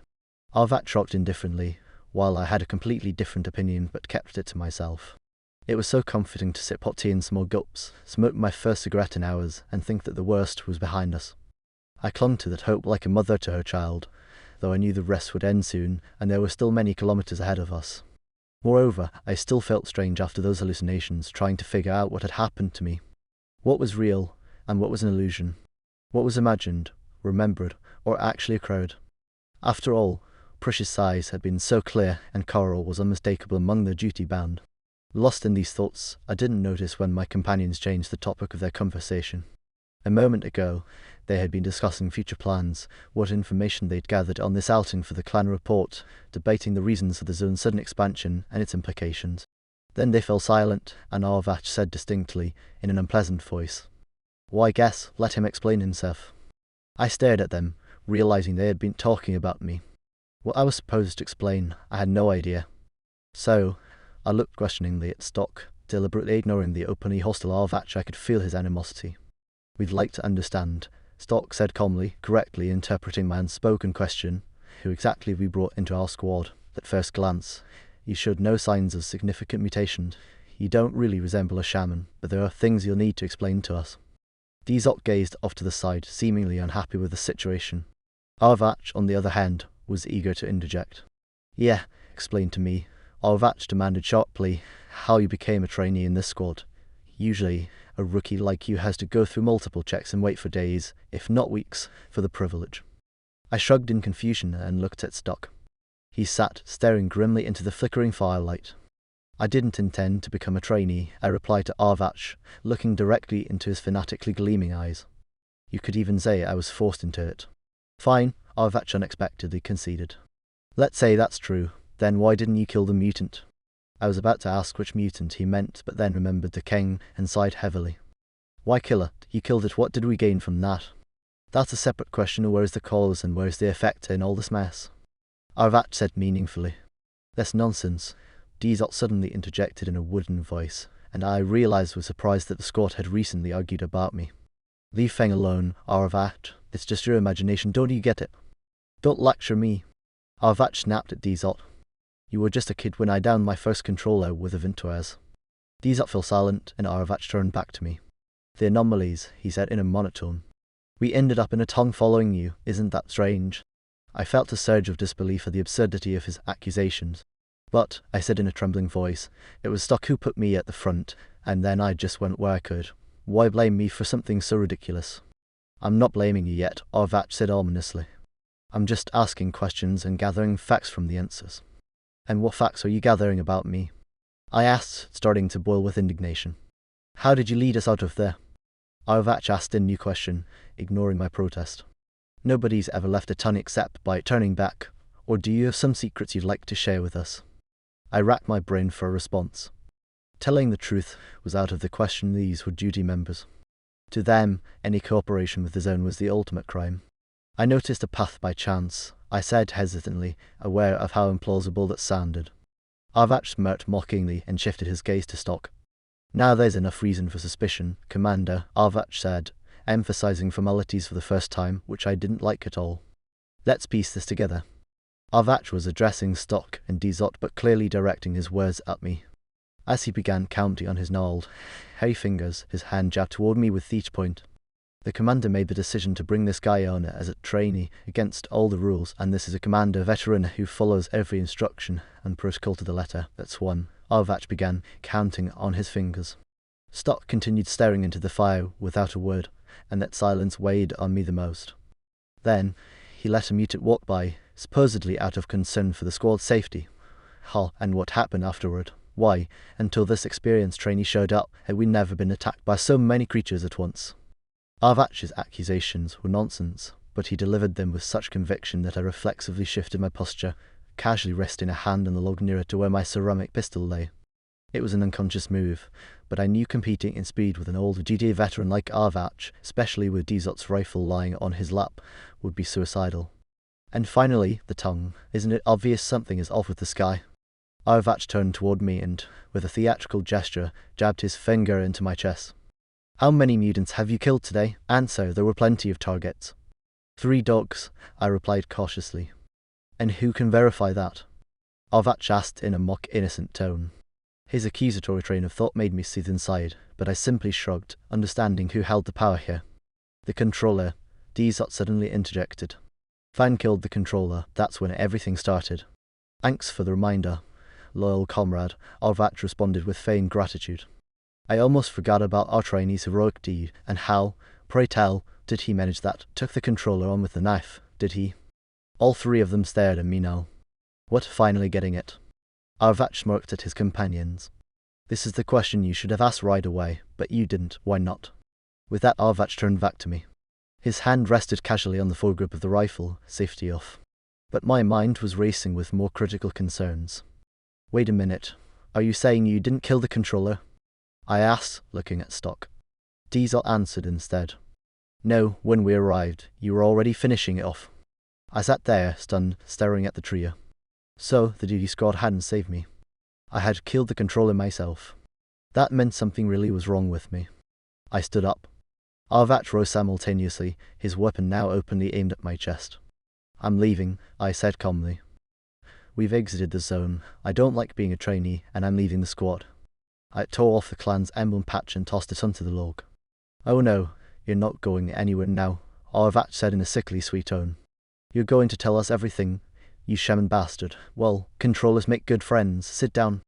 I looked at Arvach calmly, thinking how all people are the same. Arvach wasn't confident in his accusations. He was trying to psych himself up with growling and threatening shouts. And the attempt to intimidate me with a weapon? Futile. There was no connection left between me and the squad. I was free. All that remained was the simple task of walking away. Lower the gun, Arvach, Stock said quietly. The authority in his converse made something stir within me. I had always envied people who could speak like that. Arvach reluctantly raised the rifle and rested it on his shoulder.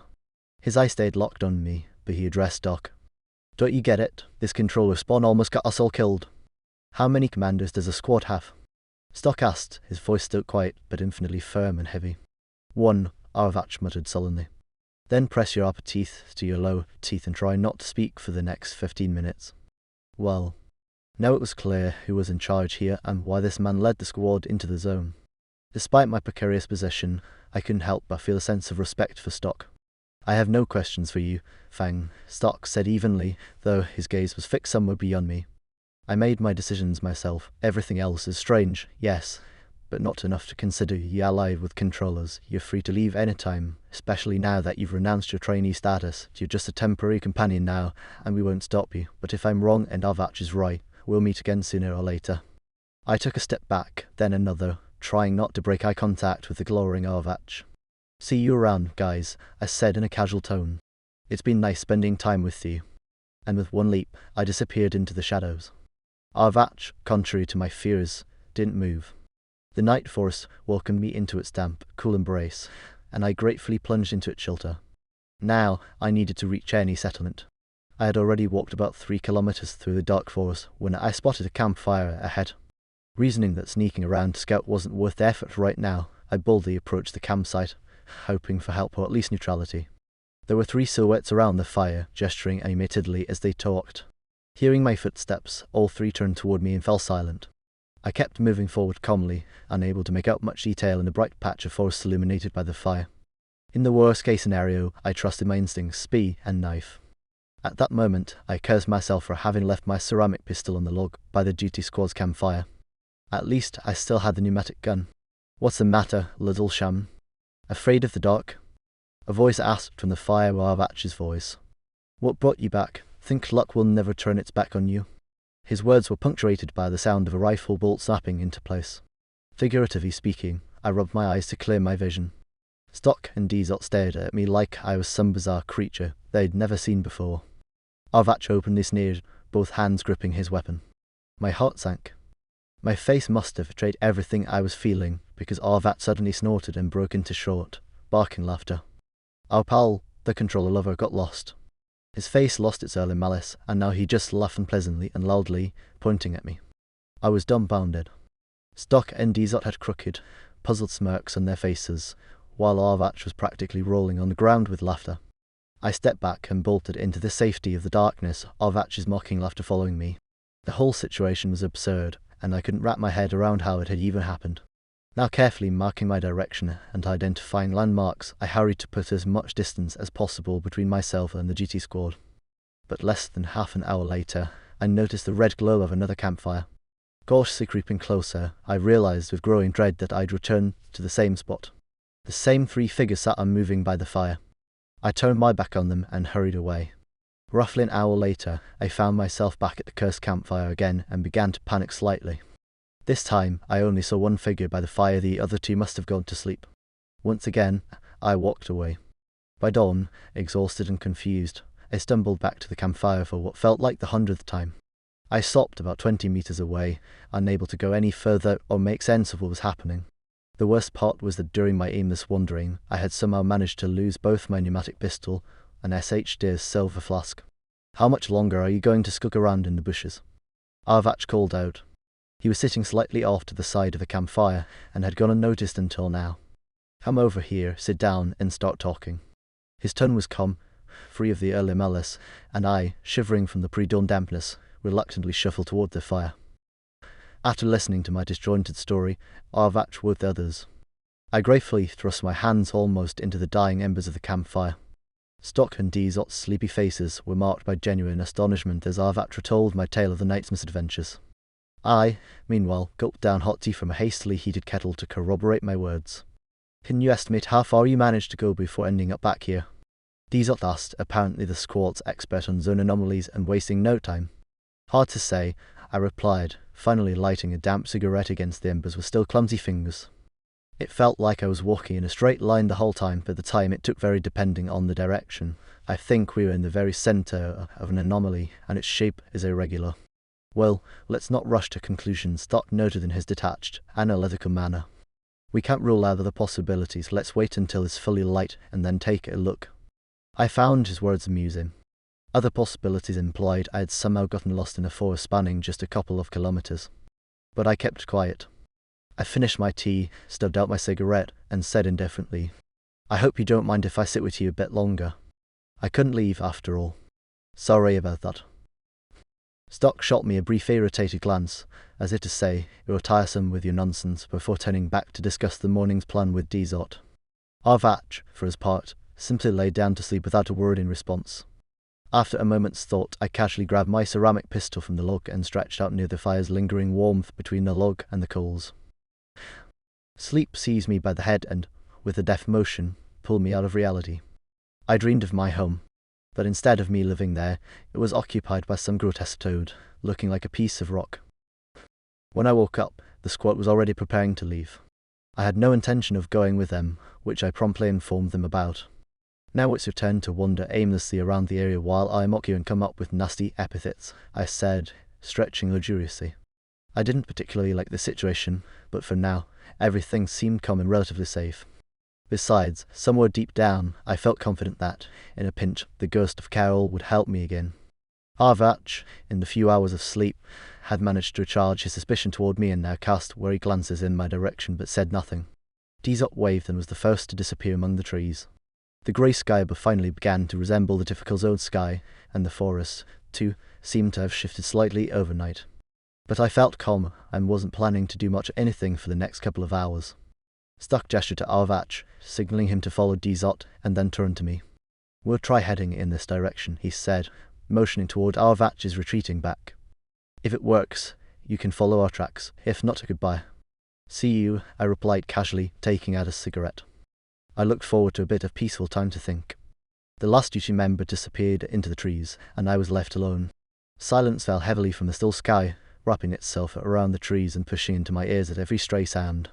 A strange state of mind came over me of its own accord. The glow of my cigarette suddenly became the brightest spot in the dull surroundings. In the silence, I sensed a powerful, frequent rhythm, as if someone nearby were drumming soundlessly on a massive drum. I listened intently. There was no sound around me, yet the rhythm was here coursing through the space in waves, trying to tell me something, to open my unseeing eyes.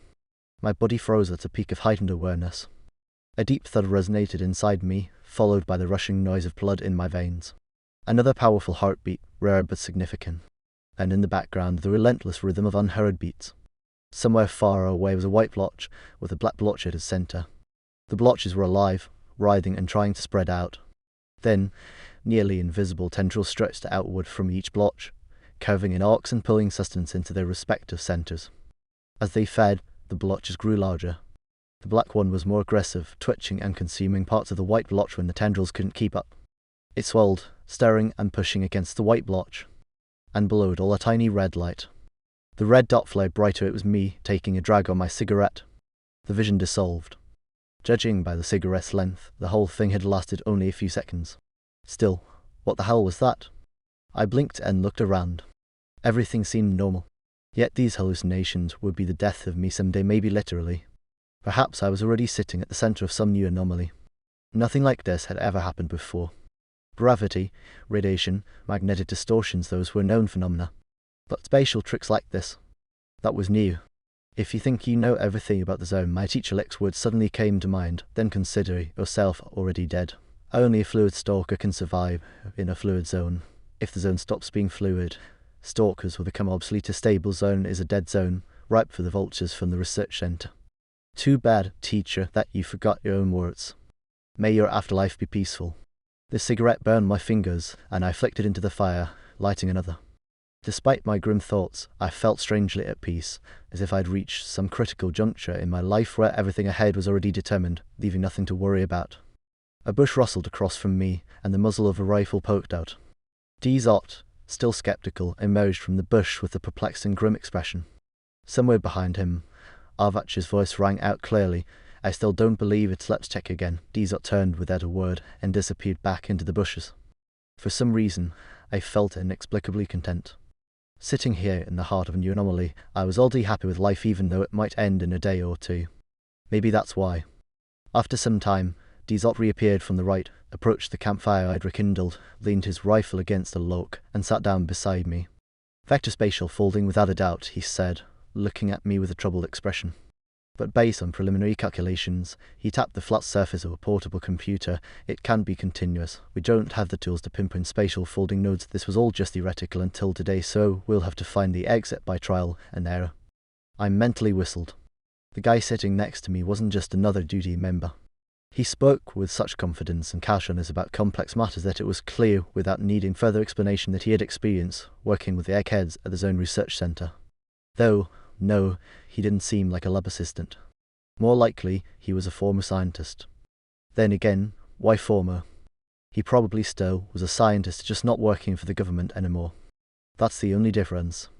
"We need to split up and carefully search every meter around us," Dizot said to Stock and Arvach, who had walked over. "The anomaly's effect on us is clear. We're inside a cocoon of folded space. How and why, don't ask. My brain's already overheating. The only thing that's clear is that the cocoon isn't uniform. We managed to get in here somehow first. We should try retracing our steps to see if we can exit the way we entered." A faint squeak caught everyone's attention. Not far from us sat a king, rubbing its elongated snout with his paw. It didn't seem afraid of us at all, almost as if it expected a handout. Arvach immediately drew his short, rapid-fire weapon, but I leapt forward in 3 bounds to shield the king with my body. Perfect, Arvach said approvingly. 2 mutants in one go, maybe then the anomaly will disappear. The creature got in here somehow, Arvach, I said calmly. It came in today, otherwise it would have been hanging around the fire last night. I can track its trail and lead us out of here. Enough. Arvach snarled, raising his weapon. You've led us in circles long enough. Now it's my turn to send you straight to a mutant's paradise. You brought us here, scum. Did you think we wouldn't figure it out? Try it, came the reply, as the barrel of a pistol pressed against the back of Arvach's head. Arvach froze and slowly let go of his weapon. The small automatic clattered to the ground as Dizot took a step back, keeping his heavy pistol aimed at Arvach's head. I've had enough of you, old man, and your constant preaching, Dizot said. It's time to face the truth. Dogman never led anyone to anything good. I turned and picked up the king. It didn't resist at all, as if it understood I wouldn't harm it. To my surprise, Stuck didn't intervene and seemed almost interested in how the conflict within the squad would unfold. Put the gun down, Arvach said amicably, turning to Dizot. Or I'll break you and your little pistol into 3 pieces, maybe 4, depending on my mood. Sure, Dizot said agreeably, holstering the weapon. But you really are acting strange, instead of pretending to be the squad's conscience. Maybe you should think, listen to what's being said, and act accordingly, instead of waving your arms around. He sat down calmly next to Stock. I've thought about it, Arvach said, turning to me. Leave, little shaman. I don't want the squad splitting apart over your worthless life. Go and take that creature with you. If I see you again, I'll shoot on sight. No warnings. I don't care where you hide. The anomaly is quite within about 1 kilometer. Plenty of space to conceal a herd of Mevroks. You're no longer a squad trainee, and Stock can't order me not to touch you. In fact, you're not allowed to stay with us any longer. Leave, before I change my mind. Dizot and Stock both began speaking at once, but I didn't listen. I simply turned and ran for the cover of the trees. Arvach really might start shooting at any moment. I could see it in his eyes. The man was on edge, and self-control wasn't a trait I'd noticed in him. I thought I heard Stock yelling something after me, but I didn't even think about stopping. Only after about 1/2 kilometer did I set the king down, patted its ears, and quietly said, Go on, now we need to get out of this place. The king stood still for a moment, sniffing the air, then turned slightly to the right and hopped forward in its funny, jerky manner, as if understanding what I wanted. I quickly walked, then started running after it. We moved in a convoluted trajectory, seemingly skirting around invisible barriers. But I didn't stop. The king bounded ahead with confidence, leaving me no choice but to trust its instincts. And we made it out. Suddenly, it grew darker as if night had fallen, and a few minutes later, I heard the sound of a vehicle. Headlights gleamed in the distance. The king hopped away cheerfully, and I waved after before turning toward the road. An overwhelming fatigue welled up from within, as if I hadn't slept for days. I could barely suppress the urge to lie down under the nearest tree and fall into a blissful slumber. The past day's events had surpassed all conceivable limits of wonder, and I desperately needed to find people and sort everything out in my head. There's another one. Someone shouted ahead, and moments later, strong hands gently steadied me from both sides. Someone barked orders to fetch food, give me an injection, and lay me down in the truck bed. Thank you, I mumbled gratefully and fell asleep, utterly happy. My long adventure was finally over. I woke up to the hum of many voices nearby. Opening my eyes, I found myself lying on wooden bunks in a large, dimly lit space filled with rows of similar 2-tiered platforms. The room was packed with people. Most were sitting in groups on the bunks, others wandered the aisles, and some simply lay asleep. I sat up, trying to collect my thoughts while eavesdropping on nearby conversations. I'm telling you, this isn't a quarantine. An agitated, raspy voice is not far away. I recognize this place. This used to be a military warehouse. I've been here before. We're inside the second perimeter. They're going to experiment on us. And rightly so, replied a deep voice. What if you're carrying some disease? Should they just let you into the infirmary right away? Sit tight, prove you're clean. I ran my hands over my clothes. All my weapons were gone. My ceramic pistol was once again in someone else's hands, and getting it back seemed unlikely now. How long are we supposed to sit here? The raspy voice demanded. I've been stuck here for 2 days already, after a day on the road and another day at the intake station. Today's the 5th day since it hit, so what? Has there been a single medical checkup? They throw us food like dogs and stuck a latrine in a corner. Mark my words, they'll label us all stalkers and lock us up. Well, they'd have to prove you're a stalker first, replied his opponent reasonably. Just because I made it out of the zone doesn't mean I went in. They should pay me for the trouble, if anything. There were skeptical chuckles around him, but I sat frozen, stunned by what I'd just heard. The 5th day? 5 days since it hit? By my reckoning, no more than 2, at most 3 days had passed. Where had I lost a couple of days? My head felt heavy, and thoughts trickled in sluggishly. What was beginning to take shape in my mind I liked less and less. Suddenly, massive gates screeched open, flooding the space with the blinding light of the midday sun. From outside, someone began shouting aggressively. "Get out! Line up! Move it! Faster, faster! Hey, you, get a move on, you lazy bum!" The crowd stirred and shuffled toward the exit. The shouter at the gate wasn't letting up. "You've got 2 minutes. After that, you've only got yourselves to blame." I followed the human flow outside. We found ourselves inside a barbed wire enclosure. Soldiers bustled about, and stationary machine guns stood evenly spaced along the perimeter. The crews lounged nearby, smoking lazily. The guns were aimed inward. A heady feeling of despair settled over me. Nothing in the bleak surroundings suggested hope. My mind involuntarily drifted to images of the Great War and the visions I had seen on my journey to SHD's house. A dozen burly sergeants with batons briskly herded the crowd into a square formation. "Attention!" Someone barked in the distance as a military UAZ jeep rolled into view. Casually brushing off a saluting warrant officer, a tall, athletic colonel smoothly stepped out of the vehicle. He was dressed in pristine field camouflage, with an open pistol holster hanging near his waist. A confident smile played on his face, and his whole demeanor seemed tailor-made for a military recruitment dart. Broad-shouldered and with a chiseled, angular face, he wore a black beret cocked jauntily to the side.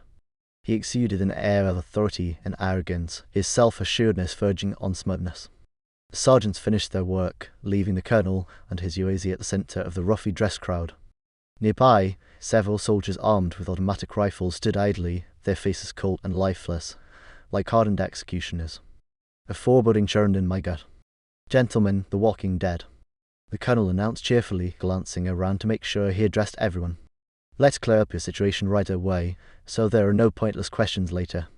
He paused as a low murmur rippled through the crowd, then continued. "You no longer exist. The recent disaster in the zone, caused by criminal elements calling themselves stalkers, has wiped out all life within many kilometers of the perimeter. The fact that you made it out of the zone's new boundaries proves your affiliation with these criminal scum. And since, as history shows, not a single stalker has ever been rehabilitated in prison, I personally believe you all deserve to die. That would cleanse our world of stalker filth for at least a few years." The crowd stirred uneasily. Scattered protests broke out, quickly silenced by the crack of rubber batons. "I wouldn't recommend trying any of your combat tricks here," the colonel continued. "I have plenty of armed men, and each of you has a serious dose of a rather unpleasant substance in your blood. If you don't receive a special antidote within a couple of days, it will begin to die, and I assure you, it won't be an easy death." His smile remained as wide as ever. A wave of horror swept through the crowd, and I felt a chilling cold deep inside me. So this is what they call making it out, but the colonel wasn't finished with his speech yet. "I'm giving you a chance to stay alive and to make a decent profit. Listen to me carefully." Not that he needed to say, the area was already enveloped in perfect silence. 1 kilometer from here lies the new boundary of the expanded zone. If you venture about 200 meters into this area, you will encounter a black wall of unknown origin. The wall stretches endlessly in all directions, and according to our observers, it is part of a new formation that appeared within the zone after the disaster. This wall is thin and permeable. Humans and vehicles can easily pass through, but beyond it, all signals are lost, and for some reason, no one has come back. We have every reason to believe the wall is one-way permeable. The enormous crowd remained silent, processing what they had just heard. "I have information that this wall has breaks in it, points where it can be passed through in both directions. Furthermore, it's reliably known that beyond this black formation lies a zone identical to the one you are all familiar with. I want all of you to head there, cross this black barrier, and enter. Anyone who returns will immediately receive a dose of neutralizing antidote and enough money to ensure a comfortable retirement." "Why do you need this?" someone shouted from the back rows. The colonel turned toward the voice, his powerful tone drowning out the crowd's rising murmurs, and replied, "We need information about everything that's happening in the second zone. This information is urgently required. It's crucial for all of humanity. That's why you were gathered from all over the perimeter of the new zone's boundaries and brought here. Only you can go where our most advanced technology has proven useless." What guarantees do we have? Shouted the same voice. Guarantees, the colonel repeated with mock surprise. I don't think you're in a position to demand any guarantees, but so you don't think I'm trying to deceive you, I'll tell you this. Your guarantee is the information you bring back. Each of you who returns from the inner zone will be of immense value to us. And if we refuse? Asked a man standing directly in front of the colonel, his expression independent, his clothing semi-military. Anyone who refuses, the colonel raised his voice again, will, of course, not be sent into the zone. Only volunteers will go. His face looked affable, but his words carried an undeniable threat. Anyone who doesn't want to volunteer, the colonel continued, now with a completely jovial tone, can step forward and declare it immediately. I'll review all objections. I'm not going anywhere, said the same independent-looking stalker, stepping closer to the colonel.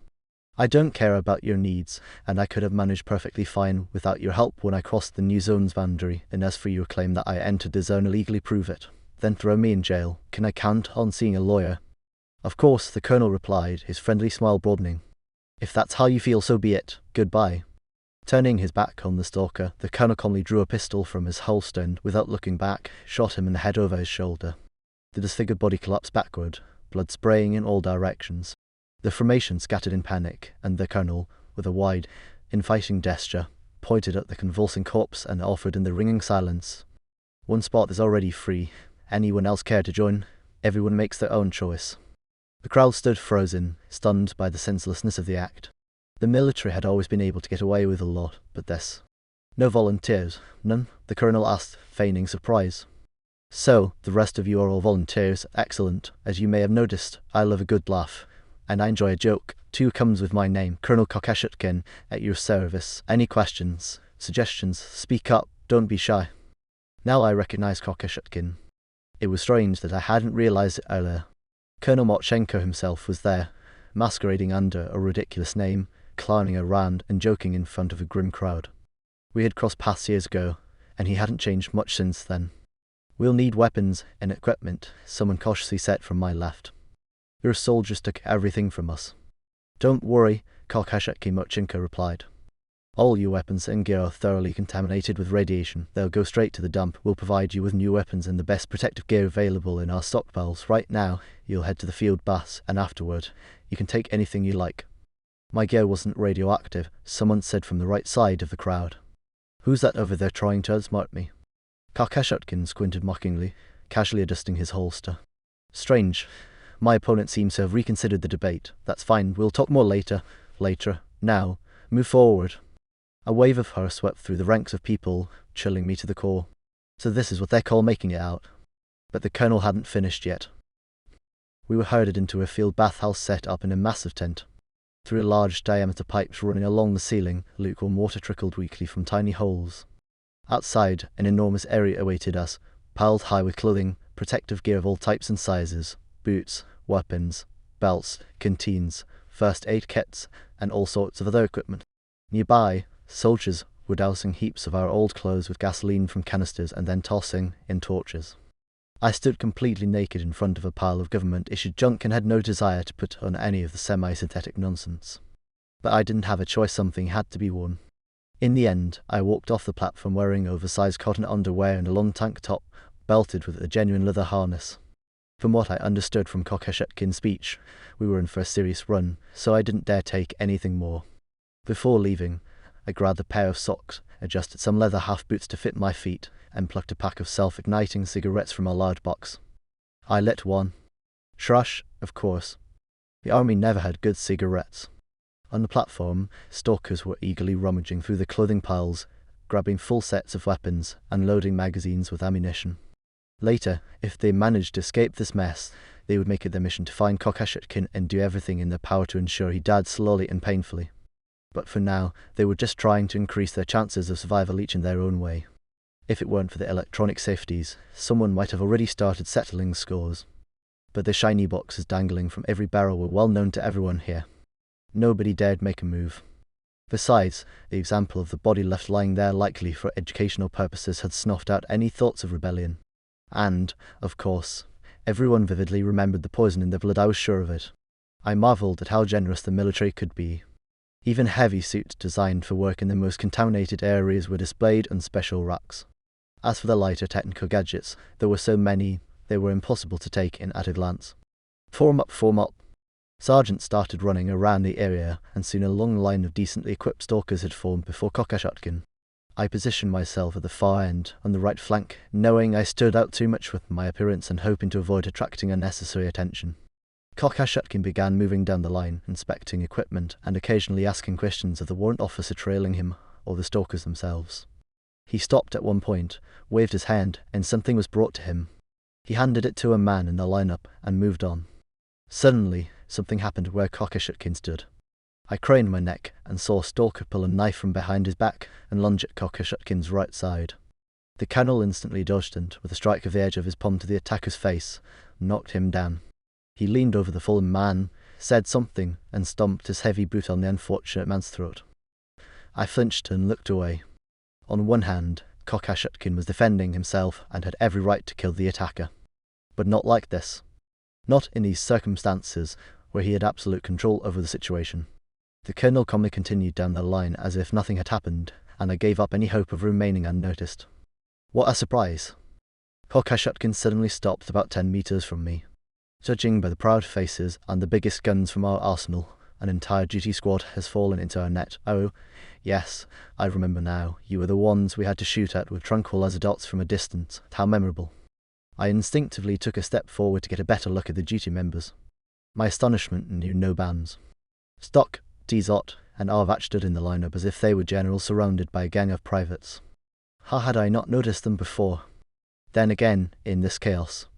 They were all dressed in identical lightweight anti-radiation suits, strapped with belts, and laden with weapons, perhaps even excessively so. And why the disdainful grimaces? Kokashotkin suddenly squeaked in a mocking tone. Still remembering your cleanse oath? Aren't you supposed to die for the good of humanity? Shouldn't you be happy? I remember my oath, Stock replied firmly, his familiar voice ending a shiver down my spine. And if it were up to me, you'd be the first one to face a bullet. You look normal on the outside, sure, but inside, you're worse than any mutant. When I return, I'll find you. How cute, Kokashotkin mockingly cooed, keeping a concerned expression on his face. Such defiance, though, how terrifying. I'll be waiting with a full report and settlement in hand. He turned his head to the next man. And what about you? Will you be looking for me too? I don't look for corpses, Dzot replied cheerfully. If the commander says he'll find you, then there'll be nothing left for me to do, so might I suggest heading straight to the nearest church and picking up a truckload of candles for your soul, assuming you have one, of course. That must have been a flash of wit, Kokashotkin commented with satisfaction. All right, fair enough, I'll think about it. All right, let's move on. And who's this gloomy fellow here? You must be the gloomiest stalker I've ever seen in my life. Wait a minute, I know you, Arvach. Yes, that's you. Back to your old ways. What? The clan's conscience. 5 years in prison wasn't enough for you. The day turned out to be full of revelations. Arvach was once the conscience of the clan. I noticed Dzot turning in astonishment, and even the unshakable Stock raised an eyebrow. You're mistaken, Colonel, Arvach muttered indifferently through clenched teeth. Oh, mistaken, sure. I should have locked you up for 15 years back then, Kokashotkin said almost cheerfully. So, you're still clouding the clan's air, but no longer in any key role, just an ordinary fighter now. Looks like your career didn't quite pan out. Well, it's no skin off my back. Bring me information, and you can even start your own clan if you want. Life sure is strange. I'm almost happy to see you in this lineup, old veteran. He turned to the warrant officer trailing behind him. Keep these duty members together, separate from the others. A squad like this is a serious thing. Then he shifted his gaze back to Stock. And where's your fourth fighter? Don't tell me DD is still losing soldiers. Well, even the army sometimes loses entire colonels, Stock replied meaningfully, drawing a laughter and a light round of applause from Kokashotkin. Nicely done, Kokashotkin said. I can see you've got the grip of a true duty fanatic. Fine, when you come back, I'll find you myself.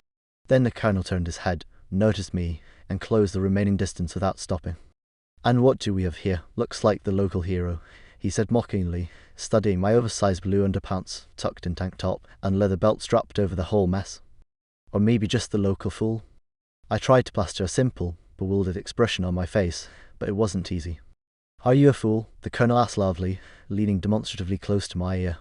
For a split second, I had the temptation to strike sideways at his exposed throat with a curled finger, but I held back. It would have been idiotic not to mention I knew full well that Kokashotkin Marchenko was an excellent boxer and a sharp man. There was no way he would leave himself so open on purpose. "Why, Colonel?"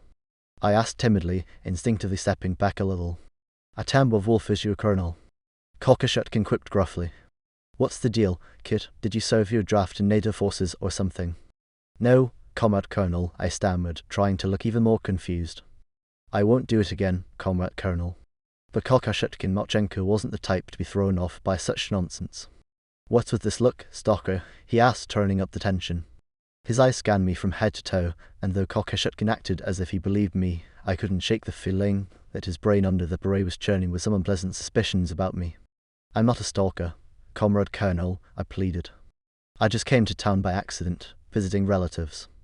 "And I," Kokashutkin said in an exaggeratedly fake voice, "was just here by accident too, picking berries, got lost, and wandered in to ask for directions."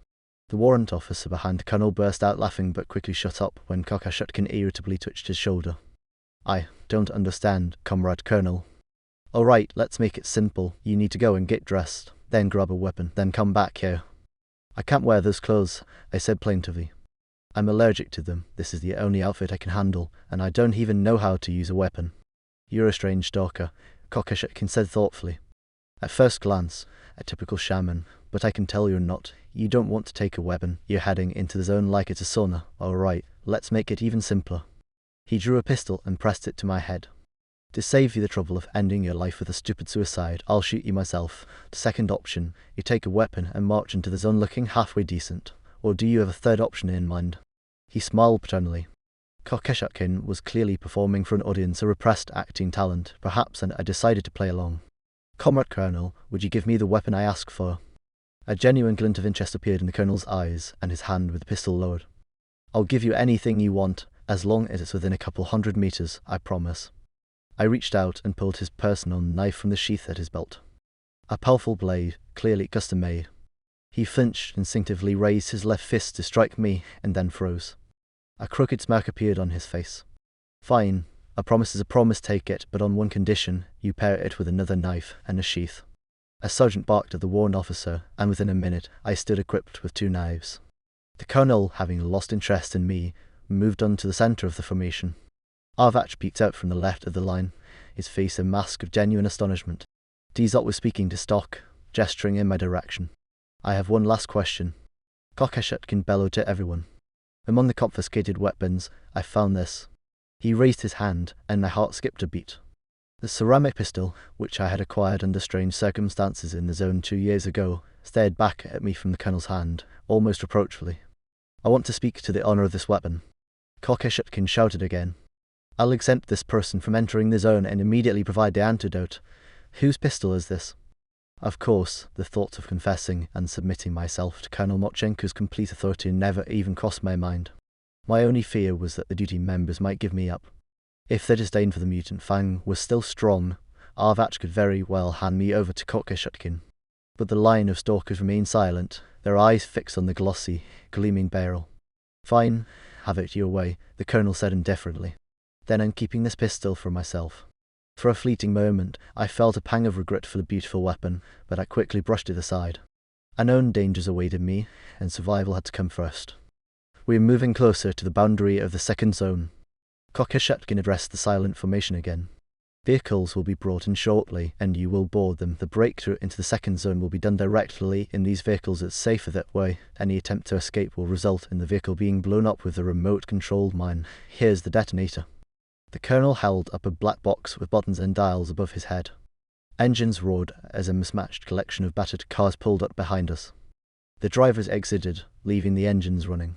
"I'll be in my UAZ," Kokashutkin called out over the noise. "Follow me, and any stragglers will be shot on the spot to the vehicles." The crowd surged forward to claim seats. Only the duty squad and I remained stationary. I intended to take any available seat, while the duty members were assigned their own vehicle, a filthy yellow Neva with peeling paint along its sides. For a brief moment, time seemed to slow down. Stock, Dizot, and Arvat were staring at me, and I at them. Around us, it was as if the scene froze. Stalkers in their shiny new gear frozen mid-motion, Kokashutkin striding toward me, a brutish sergeant swinging a rubber baton, dogs pacing at the edges of the lot. Then the grimy side of the Neva slid between us, and the world resumed its frantic pace. Arvach immediately climbed onto the roof, pulled out a massive knife, and hacked up in the top hatch, widening the hole. His signature heavy caliber weapon hung on his back as always. Dizot glanced my way a few times, but didn't acknowledge me, and for that I was grateful. Kokashatkin approached me. "So, you can't drive either?" His voice dripped with mockery, though his eyes remained cold and calculating as they scanned my face. "All right, then you'll ride with me. Let's go." He strode toward his UAZ, and I trudged along behind him. Both knives were tucked behind my belt, the colonel's hefty blade pressing against my back. As I climbed into the vehicle after the colonel, the Neva with my former comrades rolled past. Arvach was confidently staring. Dizot poked out of the roof hatch, and Stock watched me through the side window. "What's your name?" Kokashutkin asked as the trees blurred past and the mismatched convoy stretched out behind us. "Tooth," I replied modestly, trying to convey fear of the officer's attention. "Well then, Tooth," the colonel said gravely. "I won't take the knife back from you, but what you did wasn't great, so you'll return the weapon to its rightful owner publicly once we arrive. Tooth, it's good to have some bite." He added the last part with a loaded tone. "Yes, Comrade Colonel," I responded eagerly, and we spent the rest of the trip in silence. Soon, the first signs of the new zone boundary began to appear. Subtle at first, but the environment started to change. The road seemed safe and well scouted, as the colonel's driver confidently pressed onward. Then it appeared ahead. Stretching endlessly to the right, left, and upward, a massive black wall loomed before us, churning with dark mist. The sight immediately left a strange impression. The wall seemed both solid and ethereal, as though it were made entirely of this pitch-black vapour. The UAZ screeched to a halt, and the colonel jabbed me in the side, signalling me to get out. To the left and right, cars lined up in a long row, with some stalkers crawling out to get a better look at the target ahead. Now the wall of black mist became clearer. Lightning streaked through it, and the mist wasn't just swelling, it was spinning into countless tiny vortices, as if a horde of miniature tornadoes had gathered to perform a chaotic dance. Kokashutkin pulled a megaphone from the vehicle, and his booming voice carried over the row of cars posed for the charge. "I'm giving you exactly 2 minutes to enter the second zone. After that, I'll blow up any vehicle still on this side. Our proud hero in his underwear will walk, as I doubt anyone will be dumb enough to take him along." Even distorted by the megaphone, his voice carried an unmistakable threat. Everyone immediately understood what would happen to those who disobeyed. I simply smiled to myself. Entering the wall of black mist seemed equally dangerous on foot or in a vehicle. "And now, your newcomer Tooth will say a few words, so no one thinks Colonel Kokashutkin doesn't keep his word." With that, the colonel handed me the megaphone and made a slicing motion with his fingers. I didn't quite understand this move from the military commander. Sure, he might be upset about the knife. But why this? Why in front of an entire battalion of the doomed? What difference did it make to him? Maybe he was embarrassed in front of his soldiers or concerned about rumours. Or perhaps some strange notion of honour still lingered in him. I didn't ponder it for long. I simply raised the megaphone and shouted to everyone, "Thank you, Colonel Marchenko, for this wonderful knife. It's in good hands now." Then I dropped the megaphone on the ground and briskly walked toward the boundary of the second zone. Kokashutkin froze, mouth agape, as did his entire guard. I silently prayed to no one in particular that my gamble was correct and the colonel wouldn't risk shooting me in the back. I took 30 steps, the longest 30 steps of my life, when the megaphone behind me roared furiously. "Move out, the timer starts now." The roar of engines abruptly shifted pitch as dozens of vehicles shot forward, flinging dirt and bouncing over bumps. For a moment, I was surrounded by metal shells, their drivers staring at me anxiously through the windows. Then the cars overtook me, leaving only a cloud of grey exhaust in their wake. It felt like I split in two.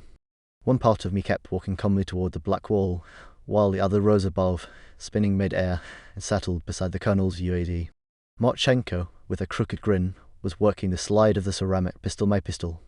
"I recognize that bastard now," he said bitterly to the warrant officer nearby. A few years ago, he refused to lead the RMNS-242 expedition into the zone. I kept thinking, where have I seen that sneaky face? Well, no matter. Time to settle all accounts, then I'll test out the shiny new toy while I'm at it. He raised the pistol, its sight aligning on the white shirt over blue shorts. Bit far, I thought indifferently, but with effort, he could probably hit me. Suddenly, a yellowish blur broke away from the convoy. Some lunatic was driving the vehicle back toward us. Marchenko hesitated briefly, as if weighing whether to be distracted. Then his eyes narrowed, and his finger began to squeeze the trigger. In an instant, I realized this was the last thing I'd ever see.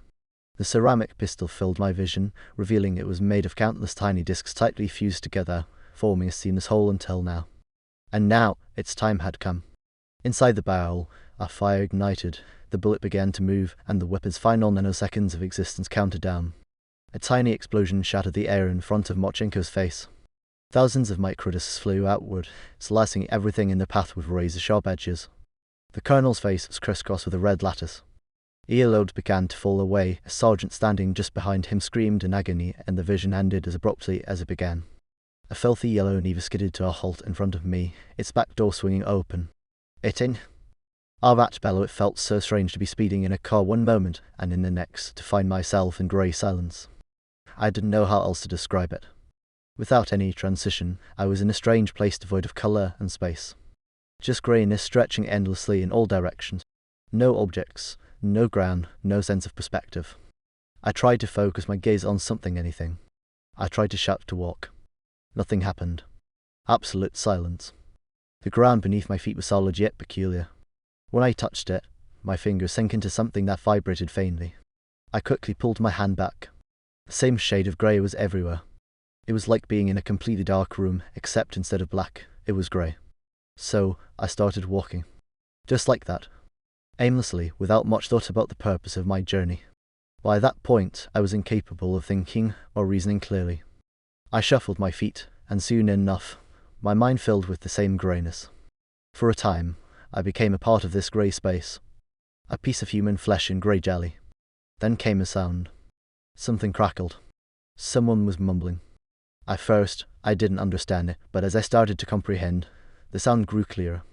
"Are you serious? Look at him trying to play a minimal hand with that hot, what a naive guy. Deal the cards again." The voice sounded vaguely familiar, but I couldn't place it. Through the layers of grey, faint outlines began to emerge. "Have some decency," responded a deep, gravelly voice. "I learned the rules only 2 hours ago, and you two keep ganging up on me." "Horse City Slicker," replied the first voice. "And you call yourself a big shot from the metropolis? Those are the rules." The outlines grew sharper. The greyness around me deepened into a dark blue. And then, with a sharp shift, the surroundings became crystal clear. I stood next to a large rock. Night stretched around me. A short distance away, a large bonfire crackled, casting light over an area the size of a volleyball court. Other slopes rose on all sides, and I realized I was at the bottom of a huge pit. Next to the fire, behind a large concrete slab used as a table, sat 3 men. They were enthusiastically slapping greasy cards onto the makeshift table, surrounded by small clusters of beer bottles scattered around. The captain, still dressed in military field gear, smoked leisurely, exhaling perfect smoke rings with satisfaction. Caracal furrowed his thick brows, scrutinizing his cards. His white robe looked exactly as it had in the dream where all this began. Meanwhile, Pimple, still absurdly dressed in his 3-piece suit, utterly out of place here, continued explaining some fine point of the game. All 3 seemed completely engrossed in what they were doing. On the fire, a massive chunk of meat sizzled, releasing a tantalizing aroma. My stomach growled loudly. All 3 immediately turned to look at me. "Finally, there he is!" Pimple exclaimed gleefully, rubbing his hands together. The captain merely smiled, while Caracal stood from the table and walked toward me. "We've been waiting for you, Fang," he said simply, approaching. "You're safe now." But I didn't feel safe at all. "Before you come any closer," I said to Caracal in a cool tone, "I'd like to understand what's going on here. Stop, or I'll try to leave by any means possible." Caracal stopped. Pimple muttered something along the lines of, "So much for a warm welcome," while the captain smirked crookedly but said nothing. "What do you want to know?" Caracal asked patiently, sinking to his heels and lying on his side in a familiar gesture. After all, half an hour will make a difference. "I want to know," I said tensely, "who you are, or, more precisely, what you are. Are you dead? Zombies? Are you even human?" "Well, brother," Caracal mused, "you're asking a rather complex philosophical question right off the bat." "Fine," I said, calming slightly. "At least now I'm willing to trust you. If you'd claimed you were unequivocally human, I wouldn't have believed you for a second. Let's start from the beginning. They're all 3 of you dead." "Well," the captain said with a faint smile, "technically, in your understanding, probably not. After all, no one ever found our bodies. The monument for me and Fatty was just put up alongside the rest of the boys they did find." I threw the window. I dove headfirst into the opening as the vehicle swerved sharply to the left, the door slamming shut behind me. Bouncing over the uneven terrain, the Neva sped toward the wall of black mist. Above me, an unlocked electronic weapon block fell through the hatch and landed with a clatter. From the roof, Dizot whooped gleefully and fired a long burst at the disoriented soldiers in the distance. I was trying to climb into a seat when the vehicle plunged into the black wall. And everything ended. It felt so strange to be speeding in a car one moment and finding myself in a grey silence the next. I couldn't describe it any other way. Without any transition, I was suddenly in a strange place devoid of colour or space. Just greyness all around and no objects, no ground, no sense of perspective. I tried focusing my eyes on something, shouting and walking. Nothing happened. Absolute silence. The ground beneath my feet was peculiar, it was solid, yet when I touched it, my fingers sank into something faintly vibrating, and I quickly pulled my hand back. Everything was uniformly grey. Like being in a completely dark room, except instead of black, it was grey. So I started walking. Aimlessly, without thinking too much about the purpose of my journey. By this point, I was incapable of thinking clearly. I kept moving, and slowly, my mind filled with the same greyness. For a while, I became a part of this grey space. A chunk of human flesh and grey jelly. Then, a sound appeared. Something crackled, and someone was mumbling. At first, I couldn't understand it. But as I started to comprehend, the sound became clearer. "Are you serious? Look at him trying to play a minimal hand with that. Hot, what a naive guy. Deal again." The voice seemed vaguely familiar, but I couldn't place it. Faint outlines began to emerge through the grey haze. "Have some decency," replied a deep, gruff voice. "I only learned the rules 2 hours ago, and the two of you keep ganging up on me." "Hot village boy," responded the first voice. "And you call yourself a big city guy? These are the rules." The outline sharpened. The greyness around me darkened into a deep blue. And then, with a sudden shift, the surroundings became clear and vivid. I was standing next to a large rock. Night stretched around me. A short distance away, a large bonfire crackled, devouring logs and casting light over an area about the size of a volleyball court. Earthen slopes rose on all sides, and I realized I was at the bottom of a massive pit. Next to the fire, behind a large concrete slab used as a table, sat 3 men enthusiastically slapping greasy carts onto the makeshift surface. Beer bottles were scattered casually around them. The captain, still dressed in military fatigues, smoked leisurely, blowing perfect smoke rings with satisfaction. Caracol furrowed his thick brows, scrutinizing his cards, his white robe looking exactly as it had in the dream where all this began. Pimple, still absurdly dressed in a 3-piece suit completely out of place here, was explaining some intricacies of the game. All 3 seemed utterly absorbed in what they were doing. On the fire, a massive piece of meat sizzled, filling the air with a mouth-watering aroma. My stomach growled loudly. All 3 turned to look at me. "Finally, there he is," exclaimed Pimple gleefully, rubbing his hands together. The captain simply smiled, while Caracol rose from the table and walked toward me. "We've been waiting for you, Fang," he said simply, approaching. "You're safe now." But I didn't feel safe at all. "Before you come any closer," I said to Caracol in a cool tone, "I'd like to understand what's going on here. Stop, or I'll leave this place by any means necessary." Caracol stopped.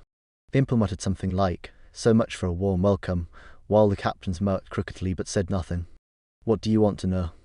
Caracol asked patiently, sitting down on his heels and lying casually on his side in a familiar gesture. "After all, half an hour won't make a difference." "I want to know," I said tensely, "who you are, or more precisely, what you are. Are you dead? Zombies? Are you even human?"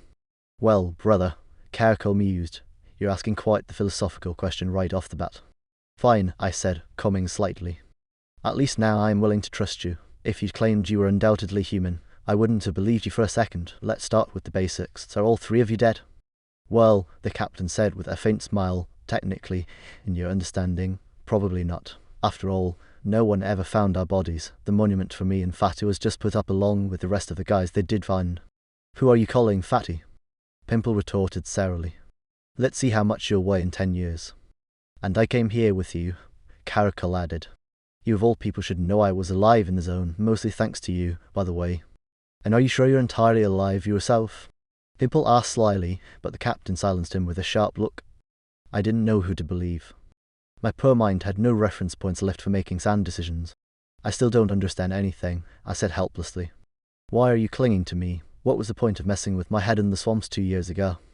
"That wasn't me," Caracol protested in a playful tone. "That was those 2 jokers over there." "We weren't joking," the captain said seriously. The white beast had started showing activity, and signs of preparations for the second circle were appearing simultaneously. We thought it was all connected, and for control, We needed someone like you, Fang. Besides, it wasn't entirely staged. Repeating the initiation scenario always revives old impressions. Basically, you're a link in the chain. Is that your best explanation? I asked sarcastically. Can you accept a bit of gradual storytelling? Caracal made a pleading face. We might look like corpses, but we still get hungry, and there's still beer left. Let's talk over food. I promise we won't eat you. Besides, you're a poor substitute for roast boar, to be honest. He smiled broadly, Pimple chuckled behind him, and I decided to throw caution to the wind. I was starving. Juices from the succulent meat dripped down my fingers, and the beer had already gone slightly to my head. I still don't get it, I mumbled with my mouth full. According to you, it all seems so simple, no mysticism, just physics and biology. And what is mysticism? Caracal asked thoughtfully. Just something that smart folks haven't had the chance to explain properly in their fat books yet, that's all. Once upon a time, gunpowder was mysticism, so was electricity, and anyway, it's not all that simple, we just gave you a basic outline. I shifted slightly, letting the warmth of the fire embrace my other side, and reached for another bottle. The table was lively and cozy. The strangest company I'd ever found myself in had turned out to be the best. It was pleasant, cheerful, and light-hearted. My hunger was gone, there was plenty of beer, and I savoured the quiet happiness, afraid even to think about the moment when I'd have to ponder the future again. What happened to the fox? I asked, deftly opening the bottle and snagging another piece of roast meat. You know, the white beast. Nothing special, Caracal replied with satisfaction. It's probably wandering around somewhere nearby, waiting for some scraps of meat. I froze, my mouth agape. What about all those dangers? Wasn't it going to destroy the zone? Not exactly it, and they overestimated themselves, he said dismissively. Forget it. A year ago, we all made some mistakes. Well, I'll be damned, was all I could manage before taking a swig from the bottle, but the captain's words stuck in my mind like a nail in wood. Want to see how it all looked from the outside? Caracal suddenly asked. What you call the second zone has a strange way of distorting space-time. Breaches appear, and through them, you can see all sorts of things. Interesting, I said, intrigued and tipsy. Of course, I want to. You didn't forget about the trackers, did you? The captain asked Caracal. All right, Caracal turned to me. Do you have anything you recently got from the military? Hand it all over. Confused, I placed both knives on the table. Caracal examined them thoughtfully, picked up the sheathed one, turned it over, and tossed it into the fire. The other one's clean, he informed me. Anything else? Boots, shirt, underwear, I said, bewildered. Take off the boots, Caracal ordered, and within a minute, my footwear was also in the flames. Here you go, Pimple said, pushing a pile of clothes toward me. I began sorting through the items and suddenly realized they were my jacket, pants, moccasins, everything familiar and well-worn. But how? I asked, amazed. Think of it as a surprise, Pimple said, waving his pudgy hand before easily getting up from the table. You two take a stroll with Caracal, the captain, and I have a few things to take care of. I quickly dressed, savouring the touch of my own belongings. Caracal waited patiently while Pimple and the captain disappeared somewhere. I slid Mosenko's knife into the sheath attached to my right thigh, crouched, jumped a little ready to go to a second zone or even the third. Let's go, Caracal said, stepping into the rock. Hesitantly, I followed, bracing for a collision. The familiar grey world flickered before my eyes for an instant, and then a bright sun cleaved the world in two. I stood blinded and stunned by the flood of warmth and light. Caracal was saying something ahead of me, but I couldn't hear him, shattered and reborn by this fierce, endless power. I had never seen a sun like this before. It was rarely visible in the zone, but even outside the anomalous world, it had never been this intense, this vibrant. Ah yes, Caracal's voice reached me. This is your first time seeing it. Remember this, Fang, this is how the inner zone looks, the second zone. I slowly regained my senses. Around me stretched a strange landscape of low shrubs and tall grass. It resembled an understory of a sparse forest if someone had managed to remove all the trees. There were trees here, though, but they were ancient, blackened, and thoroughly rotten. Massive trunks lay scattered or stood at angles, leaning against boulders. Don't wander off on your own, Caracal warned. Only follow me, and only when I say so. Things here are a bit different from the zone you're used to. The main difference is that anomalies here have a temporal coordinate. A path you just walk might be impassable for the next person, but out of them, it could be safe again. He turned in place and pointed to a small hillock covered in long, tangled grass. When I say 3, run there quickly. The alcohol's effects were entirely gone. Ordinary tension filled me, but there was also something new, something I didn't yet understand. 3. Caracal suddenly shouted, and I darted toward the indicated spot. Now we stood 5 meters apart, separated by a strip of pure white sand. The sand sparkled under the sun, but I felt as if the glimmers varied slightly, almost imperceptibly. Look straight into the center of this patch, Caracal instructed, pointing at the shimmering white area. Obediently, I focused on where the trail from my footstep was slowly fading. The grains of sand moved, seemingly drawn by an unseen force, leveling the edges of depressions and mounds. All this motion suddenly transformed into a vivid image. The perspective was clearly from above. On a vast green meadow, 2 massive packs of black dogs surged toward each other like waves. In the distance, a forest swayed its treetops, and closer to the middle lay the marshy surface of a swampy river. In the center of the meadow, back to back, stood 2 figures. The shorter one shifted his weight from foot to foot, occasionally turning to his taller companion, clearly asking something. Both his hands moved constantly, drawing small, sparkling loops in the air. The image zoomed in, revealing the figure casually twirling 2 thin, gleaming knife blades. The more robust of the 2 figures looked straight ahead, toward the fearsome black tide of an impossibly large pack of dogs advancing toward them. He shouted something and swung his enormous, almost butcher-like knife. His other arm was wrapped in some material, serving as a makeshift shield for the battle ahead. My throat went dry, and I froze, fearing even the slightest movement might shatter this glimpse into my past life. There, on the meadow, Fang and Caracal were preparing for their final stand. The distance between them and the living waves of black death shrank rapidly. In the image, Fang stepped forward a few paces, crouching slightly with his legs spread, and the first dog to leap at him was lashed open from throat to belly with a long, twisting strike to the right. Caracal slammed 2 dogs' heads together, and with a sharp blow of his arm, broke the neck of another lunging at him from the left mid-air. The scene slowly shifted downward. On the far side of a marsh stream, hidden among riverside shrubs, sat 2 men watching the unfolding events intently. Something was happening within the image. Fang and Caracal continued cutting and tossing dogs aside, but from this angle, it was clear how uncertainly the dogs at the rear moved, turning in circles and pinning back their ears. The 2 waves of deadly predators suddenly began scattering chaotically, hindering each other and only charging at the 2 men if they entered their line of sight. Resonant ultrasound, Caracal's voice commented beside me. I flinched and raised my eyes. Caracal was smiling and looking down at the sand. Pimple and the captain somehow managed to draw more than 200 kangs there. When those little critters saw such a massive horde of black dogs, they made a tremendous racket. Otherwise, you and I wouldn't have made it out of there alive. I stared back at the image. The captain, kneeling on one knee, watched the fight through the scope of a silent sniper rifle. The rifles but gently nudged his shoulder, and on the meadow, a daring dog leaping at Caracal's back lost half its face and tumbled aside. The captain turned to Pimple, said something, aimed again, and fired. Pimple lay prone, propping up a similar rifle on a small tripod, and a few moments later, he opened fire too. Around the 2 men on the meadow, red fountains of dark blood began erupting. But Fang and Caracal paid no attention, expending their last reserves of strength, bleeding profusely and enduring the same dose of ultrasound as the black dogs. A white fox flitted across the edge of the image, and then the scene blurred, fading back into ordinary, motionless sand. I stood there stunned. Everything now made more sense, or at least as much as it could if what I had seen was real. What was that, Caracal? I asked, my voice trembling. That, he replied, unexpectedly somber, is the disintegration of our world, Fang. He gestured vaguely and added, the inner zone destroys the unity of space and time. We can see deep distortions of both here. In its least dangerous form, like this, it manifests as an image from the past, but most of the time, it's far more serious and perilous. Where did this second zone even come from? I asked, unable to stem the torrent of questions racing across my mind, disrupting my focus on my surroundings. That's not a question that can be answered simply, Caracal mused. That the final straw was undoubtedly the crash of a military experimental helicopter in one branch of reality. It carried some kind of extremely powerful energy system, and that brought us to what we're dealing with now. I slowly processed this information as Caracal tugged at my sleeve. We can't stay here any longer. We need to move. Obediently, I followed him.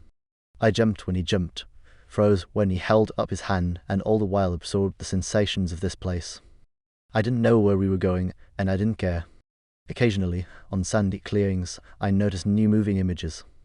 In miniature, distorted screens, silent explosions erupted, people scattered in panic, tanks burned, and planes crashed.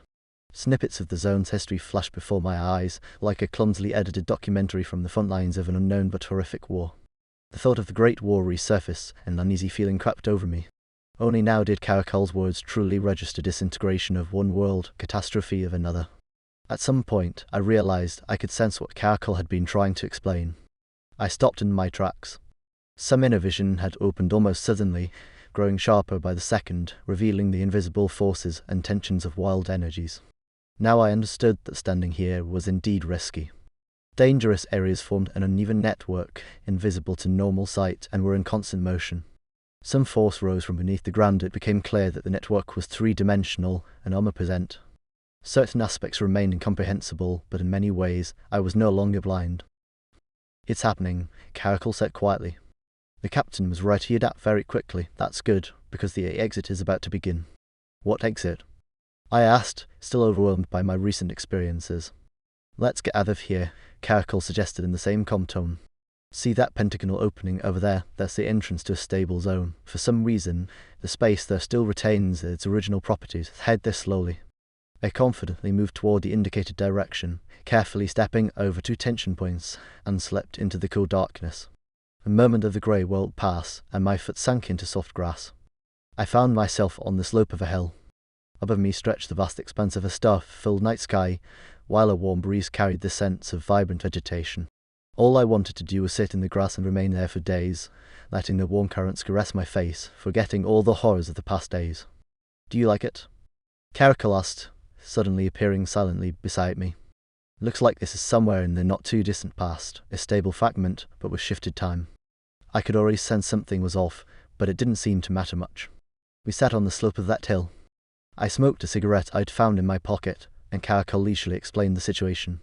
In brief, the zone emerged as a result of shifts in certain fundamental physical constants within let's call it the fabric that contains our universe and countless others. The interpenetration of worlds creates disruptions, anomalies of every kind. In reality, it's much more complex, but this is a decent approximation. The most interesting part is that in each universe or dimension, the zone and its central elements differ. In one branch of reality, it's caused by military experiments. In another, it's something like a monolith, either black or dark.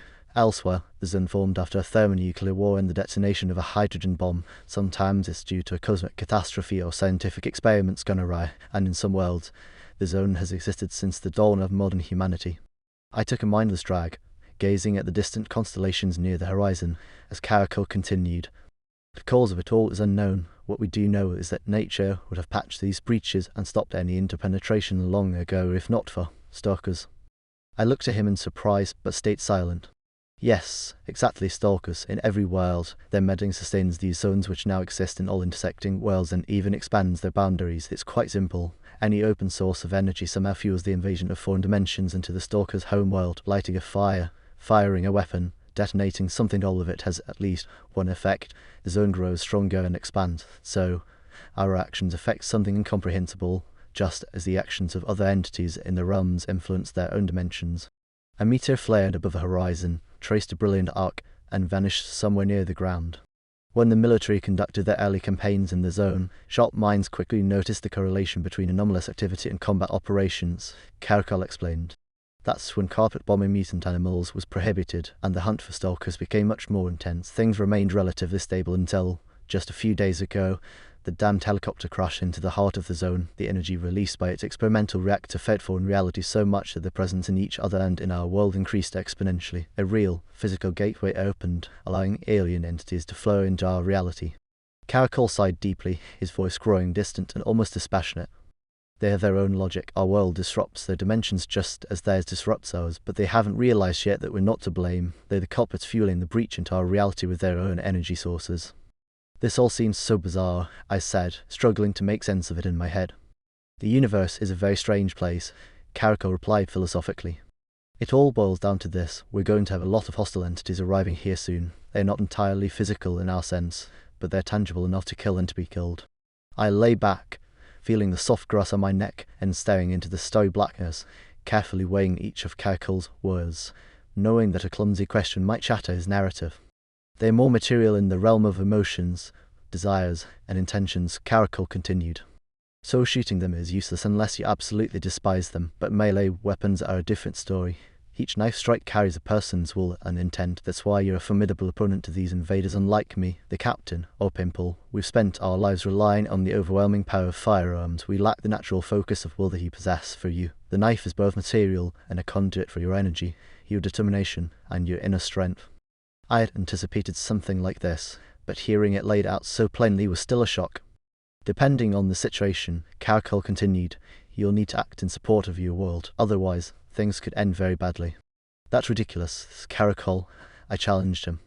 It can't all depend on me. I never said it does, he replied calmly. But you can help a lot. Why me? I asked, mostly out of habit. Any stalker shaman.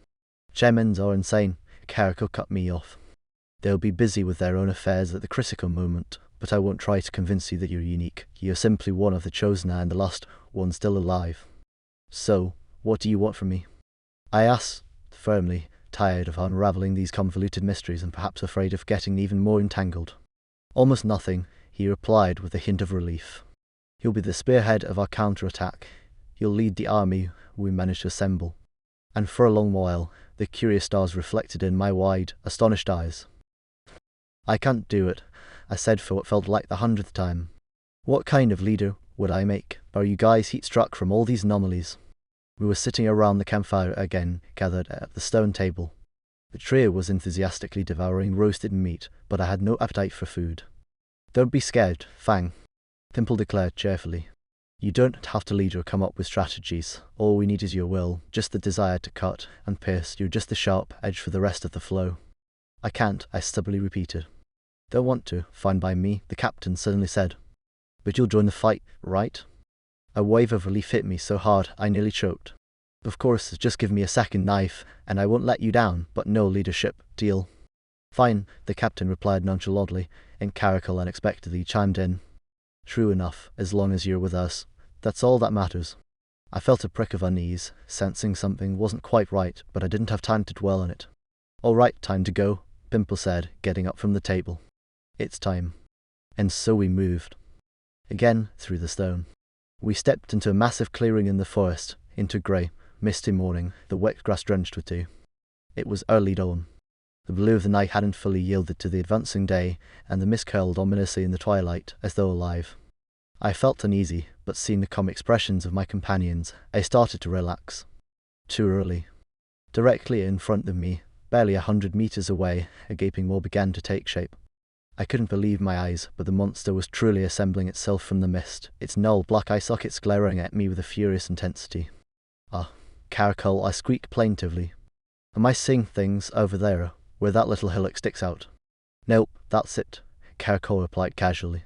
First envoy, don't worry, this one's not dangerous, and it's taken on a form easy on the human eye trying to spook us, the bastard. Really? I asked doubtfully, my hand instinctively moving to the knife handle. And we're supposed to stab these things with knives, something like that need a cannon or a missile. That's what it wants you to think. No heavy weapons here, don't even try, and stop staring at it. We've got at least 10 minutes before it does anything. Maybe even 20, the captain added lazily, settling himself on a sandy rise that somehow emerged from the grass. Last time, it flapped its wings for half an hour before it even started growling. Let's see what it says today, Pimple said lightly, sitting down beside the captain. I couldn't share their confidence, but I had no choice but to trust them. Meanwhile, the mist monster grew darker, sprouting 2 pairs of massive wings, a jagged crest on its toothed head, and long claws. When I reached for a cigarette, my right hand was trembling slightly. By the way, Caracol grinned at me. If your old pal in the colonel's uniform knew what's happening here, he'd pay dearly to have that knife and those boots I burned in the fire. Yeah, Pimple interjected with a sharp jab of sarcasm, managing to swing one leg casually in the air. And a couple of his ugly pals would have kept us busy for the next 1,000 years. It's simple, Caracol explained, noticing my bewildered expression. All the equipment, weapons, and clothing were packed with microscopic targeting sensors. Signals can't penetrate here, and aerial bombardment is useless, so the military came up with a straightforward solution. Wherever enough stalkers in their gear drop dead, that's where the main enemy forces are. Then they launch a few tactical nukes. The missiles penetrate the barrier, lock onto the biggest clusters of markers, and no matter how hostile the forces are, nothing survives that kind of hell, and there's logic to the method. Of course, Pimple added with a mocking laugh, The military brass or geniuses add in some help from their allies, and instead of a double zone, you've got a double crater, and after that, well, better not to imagine what happens next. You've run after those guys who tried to nuke the trunk in your world, haven't you? I turned my head, intrigued, but the monster opposite us was nearly fully formed now, its spiked black tail swishing menacingly. No one but me seemed to care about it. While keeping one eye on the creature, I listened to Caracol's measured tone. A couple of nuclear warheads would guarantee the zones grow tenfold, then the situation destabilizes completely, and after that, who knows how it ends. But how are we supposed to fight it? I asked, bewildered. Am I really supposed to go up to that thing and try to slice it with this? The massive cleaver in my hand no longer felt like a weapon. Against the monster still taking shape before my eyes, this piece of metal wouldn't even make a decent toothpick. I've already told you, Caracol said reproachfully. We'll have plenty of help to balance the scales. That beast isn't any scarier than you are, it just puffs itself up to look big. I envied such composure, but Caracol continued. You know about my support group, don't you? They've been protecting you for a whole year now, and their presence here is also thanks to you. I stared at him, uncomprehending, and then memories flooded my mind like a river. How could I have forgotten? During our journey together, Caracol had repeatedly demonstrated the abilities of his mysterious organization, which kept things under mental control. Even the package of money sent after Latrak. How had I not thought about them since? Apparently, everything I was feeling was written on my face. Caracol laughed, stretched leisurely, and said smugly, Well, yes, they've been blocking any thoughts of themselves in your head. But they've kept you under protection constantly. Your recent escape from the expended zone, that was under their control too. And now, thanks to you, they'll help us here. Wait a second, I stammered, still confused. Does that mean they were controlling the debtors too? Controlling is a strong word. Let's just say they nudged them towards certain decisions as much as possible. That tough guy who's always lugging the machine gun. He was a hard nut to crack. Though. Enough analysis, the captain interrupted calmly. It's ready. The monster I'd somehow managed to forget about was now standing fully formed on its 8 massive legs, turning its kiosk-sized head toward us. Diath, something hissed in my head. Diath, death. Prepare for death. I understood. This spawn of another world was speaking directly to me, infiltrating my mind and threatening me from within. You will dare, it hissed on. No escape, no murky, you destroy our world, we will destroy yours. No, you will not run, no life, it's over, all over for you. Tears of terror welled in my eyes. My mind was assaulted with images of cities twisted by the zone, mountains of bloodied human corpses, and countless packs of fang beasts snarling into the blue sky. Hey, you, the captain's gruff voice broke through. Cut the propaganda already, what do you want? I forced my eyes open. At some point, I'd closed them and even let a tear slip out. Now a wet film blurred my vision, which I wiped away with a tightly clenched fist. The captain stood tall, shoulders squared, glaring contemptuously at the fog-shrouded creature. I was astonished. How could he speak this way to such a powerful being? I wanted to hush him, beg him to stop. Maybe we could plead for forgiveness, offer some sort of ransom. You have no chance, the darkness hissed. Why don't you just say, Earth must die, Kurluk forever? Thimble chimed in from behind the captain. Whose brain did you pick that nonsense from, buddy? Come on, tell us what you want and buzz off. That mocking voice started to pull me back to myself. How could I have been so scared by this grotesque thing? Anger flared within me, mostly at myself. Then accept your fate, the creature rumbled and flapped its wings. From its sides, streams of black smoke erupted into the mist, and cracks spread across the ground. Hey, why are you ruining the scenery? Thimble shouted, but his voice was drowned in a deafening hiss. He turned to me, wearing a playful smirk. Must have popped a tire, he yelled in my ear, laughing so hard I could barely hear him over the cacophony. But I wasn't laughing. Rage boiled within me. I didn't know when it had ignited, but now I felt ready to fight the arrogant beast barehanded. And then, suddenly, I calmed down. Not far away, in a clearing free of mist, translucent figures appeared. They were singing in soft, harmonious voices, and the sound immediately soothed me. Even the monstrous hissing grew quieter. That's them, Caracol whispered reverently, and I realized that, despite the other noise, I could hear him perfectly. The figures wore the same light robes as Caracol, standing in a small circle. At the center, a greenish glow radiated brightly, spreading outward. Their song grew louder, and the light flared even stronger. Under its penetrating brilliance, the dark mass of mist and smoke began to unravel into individual wisps, retreating rapidly into the ground. No, hissed the voice in my head again. It's not that simple. Where the eight-legged monstrosity had stood moments ago, a new creature appeared. I had never seen anything like it before, not even close. There was nothing to compare it to. Perhaps if you combine a monkey, a dog, and a cockroach, you might get something similar. One thing was certain, this creature was so alien to me and my world that its very presence here felt unbearable. Rage boiled within me again. The speed at which anger filled me brought tears to my eyes. I blinked them away, and in that brief moment, the creatures had multiplied. There were already about 20. A guttural growl escaped my throat as I completely lost control. Steady, calm down, Caracol said firmly, placing his hand on my shoulder. The anger receded slightly, allowing my head to assess the situation.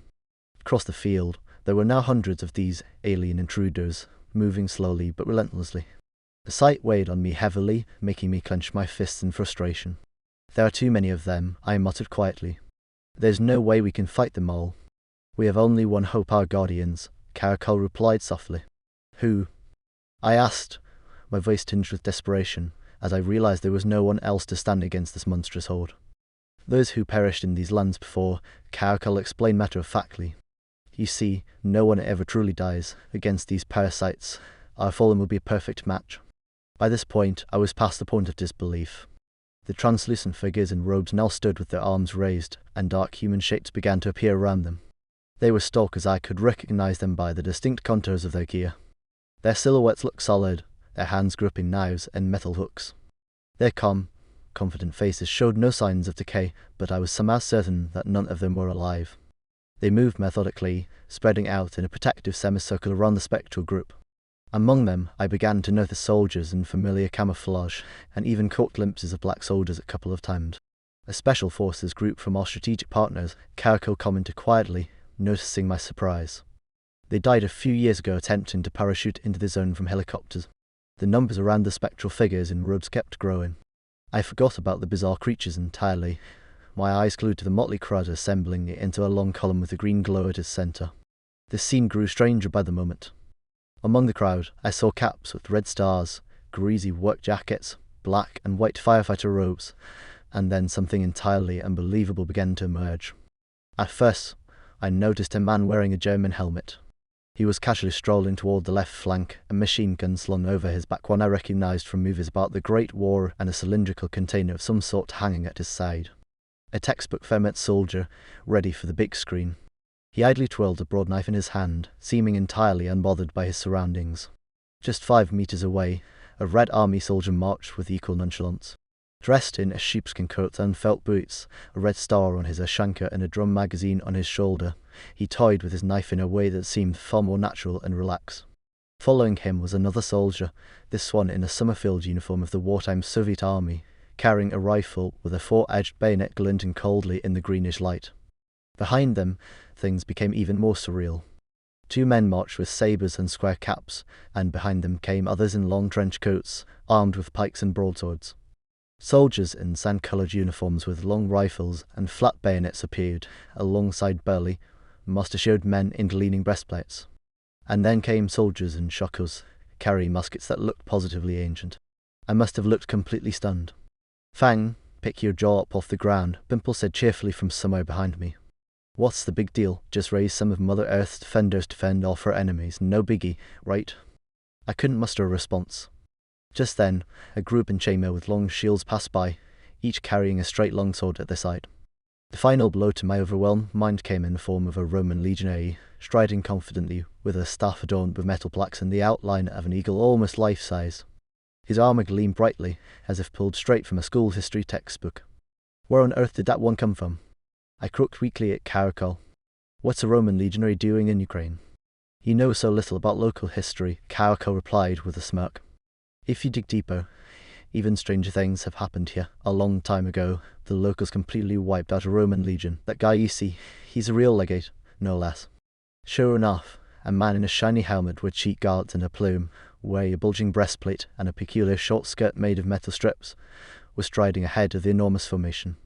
In his hand, a short sword gleamed menacingly, while a red cloak billowed behind him with each step. His sharp voice carried across the field, clear as if he was standing right next to us. Pull in your stomachs, 4 monks, check your weapons. You are legionnaires of the great empire, and must not bring shame to your people or your senate. take the enemy on your shield and strike upward under the helmet. A short thrust and move on. The second line will finish the wounded. I stood there, stunned. But how do they even understand each other, and whose helmets are they supposed to aim for? They are each in their own world, Pimple explained. Watch this. He took a few steps forward and addressed a young soldier wearing a pointed cloth cap with an embroidered red star. Hey, kid, call your commander over. The big boss here wants a word, Pimple said, jerking his head toward me. The young soldier nodded eagerly and jogged off toward the Roman legate. He was quite the sight, trousers tucked into puttees, a short tunic, and a rifle slapping against his knees with every step. The lad reached the Roman, who was clad in gilded armour, and breathlessly stammered. Comrade Commander. Yes, Comrade Commander, the commissar is calling for you. The man in armour calmly turned toward us, sheathed his ornate sword, and removed his helmet. After briefly surveying our colourful group, he approached us with swift, purposeful strides, bent slightly in a half-bow, and addressed me in a stern yet respectful tone. Senator? I stared at his handsome, rugged face, the intricate helmet in his bent arm, the crimson cape draped casually over one shoulder, and had no idea what to say to such an imposing commander. Dismiss, Legate Pimple said importantly. The senator merely wanted to ensure that Rome's finest warrior is ready for the decisive battle. The Roman struck his chest with a bronze-clad fist and returned to his troops. As I watched him walk away, it felt as though a real, living Roman legion was preparing for a bloody skirmish. Where are the elephants? I chuckled nervously. I want elephants. Sorry, Pimple shrugged. No battle groups with elephants have shown up here yet. The formation began to align. In the front line stood a medieval knight with a red cross on his pristine white cloak, a stocky Tartar in a round fur hat with a curved sword on his shoulder, 2 German soldiers from the First Great War in spiked helmets, a half-naked man with a long straight blade, a bearded giant in a full helmet and a bear pelt draped over one shoulder. The pattern continued all the way to the end, seemingly random, with no hint of order. Behind them, ranks of soldiers faded into obscurity, their bayonets and spears glinting, swords gleaming, and knives occasionally flipping into the air. There were no firearms, only cold steel. Whoa, Caracol suddenly said, his voice sharp. How did they get here? Look, Pimple, we've got spectators. I see them, Pimple replied, puzzled. Fang, take a look, it seems they're your old pals. He handed me a pair of powerful binoculars from who knows where. Following his gesture, I adjusted the focus and peered into the distance. Among the thick grass and shrubs, 3 figures were visible, craning their necks to observe us, clearly amazed and completely baffled by the spectacle. Adjusting the focus further, I recognized Stuck, Dizot, and Arvach. They looked haggard and ragged, their gaunt faces marred with scratches and bruises, their clothes torn. Each of them carried only a knife, but their posture and movement showed they still functioned as an unyielding squad of duty fighters. They appeared as though several days had passed since our separation, yet that no longer surprised me. I barely thought about how I had vanished from the car in the first place.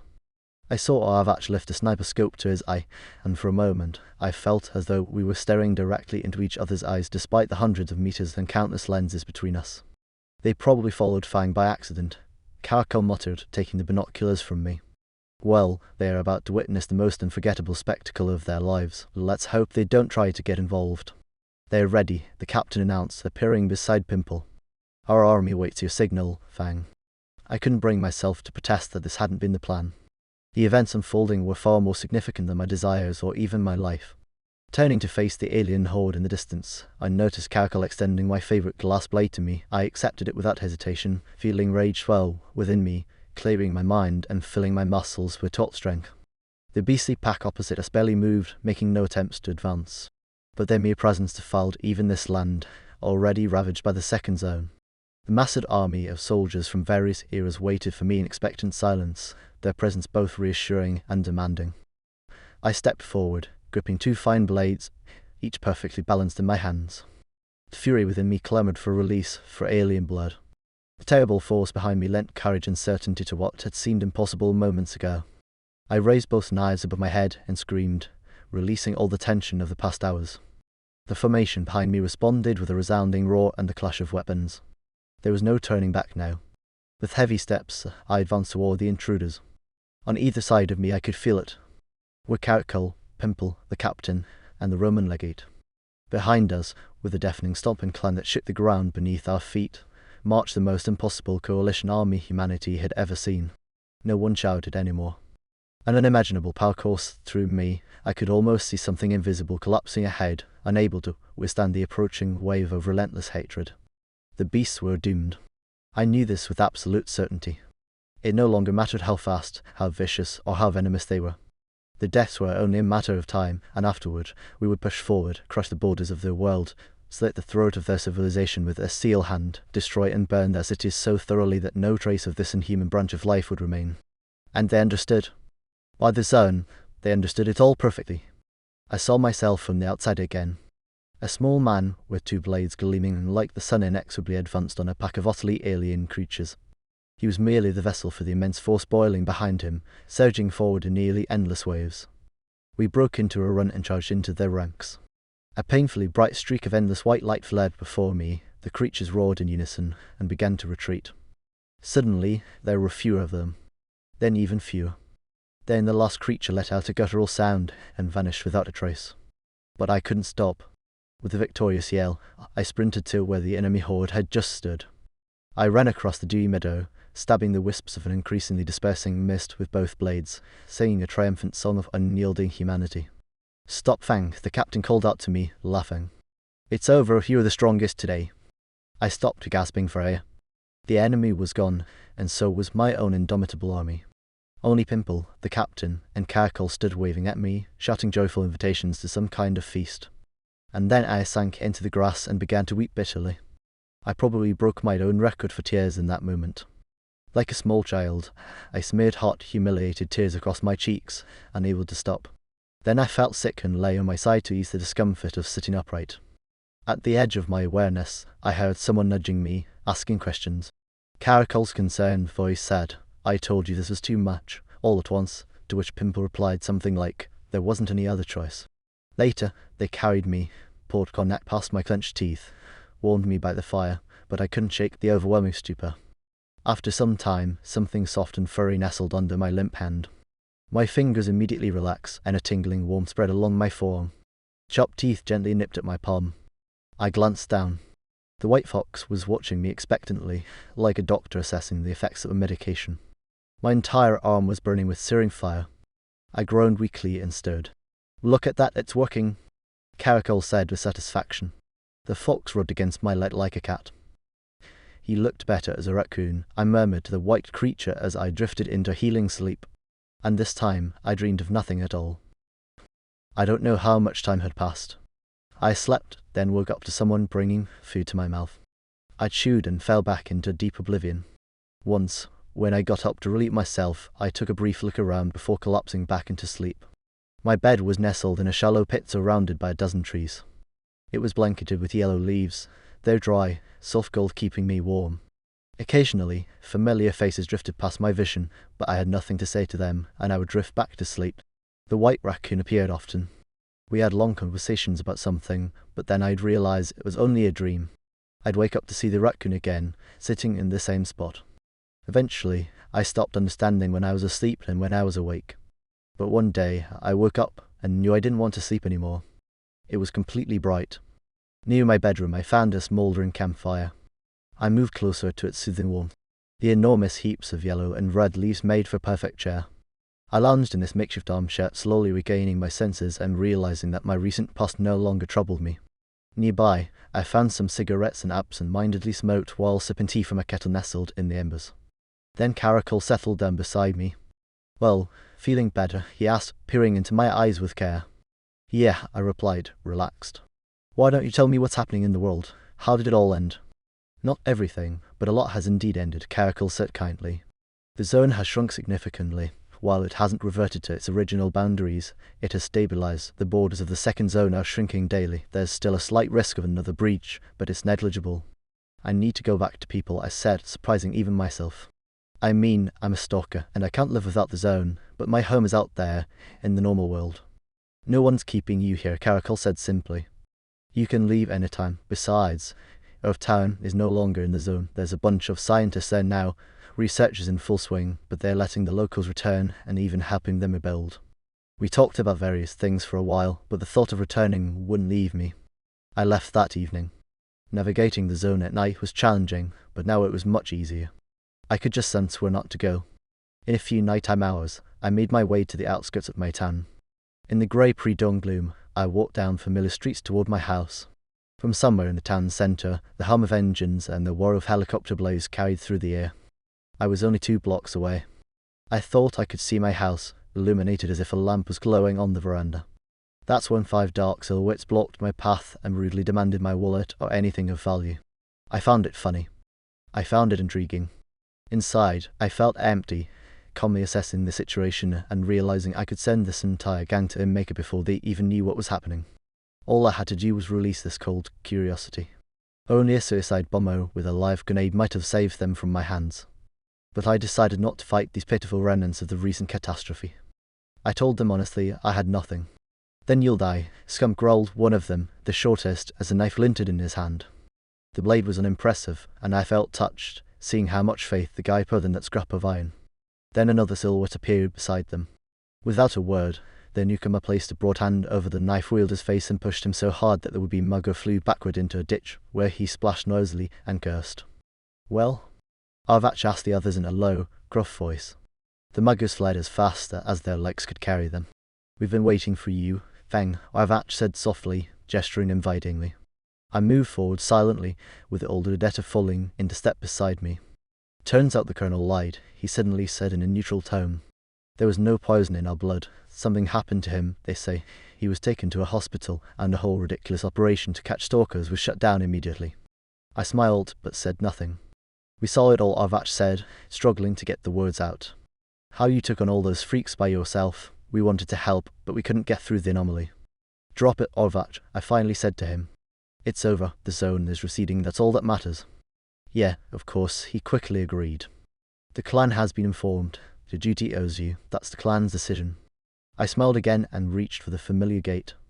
My house was intact, as if the zone had never worked its chaos on it. Fresh timber on the walls hinted at recent repairs. Under the lamp on the veranda, by a low, crude table, Stock and Dezop were seated. They were slapping cards down on the wooden surface with enthusiasm, and I paused, struck by the feeling of déjà vu, as if I'd seen this scene before, as if someone had just rewound an old film. But the feeling quickly passed. After all, I was home. Part 4. 6 months later. The outcome. There's a strange sanctity in a pre-sunset stillness of nature, a time when the eternal reign of the day's monarch no longer seems absolute.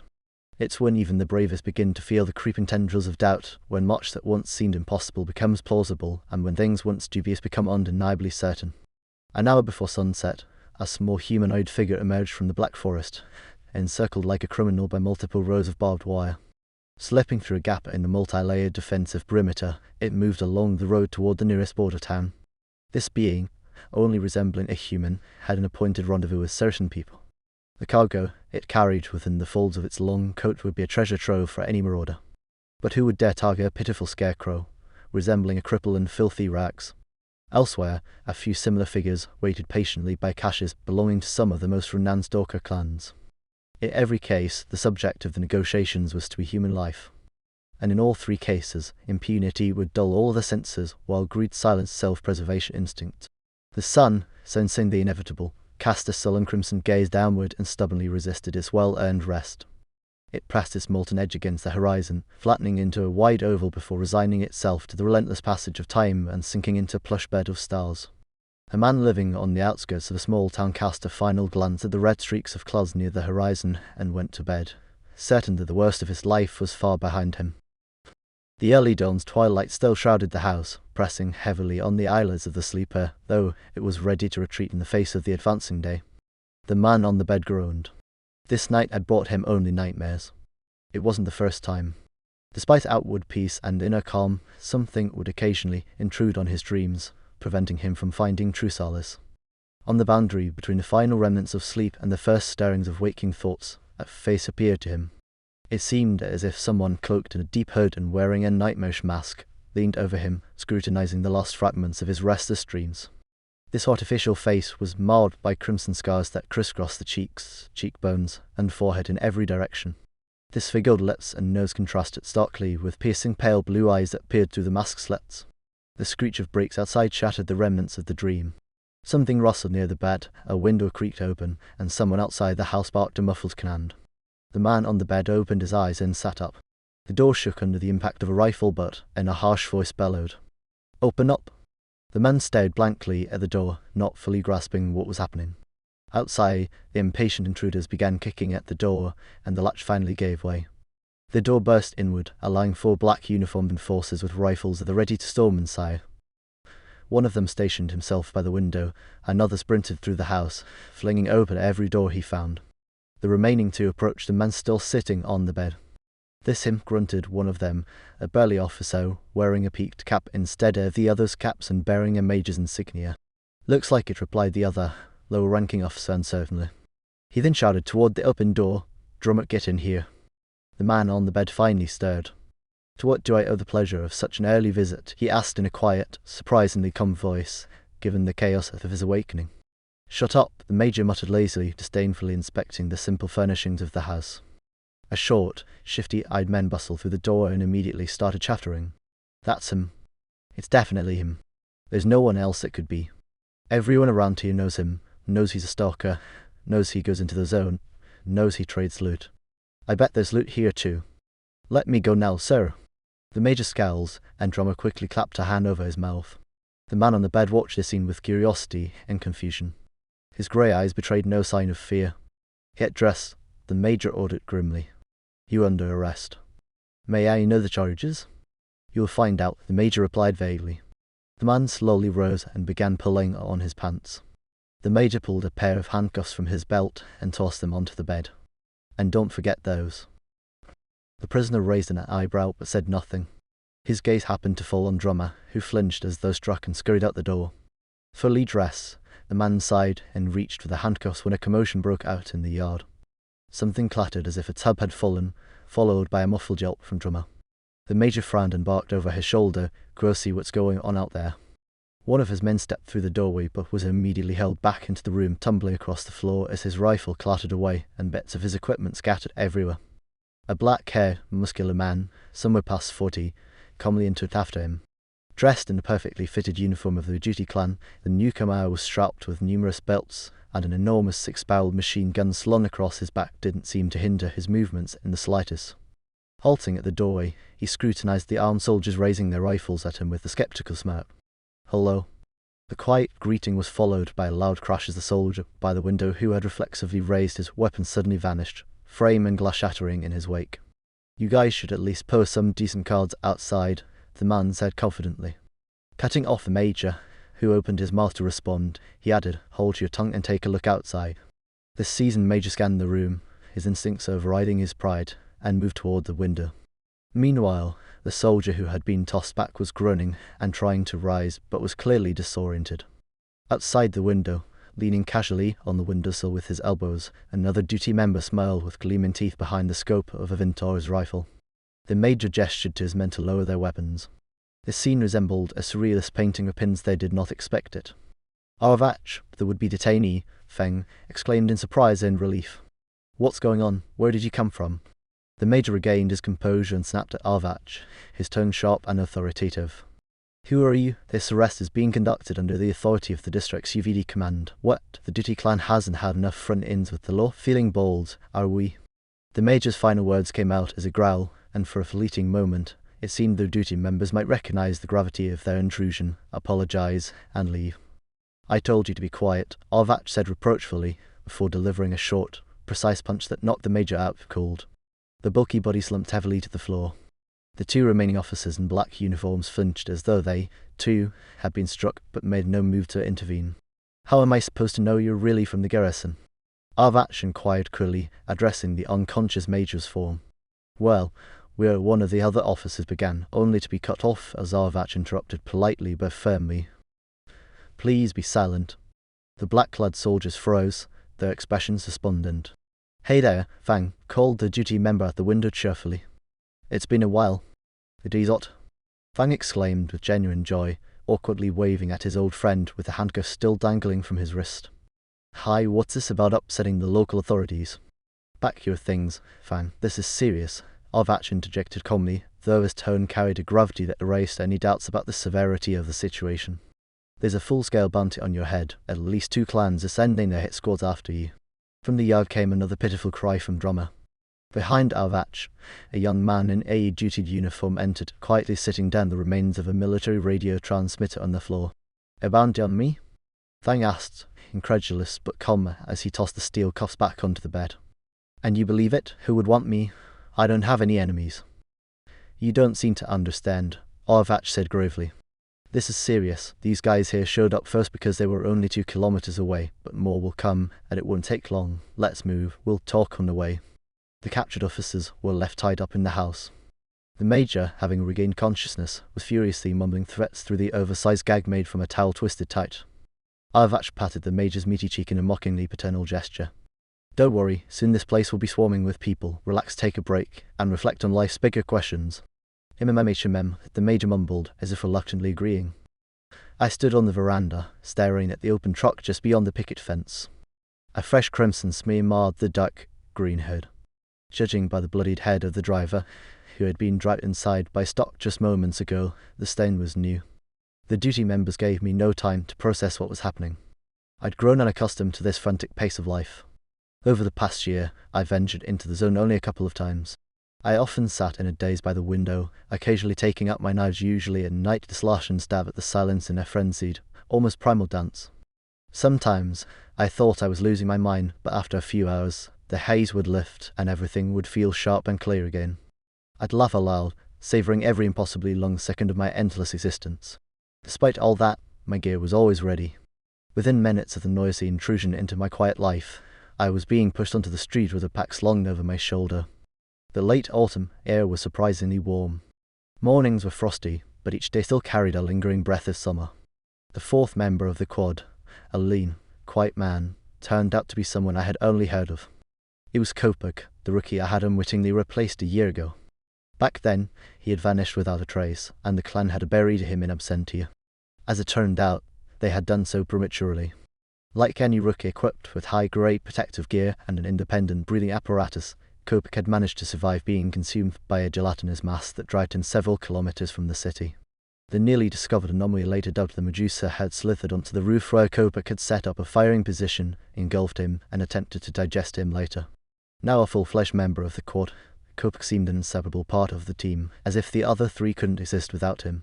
The quad's cohesion wasn't surprising. Clans like Aduti carefully cultivated teams, even supporting research institutions to refine their methods. I couldn't fully grasp what was happening that morning. The nightmare, the rude awakening, the reappearance of my old quad, and the revelation of a bounty on my head, all of it swirled around me but didn't quite sink in. Stock burst out of the house, shoving a hissing radio into the pocket of his tactical vest, grabbed my sleeve, and dragged me toward the truck. Arvach and Dizot followed at the same brisk pace. Every time I tried to ask a question, I was waved off like an annoying fly. Sok climbed into the driver's seat. Arvach and Dizot practically tossed me into the bed of the truck before clambering in themselves. Kopek, already perched on the cab's roof, scanned the surrounding houses through the scope of his rifle. To my surprise, Drummer was whimpering in terror on the filthy truck bed near the cab. Arvach grabbed him by the collar and heaved him over the side like a sack of grain. Drummer hit the dirt with a squeal and tried to play dead, but Arvach wasn't finished with him. "In the cab," Arvach barked. Drummer scrambled to his feet and scurried into the passenger seat. The truck roared to life, clattered noisily, and jolted forward. I settled onto the grimy floor of the truck bed and peered into the cab through the small rear window. Stock gripped the wheel with a laser focus, while Drummer cowered in the corner, barely daring to breathe. Kopek sat by the opposite side of the bed, tinkering with his rifle and occasionally glancing at the retreating town as if lying in ambush. The truck rattled and swayed, its loose boards clattering and frayed ropes whipping in the wind. Kneeling, Arvach secured his massive 6-barreled machine gun on the truck's rear edge. Dizot set his rifle aside and slid closer to me, leaning in to shout over the engine's roar. "Someone really wants you dead. Fang, we caught wind of it through our own channels and other clans and from the garrison's comms. They must have offered a fortune for your head, given the frenzy it stirred up." "And what am I supposed to do now?" I asked anxiously, watching Stock in the cab interrogate a visibly trembling Drummer. "You don't have to do anything anymore," Dizot replied cheerfully. "The clan remembers its stats. A year ago, you turned down a fortune and the clan noticed. Now you're under the protection of duty. Anyone who tries to harm you will answer to all of us." He clapped me on the shoulder, stood, and walked along the swaying truck bed, scanning the last houses of the retreating town. Arvach's machine gun was already set up, its tripod dug into the truck bed's edge. The weapon gleamed under his practiced hands, ready to unleash hell at a moment's notice. As the reality of the situation slowly sank in, one thing became clear: my old life was gone forever. The capture of the Stalker was requested to be conducted quietly, without noise. No capture groups, no act, and none of the fuss that might attract attention. It was a weighty request, with hints at the involvement of very serious individuals. The Commandant wasn't new to his post at the garrison. He knew many stalkers personally and was mentally prepared for what had happened. 2 minutes after Major Beauregard's group failed to check in at the scheduled time, the garrison implemented Plan Loop. A standby APC with a recon platoon sped off to investigate, while all nearby military units sprang into action. Garages opened, military trucks roared to life with deep voices, and soldiers assembled on the parade grounds, ready to sweep the area. Around Fang's house, figures in nondescript, greyish clothing moved stealthily. 2 of them kept the door and window under their sights. Another pair climbed through the small rear room window, while the rest spread out. Clan insignias were hidden, but any seasoned observer would immediately recognize them as members of Sin. A sniper perched in the high branches of a tree reported seeing a tied-up person inside. 3 men entered the house, thoroughly searching it for the owner. Finding no one, they surrounded the tied-up major. "Who?" asked, evidently the leader, pulling a towel from the major's mouth. The major coughed and spat out sticky saliva, struggling to control his mouth. A knife appeared in the stranger's hand, its steel blade coming dangerously close to the major's bulging eye. "Who?" The question came sharper this time, making it clear that a quick response was the only option. The major decided not to test the oils and hastily exhaled through reluctant lips. "Duty." The men in grey exchanged knowing glances. "How many quads?" "1," the major croaked and tried to swallow with his parched throat. "They took your truck?" "A cargo vehicle." The man waited for a nod. "License plate?" The major recited a string of numbers and tried to improve his situation. "Release me," and the comma. A practiced hand shoved the old gag back into his mouth. Moments later, the room was empty again. Tied hand and foot in various corners, the major's men didn't make a sound. They intercepted them 7 kilometers from duty's main base. Stock noticed a suspicious clunt ahead and brought the truck to an abrupt stop. Dizot climbed onto the cab roof, scanning the roadside bushes with binoculars. The bushes spread out wider on both sides of the road. "Looks like we didn't make it," Arvach said calmly, placing a hand on Fang's head. "Lie down and don't move. The last thing we need is for you to catch a stray bullet." "Who do you think I am?" Fang tried to protest but was silenced by a slap on the forehead. "Please, just be quiet," Arvach said, a crooked smoke tugging at the corner of his mouth. "We're responsible for your life on behalf of the clan. This is no longer a personal matter." Kopak froze like a statue, his rifle aimed in the same direction Dizot's binoculars pointed. Fang sighed, pushed his bag aside, and lay on his back, staring into the endless blue sky above.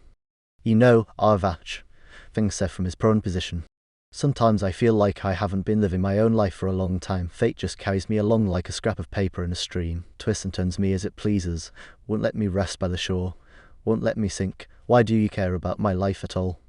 "I don't know, and I don't have time for a heart-to-heart right now. Once we're out of this, we'll sit down with a bottle of tea and talk about it. For now, do us a favor and keep quiet."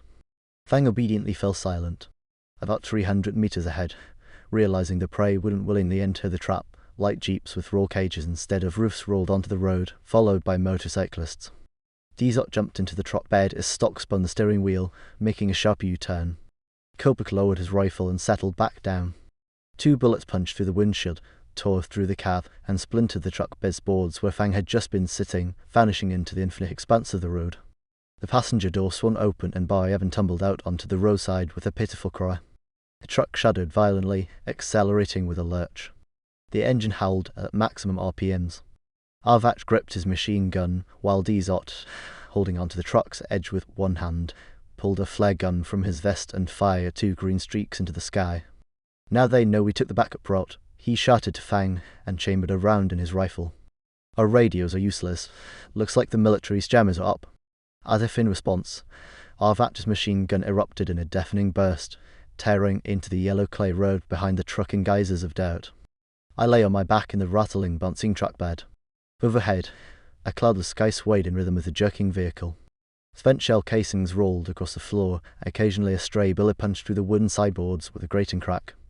I felt indifferent to it all. Nothing depended on me anymore. I didn't understand the reasons behind what was happening and had resigned myself to being a highly valued suitcase of prize, being fought over by external forces, none of whom felt the need to explain to the dumbbox why it was so important. The military duty and at least 2 other clans had started a small war over me just when I had been convinced my peaceful existence was no longer under threat. I was utterly exhausted by it all.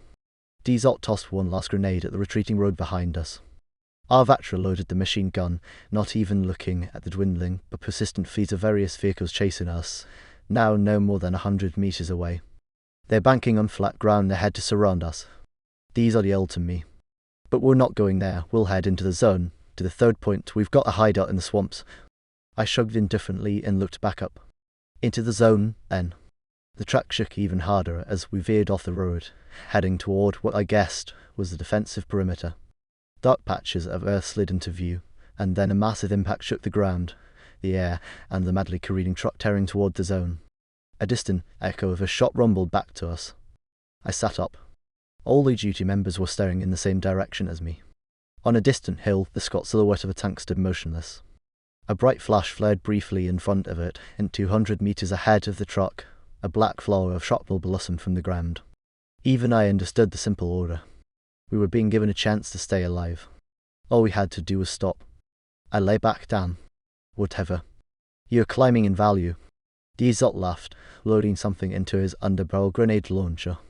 This reckless defiance had always drawn me to the duty crew. Though he stood, facing down a tank with a measly popgun that probably couldn't even reach it, yet he was upbeat, cheerful, and still trying to put on a show. Seconds later, billowing smoke obscured the bottom of the sky, the distant tank on the hill, and even the cab, were stuck rustled the steering wheel. In the swirling grey fog, Dzot's barely visible figure kept methodically firing smoke grenades off to the front and right.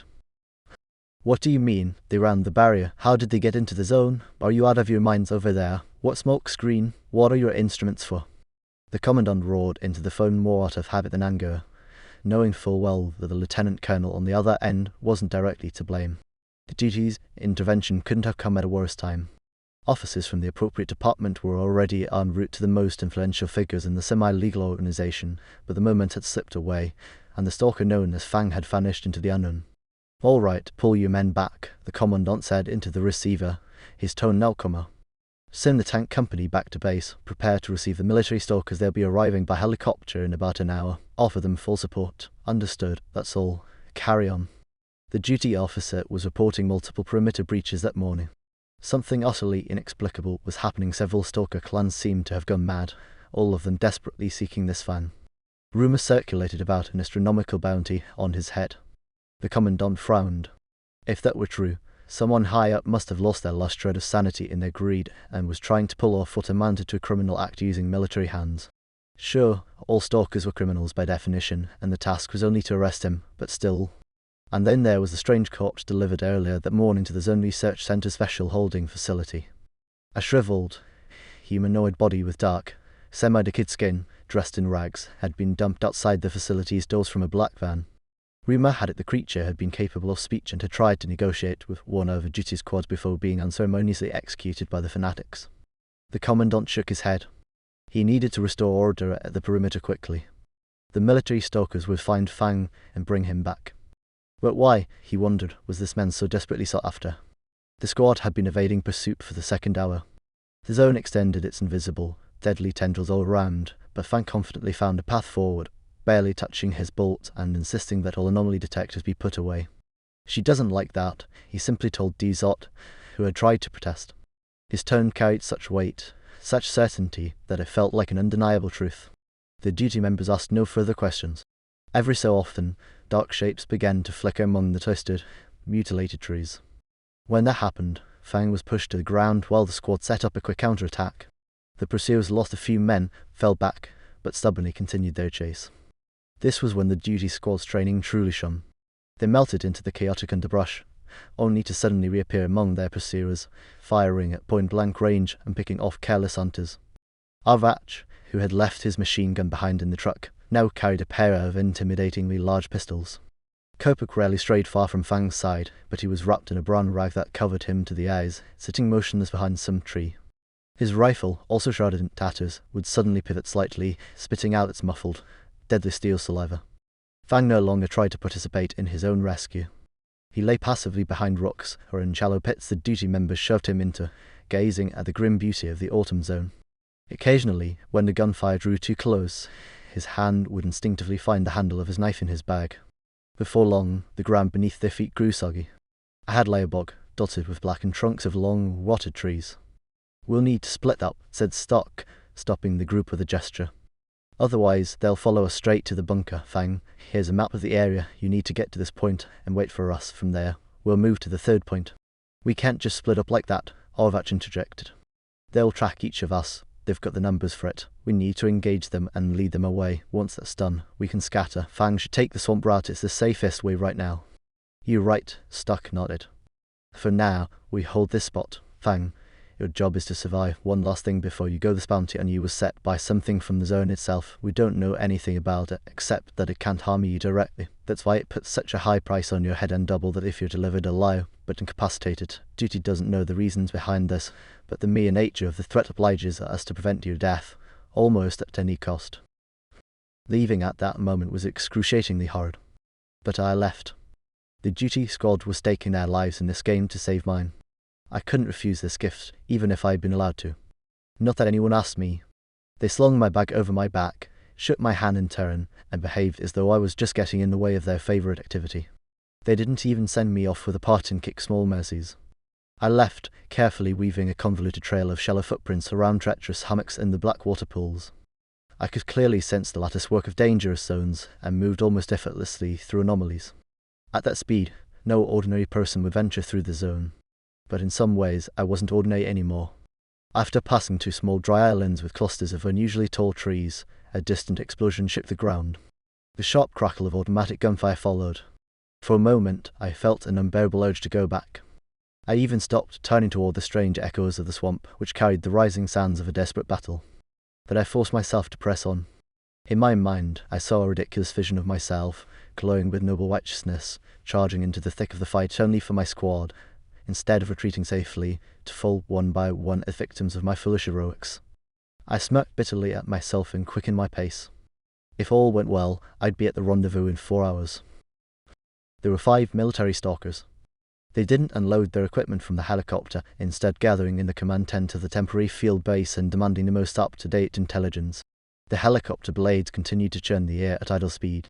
"It's obvious," said one of them, pointing at the grid square where reconnaissance had reported intense fighting. "The Dushi squad thinks they're smarter than everyone else. They've sent the target into the swamp while leading the chase away. We'll land here," he continued, gesturing at the map, "then cross here using boats and make a forced march to this point. After that, it's just a matter of execution. We'll intercept him and head to the extraction zone here, for instance. No need to engage with duty." That day, the Marauder gang could have struck it rich.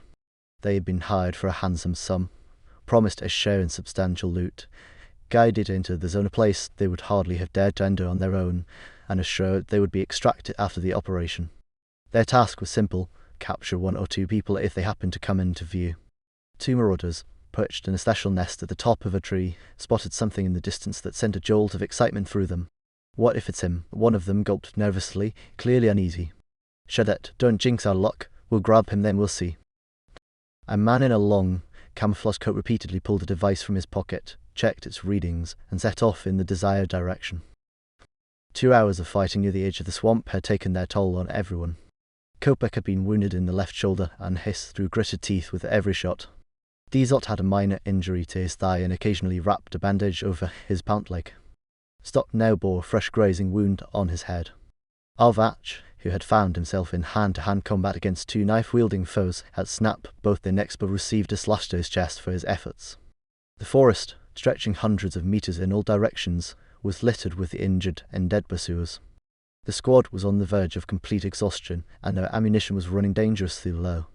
"Another half hour," Dizot said grimly, "and we're all going down here. Time to split up." "Agreed," Stock replied, catching his breath as he cautiously peered out from behind a tree. "Rendezvous point remains the same. Orvach." "Heard you," grunted the veteran, calmly loading pistol rounds into his magazine with his thumb. "I'll go after Fang. Someone's got to stick to his trail. If they follow us, I'll lead them off." "All right," Stock replied. "The rest of us will flank left and right, and if something happens, we help each other. Emergency signals follow the backup standard. Kopik, your route is grid 214, you're the first to pull out. Here, Dizot tossed Arvat a hand grenade. Saved it for you, might come in handy. Watch your step following Fang's trail, you'll move fast. Thanks for the advice, Arvat replied with a faint smirk that softened his sarcasm. Dizot laughed in return. If anyone could give survival tips right now, it was Arvat himself. Ahead lay the largest island I'd encountered so far, its massive trees spreading their wide fingers toward the sky. It seemed like a good place to rest. My back had a bit of food left. The island's banks rose high above the surrounding marsh, and all that remained was to cross a wide trench to reach the massive rocks, light a small fire, and boil some water. I desperately wanted hot tea and a cigarette. I focused on the trap. Below the black water lurked a stripper. I could see the lazy spirals of air bubbles and the faint, random movements of an invisible cutting edge slicing the surface in all directions. One misstep and I could lose a few toes or my whole leg to this local swamp Neptune. The stripper could even emerge onto land. I stood still, listening closely, pinpointed the direction the dangerous edge was drifting, and crossed the remaining distance to the shore in 3 jumps. No anomalies were visible in the area, and the sounds of distant gunfire had long since faded. I felt like an ordinary stalker again, a lone wanderer in the solemn quiet of the majestic zone. In an instant, all my recent troubles seemed to vanish, and, like the most foolish rookie of the dumbest stalker school, I sprinted up the mossy slope with a joyful shout toward the comforting thick trunks of trees, where a spring murmured softly among the stones.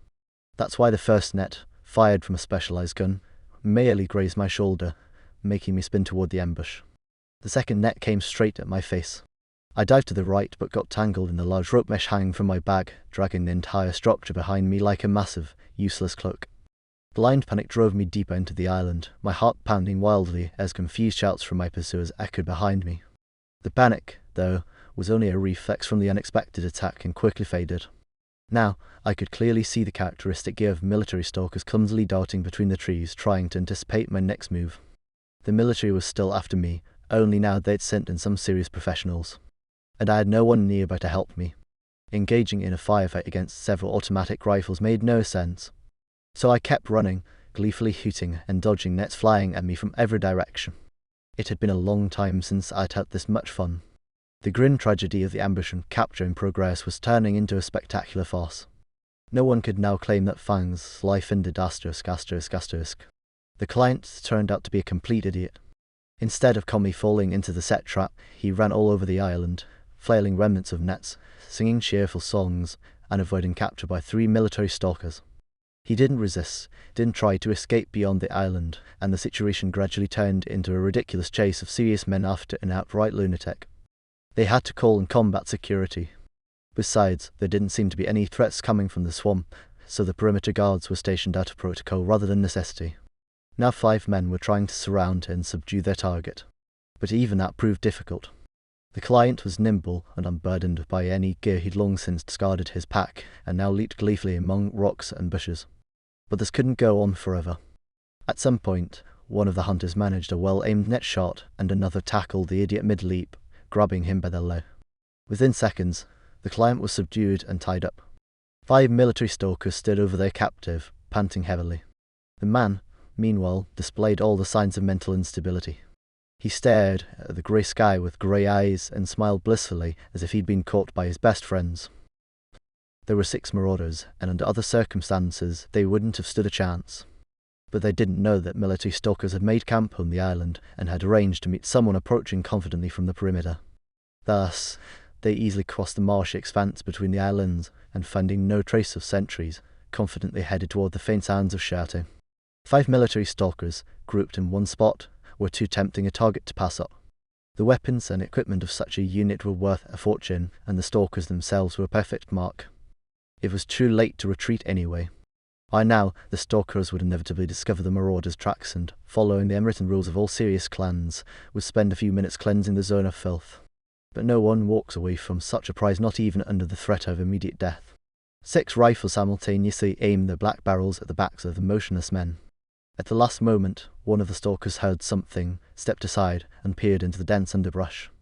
But the final clicks of safety releases were already drowned out by the thunder of the first gunfire. Point-blank fire from 30 meters ripped the stalkers apart into bloody shreds, obliterating all life and leaving no chance for survival. Only the one who had heard the suspicious noise managed to throw himself to the ground and roll behind a rock. 2 bullets pierced his body, but he was still alive. The gunfire ceased. The marauders reloaded and cautiously advanced toward the bodies. They could hardly believe their luck, could hardly believe they'd escaped unscathed after such reckless audacity. And they were right to be cautious. At first, I didn't understand what had happened. Moments ago, 5 military stalkers had stood over me, smirking through their exhaustion. Then everything changed, a wild carousel of gunfire, falling bodies, agonized screams, and guttural groans. Something warm splashed onto my face and dripped down my neck and into my hair. My arms were tightly bound to my torso, so I could only blink away the red haze that obscured my view of the beloved grey sky. And then I realized what the red liquid soaking into the ground around me was. For some reason, I thought it must be the dog squad catching up with me through the swamp and unleashing another bloody massacre. Something stirred within me. With horror, I began to grasp that because of me, dozens of people had lost their lives today. What had they done to deserve this? Stop it. I screamed furiously, hoping the dog would hear me and end the senseless slaughter. But my voice was drowned out by the gunfire and the reverberating echoes of the swamp. It was useless. 5 more lives had been extinguished for no apparent reason. I turned my head and locked eyes with the pained face of a military stalker lying just 5 meters from me behind a small rock. His hand gripped a ridge grenade, its pin clutched between his teeth. I twisted, trying to roll onto my stomach. I needed to shout to the dog to stay back. Better for this dying man to throw his grenade at me than for them to walk into his trap. But a quick glance toward the gunfire froze my half-formed cry in my throat. It was a classic marauder pack. How had they made it so deep into the zone? We stalkers, over time, stopped noticing the myriad subtle movements our bodies make as we instinctively navigate the zone. Tossing a bolt, pausing for a few seconds before taking a step, or simply breathing all become thoughtless, automatic actions. But marauders don't venture into the zone. And for good reason. An unwelcome exception to this rule was now swiftly closing in, its 6 pairs of legs scuttling toward me. In an instant, I forgot about the wounded stalker, drenched in cold sweat at the new, grimmer prospects. Military forces were one thing, but marauders were something else entirely. But my unlucky neighbour wouldn't let me forget him. With a laboured gasp, he rose from behind his cover and mustered all his strength for one final throw. The grenade traced a high arc, landed on the hillside, and began rolling toward the marauders. I buried my face in the brittle grass. In boredom or fear. Asterisk. Arvat stumbled along Fang's trail. His strength was nearly gone. Too much had been spent on this damned, endlessly long day. One of his pistols had long since been discarded, there were only a couple of magazines left anyway. He had also ditched his tactical vest, the now useless radio, and his meagre food supply.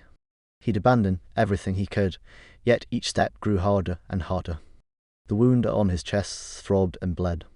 His overworked legs ached, and his pants were soaked through with swamp water. Not long ago, 3 stalkers from the Freedom Clan had been tracking him. Now they were far behind, somewhere amid the swampy tussocks and mutated reeds, where Arvat had waited for them and demonstrated what close combat with pistols really meant. One of them had still been clinging to life as he left, but Arvat hadn't finished him off. Enough blood had been spilled that day. He now regretted that decision.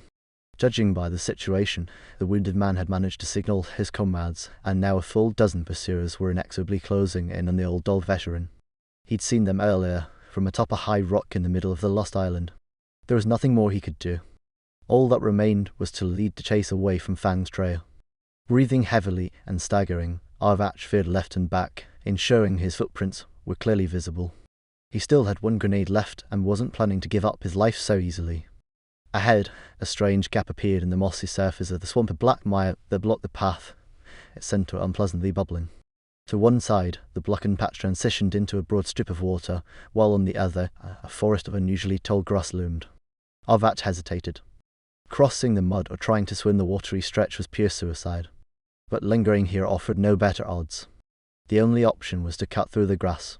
He had no anomaly detectors, no life-form counter, no scanning tools of any kind. Not even nuts or rocks to test the path ahead. He didn't know how chunks of moss would perform as makeshift replacements. He stood there for a moment, smirking at his own thoughts, then pulled out a spare pistol magazine. The first bullet, flung skillfully forward, revealed that the path was clear for about 10 meters. A man in a grimy cloak had found the strewn of footprints in the swamp's mossy sludge and was now confidently following them toward the large island. When he was no more than 10 meters from solid ground, a sudden burst of automatic gunfire erupted nearby. Startled, the man crouched and listened intently for a few seconds before slipping a hand under his cloak and resuming his approach. The rumble of an explosion echoed briefly before ricocheting back in fragmented waves of swampy resonance. The scents of grass and water mingled with the acrid tang of gunpowder. Once again, the man froze, straining to hear into the silence that had abruptly swallowed all other sounds. Water dripped from the rubberized fabric of his cloak, the droplets the loudest sound in the area. Effortlessly, the man vaulted over a rotting log, crouched behind a bush, and scanned his surroundings. The vegetation grew denser ahead, while faint, indistinct noises drifted on a weak breeze from the direction of the recent gunfire and explosion. A few instruments moved from his pockets onto a flat stone. The man studied the readings at a leisurely pace, rose to his feet, and slid his hands beneath his cloak. A makeshift tactical belt, laden with Minimal's own survival essentials, dropped to the ground. Nearby, he gently placed a black cylinder roughly 20 centimeters long and a little over 5 in diameter. Instruments, a pair of binoculars, and a small satchel also pulled from beneath his cloak joined the pile. Relieved of his burden, the man slipped silently into the underbrush. Asterisk, asterisk, asterisk. 2 marauders lay in unnatural poses, far beyond the need for medical assistance. A third whimpered quietly, repeatedly trying to examine his shrapnel-torn leg, but collapsing back each time as tremors racked his entire body. Nearby, a gutted medkit and an empty canteen lay discarded. The 3 survivors were busily scurrying around the island, collecting loot. There was plenty to gather. It was already clear that no 1 or 2 trips would suffice to carry all this wealth out of the swamp. Of course, the most valuable prize was the captive, already bound and ready for transport. And he could even walk on his own. The military stalker who had inflicted such devastation upon them was being saved for last. He was unconscious for now, and his death would serve as both consolation and sweet revenge for the terror they endured. After 20 minutes, the injured marauder was dragged closer, and the leader of the surviving group unsheathed a curved, sharpened knife with a sinister clang. "Don't be afraid, brother," he said. "Before you find peace, you'll get to see the death of the one who maimed you. Hey, give him something to wake him up." A short distance away, the captive, bound tightly in a cocoon of ropes, writhed awkwardly until he managed to roll over and get onto his knees. The wounded marauder's face slowly contorted in horror. He understood the full implications of his injury, as well as the fact that no one was going to leave him behind. That mockingly gentle phrase, "find peace," left no room for doubt. His face twisted in anguish, and suddenly he began sobbing loudly. The military stalker groaned as he regained consciousness. The leader leaned toward him, slowly waving the menacing blade to ensure the man fully grasped his fate. "Stop," rasped the wounded marauder, his hoarse voice cutting through the moment. "It's my right. He's my victim. I should go first." "Of course, brother," the leader replied in a deliberately respectful tone. "Do what you want with him, he's yours. Bring that scum closer. Take my blade, brother. You won't find a better knife for butchering prey in the entire zone." With great effort, the wounded marauder turned onto his side and accepted the knife. The military stalker was dragged closer, his hands tied behind his back. Every movement clearly caused him unbearable pain, but he didn't make a sound. His hateful eyes glared at his tormentors, who settled in nearby, eager for a bloody spectacle. The injured marauder adjusted his grip on the knife, looked his foe in the eye for a long moment, and in a swift, precise motion, drove the blade behind the man's ear, a merciful strike granting nearly instant death. The disappointment of the other marauders was palpable, so much so that none of them immediately noticed the new figure who had appeared. Dressed in a hooded, rubberized cloak of protective coloration, with white sleeves concealing his hands, the newcomer stood silently. Only the band captive, who had managed to get to his knees, fully grasped the drama of the moment. "Enjoying yourselves?" the man in the cloak asked casually, stopping a step behind the 3 hunchbacks. All 3 spun around abruptly, their eyes bulging with surprise, their faces twisted in shock. One even began to raise his weapon, but at that instant, the stranger erupted into motion. His right hand shot out from the sleeve, glinting faintly with steel. The short, almost triangular blade slashed one marauder's throat, reversed a slice across the eyes of the second, and delivered a crushing punch to the chest of the youngest. The third marauder collapsed into an unmoving heap of rags. In less than a second, the situation on the island had changed dramatically. The stranger cast a disdainful glance at the military stalker's body and the sneering, wounded marauder clutching the curved knife. Then, with a look of disgust, he kicked the writhing, screaming man clutching his ruined face. Something cracked, and the screams turned into a wet, gurgling rasp. "What a mess," said the man in the cloak. He seemed to pause, then turned toward the motionless captive bound in leather straps. Shock ebbed away slowly, dragging indifference with it, and bringing colour back to the world around me. The sounds and smells of my surroundings poured in, vivid and overwhelming. How long had it been since I last heard the rustle of leaves in the wind, dissolved into the scent of earth and grass, or felt the zone's heartbeat with every fibre of my being? Where had it all gone? Where had it hidden? The man in the cloak stood calmly before me, the darkness beneath his hood watching me intently, almost mockingly. I turned my head left and right, bodies lay everywhere. Fresh blood smoked faintly as it dripped into the earth, and the last spasms of two marauders twitched in the dirt. The heavy, choking stench of death crept across the ground, seeping into my skin as my heartbeat slowed to a crawl. The black figure loomed over me like the embodiment of all the world's executioners, the ultimate reason for people to part with their lives. You? I asked through numb lips, staring into the darkness beneath the folds of fabric. You the one hunting me, but why did you kill them all of them, why? My voice began to rise to a shout. I understood this distantly, but couldn't stop myself. What did any of them do to deserve dying here, in these cursed swamps, in this cursed zone? Who are you to decide to roam around killing everyone in your path, you? I hated him. He hadn't said a word, hadn't even moved since his last victim had stopped breathing. But my nightmare had ended with him. His knife had severed my dreams of life, and my pain was his to bear. I lunged, trying to tear the ropes and reach the monster, even if only with my teeth, but I lost my balance and fell to my knees. Finally, the figure moved. He stepped toward me, his blood-stained knife pointing downward and not toward my chest, though I knew the treachery of steel blades all too well. I straightened my back as much as the ropes would allow, bracing to meet a blow to the heart with calm defiance. If he aimed for my throat, I would try to dodge and strike at his legs. Beyond that, fate would decide. But he didn't approach me. Instead, he circled the area, methodically bending over each body and plunging his knife into their lifeless forms. Something more terrifying than death was happening around me. Tendrils of unseen energy coiled around the man in the cloak, the lifeless corpses, and even myself. They reeked of hatred and drained the last shreds of hope from my soul. An icy hand gripped my insides and squeezed lazily. I doubled over, retching violently and unable to straighten for a long time. When I finally caught my breath and spat out the last clots of grey-green bile, he was standing behind me. I straightened. Taking a deep breath, I filled my lungs with sweet autumn air so wonderful despite the sharp scent of blood, so inviting as it called me far, far away. A heavy hand rested on my shoulder. I froze, bracing for the tender malice of the blade. Asterisk, asterisk, asterisk. The pistol had 2 bullets left. He managed to push through the dense grass and reach solid ground. A kilometre-long peninsula jutted into the sprawling mirror of the swamp, and Arvach had planned to retreat further along it. A stray bullet, however, tore through the old duty officer's side, forcing an abrupt change to those plans. Still, he continued to draw his pursuers away, occasionally firing a rare shot, but his strength was rapidly draining along with his blood. There was a faint, desperate hope that Kopitz, retreating somewhere in the same area, might hear the gunfire and lend support with his sniper rifle. But for that to happen, fortune would have to smile on Arvach in full measure. His legs suddenly gave out. Grasping a slender tree for support, Arvach slid slowly to the ground. His head remained clear, but his body, overcome by weakness, could no longer rise. The 2 bullets left in his pistol offered little consolation. Instead, Arvach simply fired twice into the air, keeping his pursuers occupied and, perhaps, signalling Kopitz. It wasn't 15 minutes before the bushes a little to the right rustled faintly. Sharp eyes scanned the bloodied patch of ground and the limp figure in the duty uniform. A cautious trekker covered the remaining distance in 4 long strides, prodding the bowed, closely cropped head with his rifle barrel. The head obediently lifted. The duty officer's face was serene, his faint smile unperturbed by the threatening gesture of the weapon.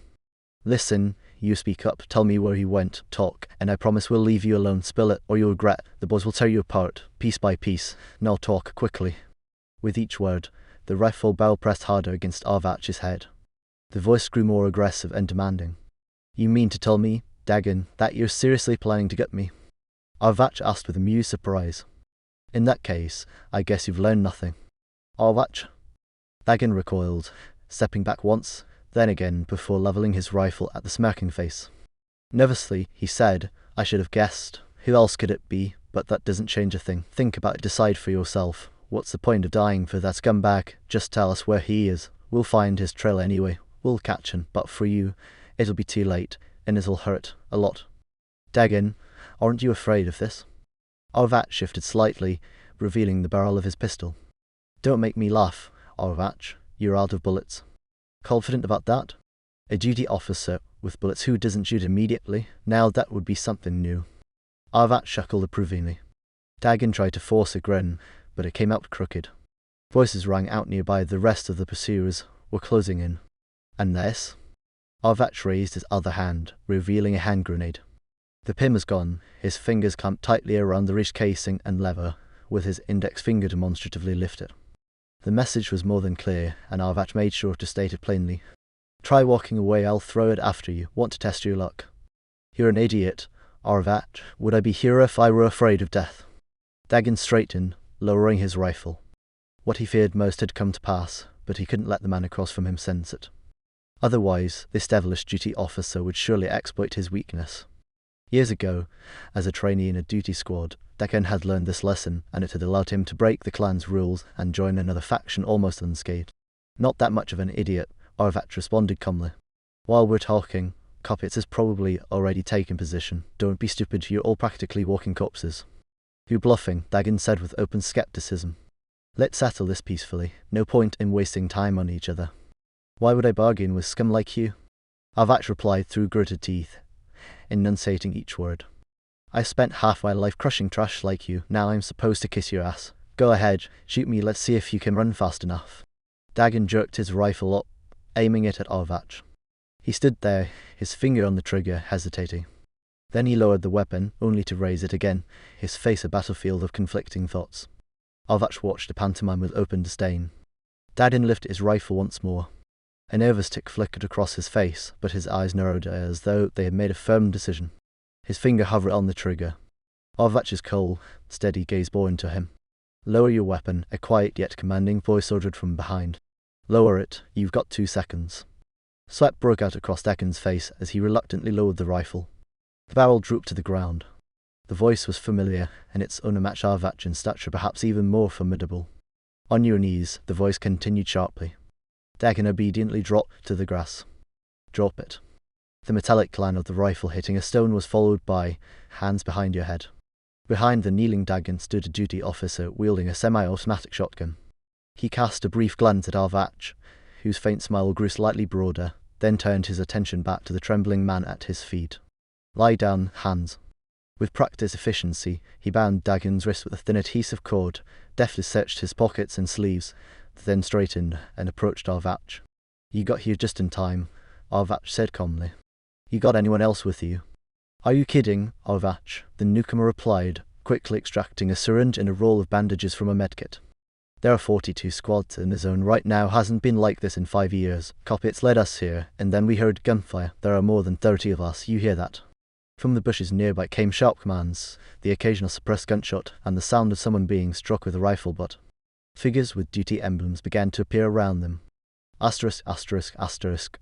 Another duty member carefully pried the grenade from Arvat's blue-tinged fingers and carried it away toward the swamp. Like some bad action movie, Arvat muttered through a grimace as the syringe pierced his shoulder.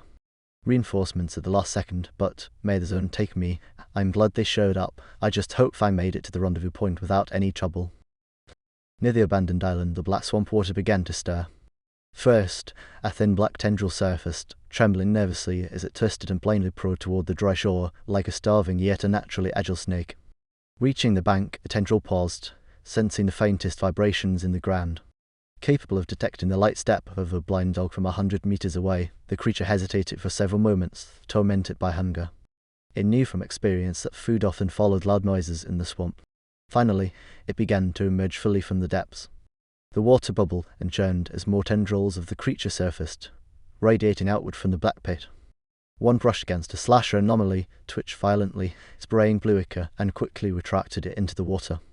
But the creature continued to rise. It knew what it had encountered and simply sought to move in the opposite direction. A brown, slimy mass easily 10 meters long emerged onto the shore. It was covered in a tangled mess of tentacles of varying sizes. Part of the creature's appendages remained in the water, sensing as 2 humans retreated further and further from the island. They were nearly out of range. With no other movements detected, the creature stretched itself out across the island, spreading as wide as it could to engulf the largest area possible. Some of the sustenance it found would be digested here, and the rest could be dragged away. For now, there would be plenty of food. He dragged me across the swamp like a dog on a leash. Instead of driving his short knife into my back, this strange killer cut the bindings around my legs, tied a piece of braided rope to the strap around my neck, and pulled me along. I never saw his face. He ignored all my questions with calm indifference. Only once, when I stopped and refused to move further without an explanation, did he turn back. Without pausing, he struck me briefly but powerfully in the solar plexus with his fist. It felt like a fighter jet had slammed into me. As I writhed in pain, struggling to take even a single breath, I could only focus on his feet near my face. My captor stood calmly, waiting for his lesson to sink in. After some thought, I decided his argument was persuasive, and I continued without further resistance. The rubberized back of his coat moved steadily ahead of me. He didn't look like a stalker. He didn't pull out any equipment, though he had picked it up when leaving the island. His stride was confident, occasionally checking the ground. Watching his movements, I realized he was simply retracing his own tracks. 2 hours passed like this. I was utterly exhausted, thirsty, and my body ached from the tight bindings. The adrenaline and fear that had accompanied me for hours had long faded, replaced by heightened perception and a creeping indifference to everything. Ahead, solid ground came into view. Judging by the green wall of trees, we had reached the edge of the swamp. My captor drove me to a cluster of sturdy trunks jutting from the ground like poles, tied me to one, and went back a short distance. From under his coat, he pulled out several items and began setting something up in the swampy muck. Judging by his actions, he was mining our trail. Then, moving quickly, he returned to me and wrapped the leash around his hand. "Rested now?" he asked, speaking for the first time since we started. His voice was deep and hoarse. "We've got a march ahead of us, Comrade Fang, a long trek through the zone." "A march to where?" I croaked, my throat dry, realizing this was my chance to learn something. "Who are you, and what do you want?" "You mean to say you don't recognize me?" he asked, feigning surprise as he pulled back his hood. A face scarred and disfigured by wounds stared at me. Piercing icy grey-blue eyes, a buzz cut more like sparse stubble after being shaved bald. I remembered him instantly. That wasn't a mask. It was his face. You were in my dream this morning." I blurted out. "I saw you in my sleep." "You're slow for a hero," the man said with an exaggerated sigh. "I was at your house this morning while you were snoring away. I don't understand what kind of stalker are you. I even planted a tracker on you, and all you did was whimper without waking up." As he spoke, he reached for my head and yanked out several strands of hair. "Look here," he said, bringing his hand close to my eyes. "A phase magnetic impulse emitter, and you carried it around all day without noticing. But what's the point of all this?" I asked, feeling confused, overwhelmed, and utterly defeated. "Where are you taking me?" "What do you mean, where?" The scarred man chuckled, and the marks on his face moved like a nest of writhing snakes. "There, my dear fellow, there, don't you get it yet? Haven't figured it out? There's money being offered for you, and something else. A lot of both. So, up you go. Let's move. We've got a long road ahead of us." "I'm not going anywhere," I replied in a tired voice. For some reason, upon realizing that I was just another target for someone seeking easy money, I felt an overwhelming emptiness. This wasn't the contractor, just another scavenger, and I was a commodity once again. I'd had enough. If he wanted me so badly, he could carry me himself, but I wasn't moving another inch on my own. "What if I hit you?" the captor asked mockingly. I said nothing. He stepped closer and suddenly kicked me sharply in the shin with the toe of his boot. I doubled over in pain, but remained silent, staying motionless. "Get up, you swine," he roared in a terrifying voice and punched me in the ear. I collapsed to the side, but immediately began to push myself up, using my bound hands for support. My head was ringing, blood dripped from my nose, and my leg throbbed with fresh pain. "Screw you," I said quietly, filled with hatred, glaring into his rage-filled eyes. The man clearly had a nervous disorder. In the blink of an eye, he transformed from a sneering, grotesque scavenger into a terrifying, murderous monster. Foam formed at the corners of his mouth, and his entire appearance screamed of a complete loss of control. Then, just as suddenly, he calmed down. He smirked, his scarred lips twisting hideously, and said with unsettling glee, "All right, let's do this differently." He reached under his coat and pulled out a small syringe. "Do you know what this is?" he asked in a theatrically menacing voice. "It's an obedient stimulant. 1 shot, and you'll willingly walk into bonfire on command." "You're full of it," I answered weakly. "Go ahead, inject me. Let's see how you walk through the zone on your own. Maybe a controller will grab you by the ass." For some reason, I was convinced he was bluffing. Or perhaps I'd become so certain that no chemical could overpower me after everything I'd endured in recent years. It felt like I had no fear left. "That's not nice," he said almost cheerfully, stepping closer with the syringe raised. "You don't even know your new master's name. How could I have overlooked that? Call me Sakari. Strong, isn't it? Go on, try it out, Master Sakari." "You're nothing but a mangy otter, not a master," I replied flatly. "Well then," he said mildly, plunging the needle into my neck.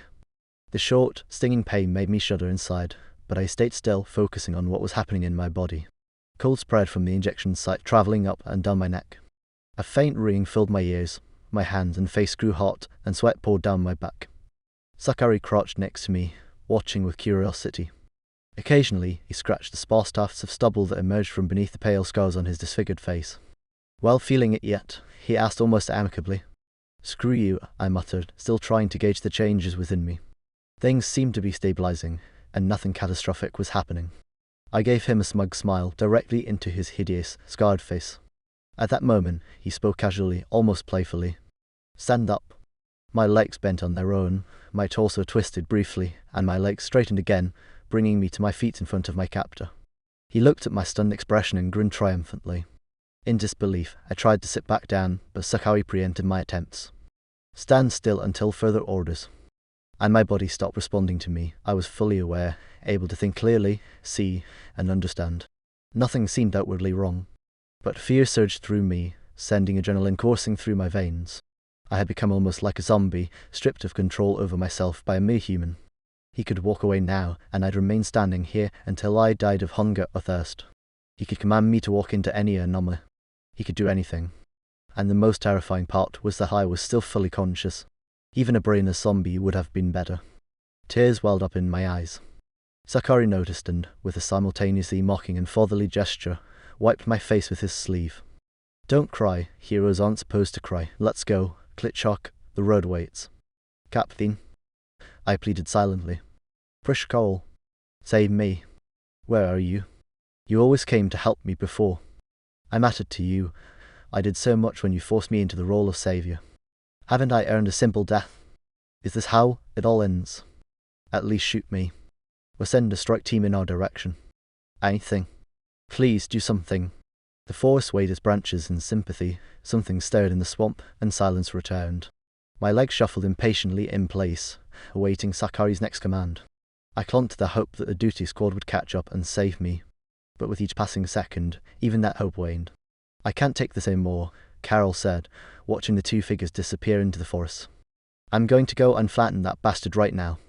"No," the captain replied firmly. "You can't, and you know it. Fang must die. Everything is happening the way it's supposed to. This is how the circumstances have aligned, and our emotions don't matter here. Without this, there won't be any resolution, no full release. He got himself into this, and we are merely following his fate." "More cryptic half-truths," Carol said bitterly, laughing. "More hints about something greater, that you and Prish know, but refuse to tell me. Where does your cruelty in the name of necessity come from? What gives you the right to dictate this stalker's fate?" "He has every right," Prish said gently, placing a calming hand on Carol's shoulder. "Trust us, we know exactly the roles everyone plays in this drama." "Yes," the captain agreed. "If anyone has the right to decide something here, it's me. If we had any other choice, I'd strangle Sakari with my bare hands myself." "Oh, sure," Prish smirked. "Take it easy, though. You never know who might strangle whom in the end." "What do you mean he didn't show up?" Arvach asked, looking at the messenger with a mix of confusion and anger. "Are you sure you checked everything? No signs at all?" "Arvach, don't lose your head. You know this as well as anyone. If we need to find Fang, let's retrace his path. He must have veered off somewhere, otherwise we would have found him. Why are you so sure he'd go exactly where you told him to? He could have gone his own way. He's always been a lone wolf in the zone. It's probably easier for him to hide that way." No, that's not it," Arvach insisted, shaking his head. "He couldn't have just left. He knows he's being hunted." "So what?" Stock interjected. "Maybe he really did try to lie low on his own in the zone, somewhere no one would ever find him, but, of course, we'll send a group to follow his trail." "I'll lead that group myself," Arvach said grimly. "And don't bother pointing out a few scratches. I'm fine now." "Take it easy, Arvach," Dizot said calmly. "We're all going. This is our mission now, all the way to the end." It was starting to get dark. The zone's usually grey sky was now entirely red, lit by the rays of the setting sun somewhere far away in the ordinary world. We were walking as if inside a giant sandwich, with the red sky above and the grimy green-brown zone below, enveloped in absolute silence. I'd been in these pockets of complete stillness countless times, but I never got used to them. My body moved on its own, following Sakari. Occasionally, my mouth opened by itself, letting out quiet warnings. At those moments, Sakari would let me pass ahead, and I'd crawl on all fours among the bushes and rocks, scouting for a safe path through the anomalies.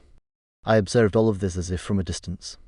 I could still speak if I wanted to. Sakari had left me the option, but I preferred to stay silent. I focused all my effort on trying to control even a single muscle movement, something not dictated by my tormentor. It was futile. Gradually, I began to sink into a foggy stupor, as though I was dozing off while walking. Sometimes I even started to see fragments of dreams. Silver glints on the snowy plain beneath the moonlight, a line from an old song suddenly came to mind, a relic from another life. Before my eyes, a white snowy expanse stretched out, and moonlit reflections danced across the sparkling drifts. I mentally shook my head, confirming that Sakari's back was still ahead of me, and I drifted back into my thoughts. Sleep seemed so inviting. It would have been wonderful to fall asleep now and wake up only at the end to avoid this slow, torturous wait for the inevitable. Or better yet, to die in my sleep. The thought was oddly tempting, and I dwelled on it for a while. Then, reluctantly, I realized I couldn't allow myself even that. All I had left was my inner strength. I couldn't show weakness to my enemy.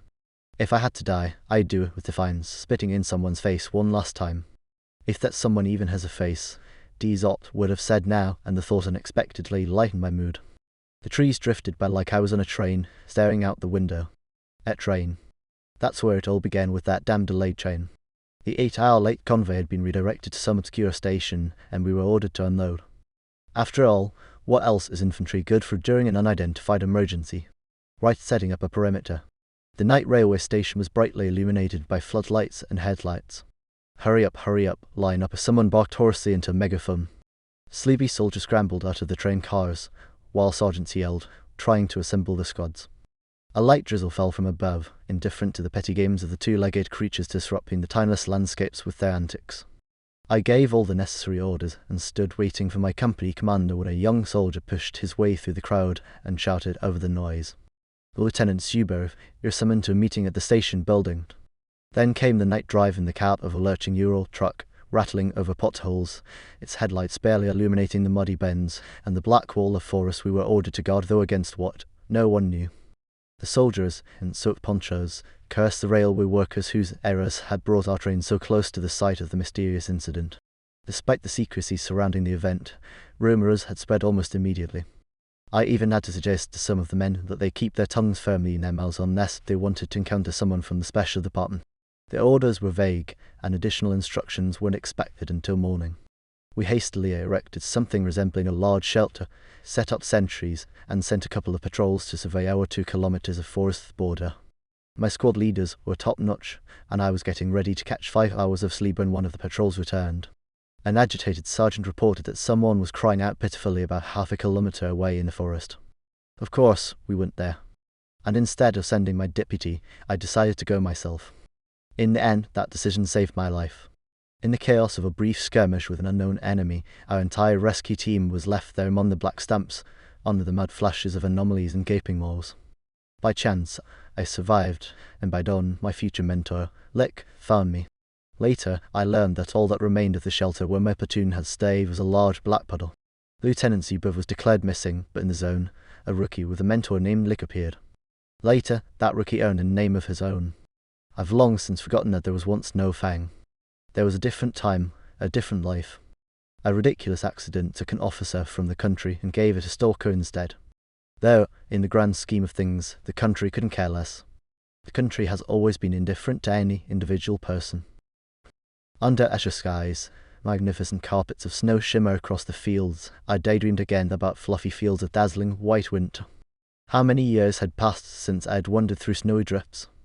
I couldn't remember, but I remembered skiing in the winter forests, surrounded by bright sunlight, drinking hot tea from a thermos out in the cold. Back then, I laughed loudly and freely. I relished each new day. I loved being part of large groups and meeting new people. And who am I now? a sullen stalker endlessly tinkering with my makeshift gear. A suspicious and cautious vendor of rare trinkets brought back from the zone. A loner who tires quickly over large gatherings of people. I've become more beast than man, and for years now, strange events have unfolded around me, forcing their way into my life uninvited.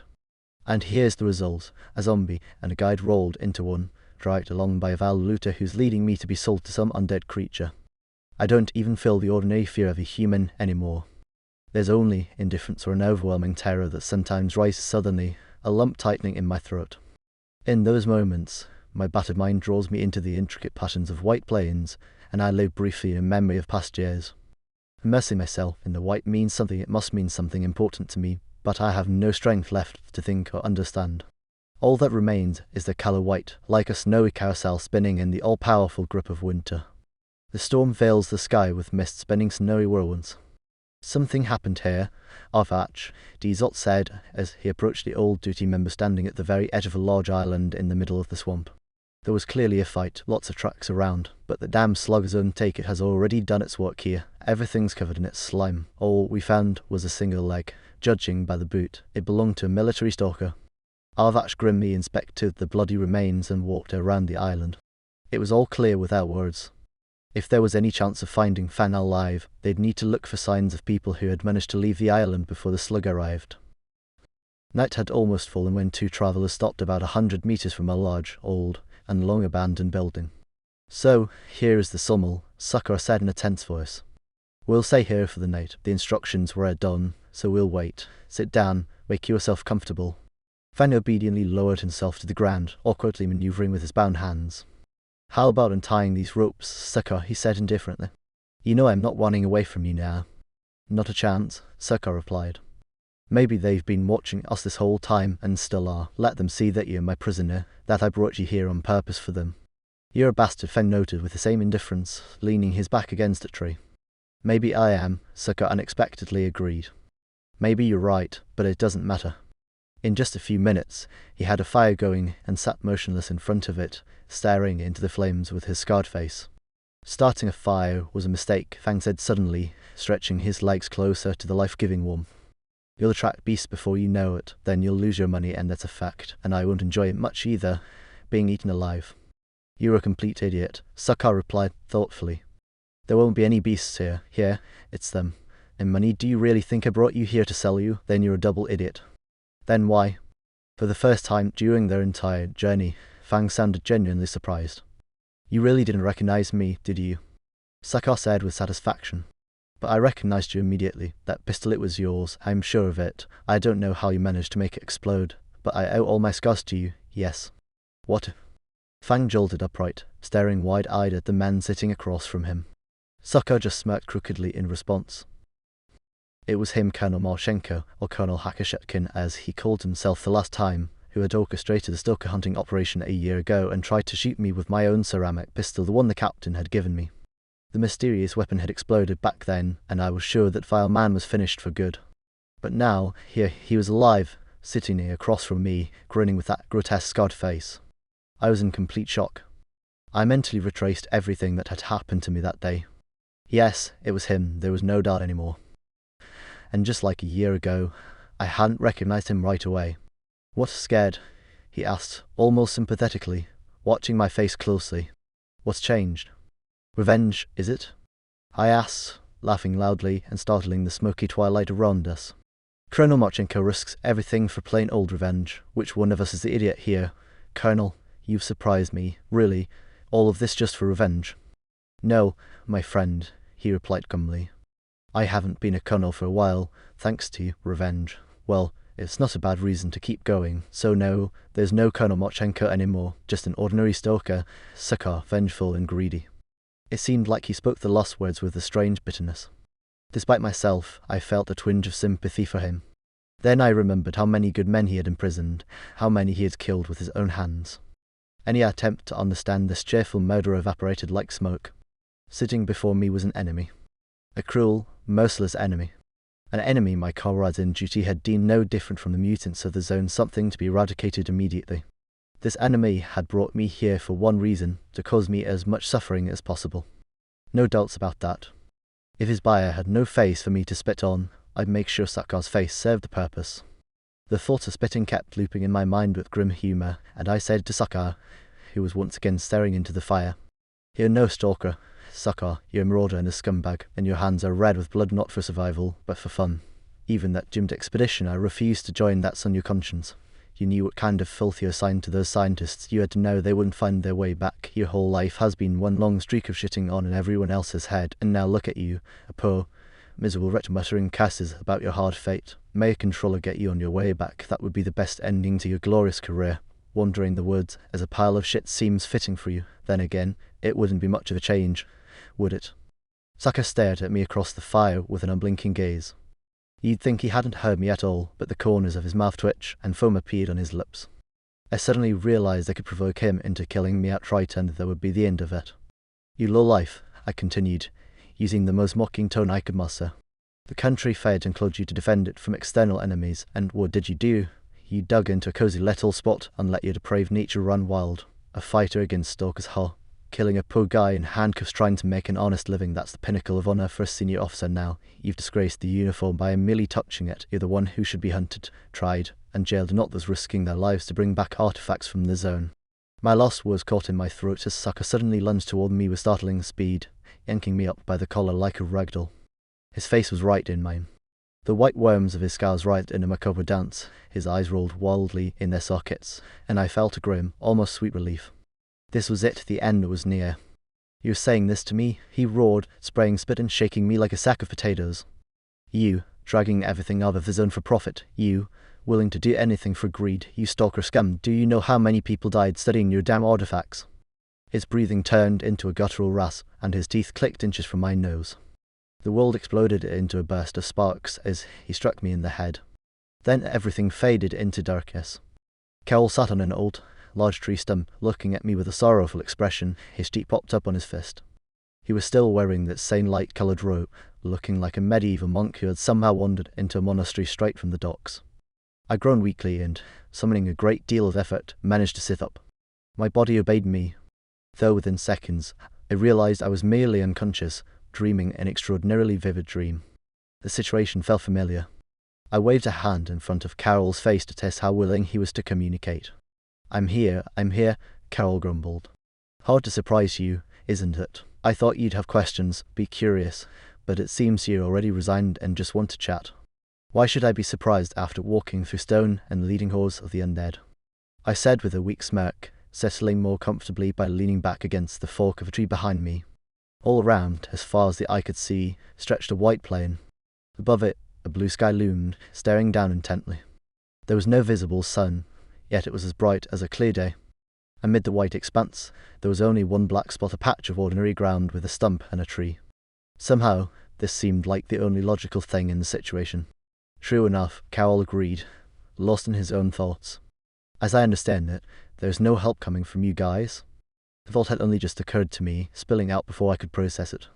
Carol visibly hesitated, awkwardly fidgeted, and said in a guilty voice, "You see, it's just, we can't help you." "Mind explaining why?"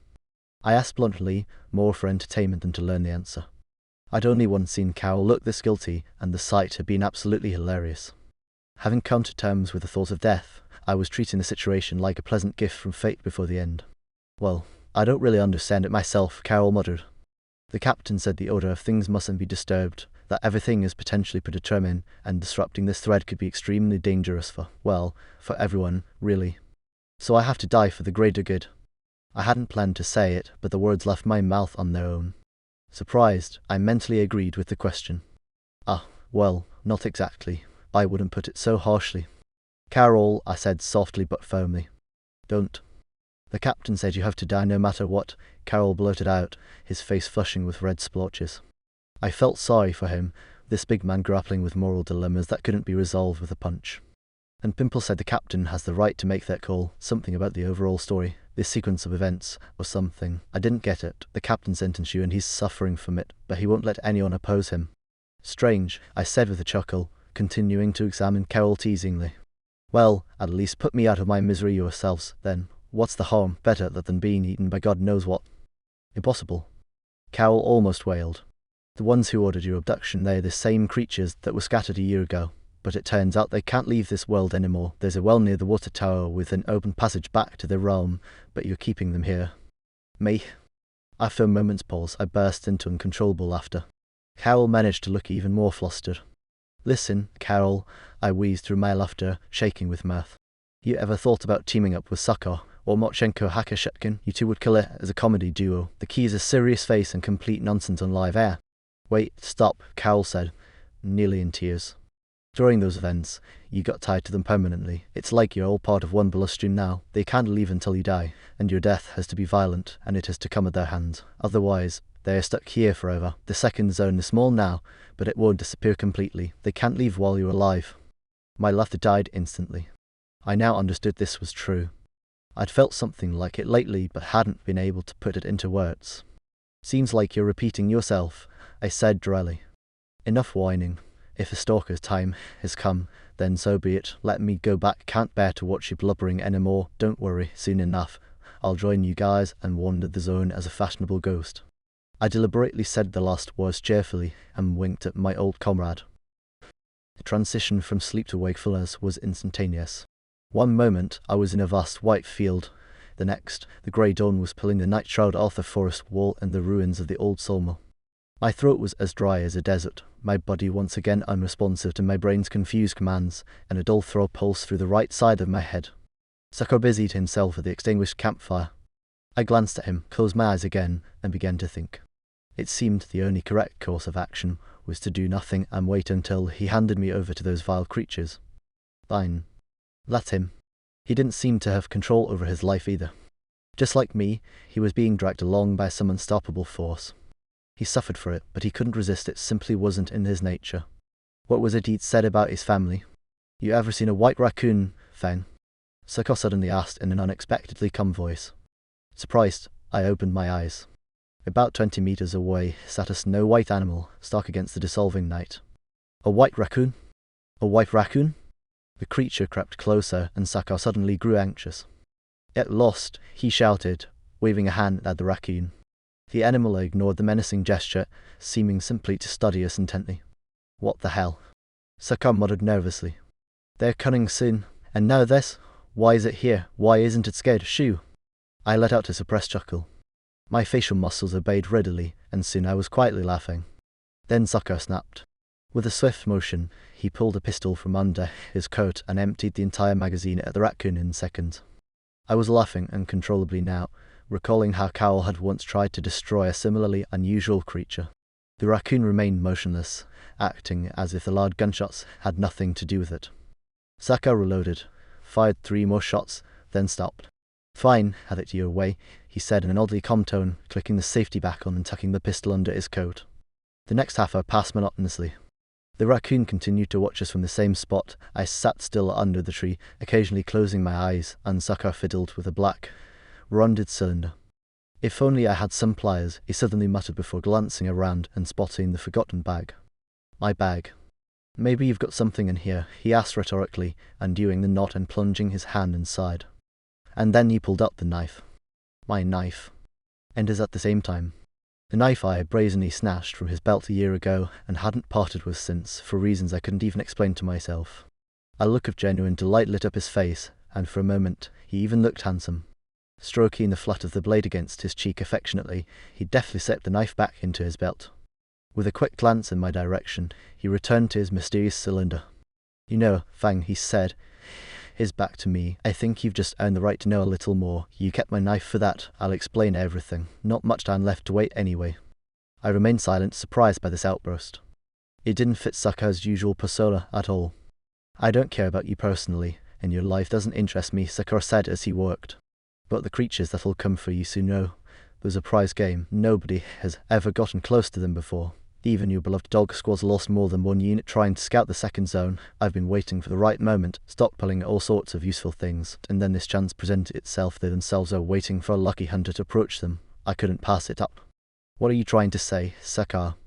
I asked, bewildered. I understood his words individually, but their overall meaning slipped through my grasp like a slippery fish in a deep river. What I'm saying, Sakar replied cheerfully, is that you're a fool. When those devils come for you, I am going to detonate this lovely contraption, and that's it. goodbye, second zone, maybe even the zone as a whole, who knows. Panic gripped me. Once again, everything was veering off course from what seemed certain just minutes ago. The creatures needed to kill me, and a powerful explosion would only feed them new energy. Sako's bloodthirsty plans threatened to derail everything. You can't do that under any circumstances, I said hastily, but he just waved me off. Shut up. I know exactly what I'm doing. I've had more informants working for me than you've seen people in your entire life. I couldn't say another word. Sako's command had taken literal hold, and my jaws clamped shut, silencing me completely. Still absorbed in his thoughts, Sako continued. This cylinder contains the product of 3 secret labs' work over several years. A groundbreaking, utterly devastating biological weapon of combat viruses. They only affect living organisms, are airborne, and can infect just by being inhaled. But outside the host, they die quickly.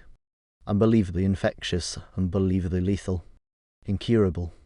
Death occurs within 12 hours, and a day later, the corpse is completely harmless.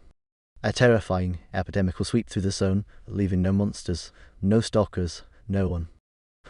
I listened to this misanthropic madness, unsure of what to do, yet the raccoon knew exactly what to do.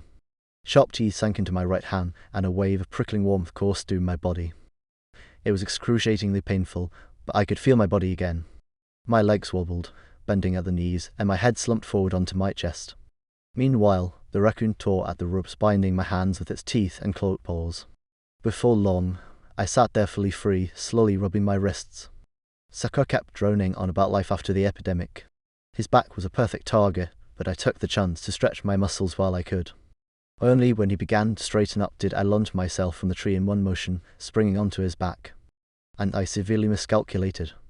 Sako caught the movement out of the corner of his eye, twisted as he ducked and collided with my shoulder, managing to leap away. I got up and advanced on him. His icy blue eyes widened in surprise, his lips forming an involuntary O, but he instantly adjusted to the new situation, adopting a boxer's stance. I hadn't expected that at all. Lurching closer on still unsteady legs, I clumsily swung at his face, only to take a solid punch to the solar plexus. The air was forced out of my poor lungs, and for a few seconds, I simply gasped like a fish out of water. Sako waited calmly for me to recover, circling me in a light, bouncing step. So how did you manage to get free? He asked in a mockingly maternal tone. The chemistry, I understand your individual physiology must have caused it to wear off faster than expected, but how did you get rid of the ropes? I pushed off with both legs, attempting to headbutt him mid-jump. He sidestepped to the left with lightning speed, bringing his elbow down hard on my neck. I struggled back to my feet and advanced again, but it seemed Sako was growing bored. He stepped forward to meet me this time. How fast he moved. His compact, muscle-bound body tense visibly under his coat, and in a flash of 3 rapid strikes, he sent me into a dazed heap on the ground. Picking up his cylinder, he turned toward the sawmill. Apparently, we already had company approaching from that direction. I couldn't see them, as I lay sprawled on the ground in a haze of agony, but I heard Sako call out a few cheery phrases of greeting. Sharp teeth once again sank into my hand. The pain made a fleeting retreat. I rolled onto my stomach and propped myself up on one knee, just in time to see a green cloud of shimmering dust rise above Sako's head and long, splayed shadows swiftly receding toward the sawmill, now shrouded in a dense fog for some reason. "Oh!" Sako shouted after them, jubilantly. "Run, run, then back to your fronts, die. All of you, every last one, woo-woo." I think he even jumped for joy. The green cloud expanded and brushed against my face. My nose began to sting, and I sneezed. Sako turned to me, speaking in the calm tone of someone who had completed a grueling task and achieved a long-awaited result. "Well, that's it, Klitschok. The job's done. You can head back to your stalker friends now. Just don't go into the city, all right? Otherwise, there'll be more needless casualties. The military would have to enforce a full quarantine." "Idiot," I said wearily. "All you had to do was hand me over to them, and it really would have ended, but no, you've ruined everything." He stared at me, wide-eyed, then let out a short laugh. "Looks like someone here on this little meadow is confidently devolving into." The white raccoon released my hand onto the grass, fell a knife made of specially tempered ballistic glass. I reached for it, slipping my hand into the leather loop on the hilt, and said to Sako, who now frowned in puzzlement, "Now we'll have to go after them. I trust you don't object." Without a word, he calmly drew his own knife from his belt, shrugged off his cloak for the first time, unclipped his heavy utility belt loaded with all sorts of gear, and stepped toward me. In his black shirt and olive green pants tucked into his boots, with his machete-like blade in hand, he seemed the embodiment of unshakable self-confidence. But now, everything was different. The knife in my hand changed everything. I felt the precise balance of every motion, the subtle tension of each muscle fibre. I moved toward him like a flowing stream meeting a rock. At first, he didn't fully grasp the transformation that had occurred in me. He delivered a few slashing strikes and tried to jab at my face with a knife tip.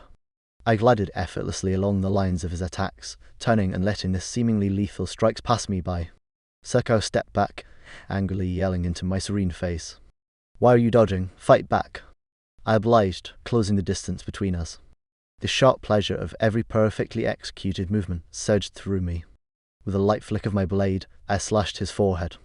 He tried to shield himself and counterattack, but he might as well have been fighting a mirror. I was his shadow, his reflection, his alter ego. Hitting me was impossible. Blood streamed down his face as rage overtook him. He wildly swung his knife in every direction, while I circled him in a deadly dance, occasionally delivering a jab or tracing a shallow cut. At some point, I lost track of the sequence of events. We were suddenly toe-to-toe, he howling, slashing the air with his own steel blade, while I ducked and weaved beneath his furious swipes. I set up for a beautifully intricate maneuver, my strikes carving precise arcs toward their intended target, gaining momentum with each motion. He screamed when the handle of my knife mockingly poked his blood-soaked eye. At the same moment, he flung both hands toward me in a desperate attempt to shove me aside. But I had anticipated his move. In a moment that stretched into eternity, I arched my back, slashing 3 smooth, wave-like cuts across Saka's outstretched forearms as they passed over me. Time resumed its normal pace. Saka collapsed onto the blood-soaked ground, writhing in agony, and from about 100 meters away, I saw Arvach emerge from the forest. "Don't come any closer," Fang shouted fiercely, and Arvach stopped in confusion. Several others behind him halted as well. "This place is contaminated," Fang yelled again. "Quarantine this area and keep everyone out for a day." "How are you?" Arvach shouted back. "What can we do?" "Just stay back and don't let anyone in, we'll be leaving soon, that's all." Obeying Arvach's gesture, the dog stalker stood back and watched as Fang hastily fashioned makeshift tourniquets from rope to bandage his defeated opponent's arms. He leaned close to Saka's ear, whispered something, then hoisted him up, draping one arm over his shoulder. "We'll meet again," Fang bellowed to the group. He turned and began dragging his captor toward the sawmill. "I found another way, Captain," Fang shouted, continuing to drag Saka along. "I hope you can hear me. I understand everything now, and I feel it's true. We're going to their world, Captain. The infection will fade by tomorrow, and we'll carry it inside us to them. I know about the well.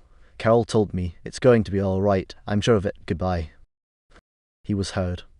The captain, Prish, and Carol stood in the shadow of the trees, watching the figure of Fang fade into the mist as he all but dragged Saka's limp body. "Well, that's it," Prish said calmly.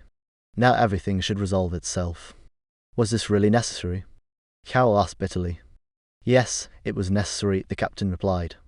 "Otherwise, we wouldn't even be here, and everything would have gone sideways." "But he could have cut a little lighter," Prish grumbled. "Now it just keeps itching, I can't stand it." He deftly rolled up the sleeves of his jacket, and as stunned Carol stared at the long, white scars running along Prish's forearms. "Don't ask," Prish said cheerfully in response to Carol's questioning look.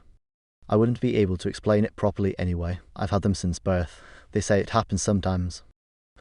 I stood before the well, at the bottom of which a faint green flame pulsed. There was one final step to take, one last thing to do to finish the story. But I hesitated. Strange thoughts swirled in my head. Time rang. Walls like paper garlands strung along a thread. Zone a place where the thread pierced through each world. Images crowded my mind, preventing me from bringing this to a close. "Well, are you ready, Saka?" He groaned weakly in response. I no longer had the strength to keep his heavy body propped up under my arm, so I merely held him upright by the collar of his shirt. His pale arms, bound with makeshift tourniquets, no longer bled, but the edges of the wounds grotesquely curled outward. "We have no other choice, Saka, do you understand?" I asked, if only to steel my resolve. "Ew, he mumbled incoherently. "All right then, Saka. Let's go." We walked through this life side by side, sometimes brushing against one another and setting new gears of fate in motion. Perhaps something like that will happen again. I don't know. No one does. Let's not think about it. Just help me, at least push yourself forward a little with your feet. Is it such a terrible fate to die in the arms of a mortal enemy? "What do you say?" mortal enemy. Or unwilling friend? It turns out we're impossibly alike, you and I. Could that even happen with enemies? You don't know? Still mumbling. All right, enough chatter. Time's up. It's time to go.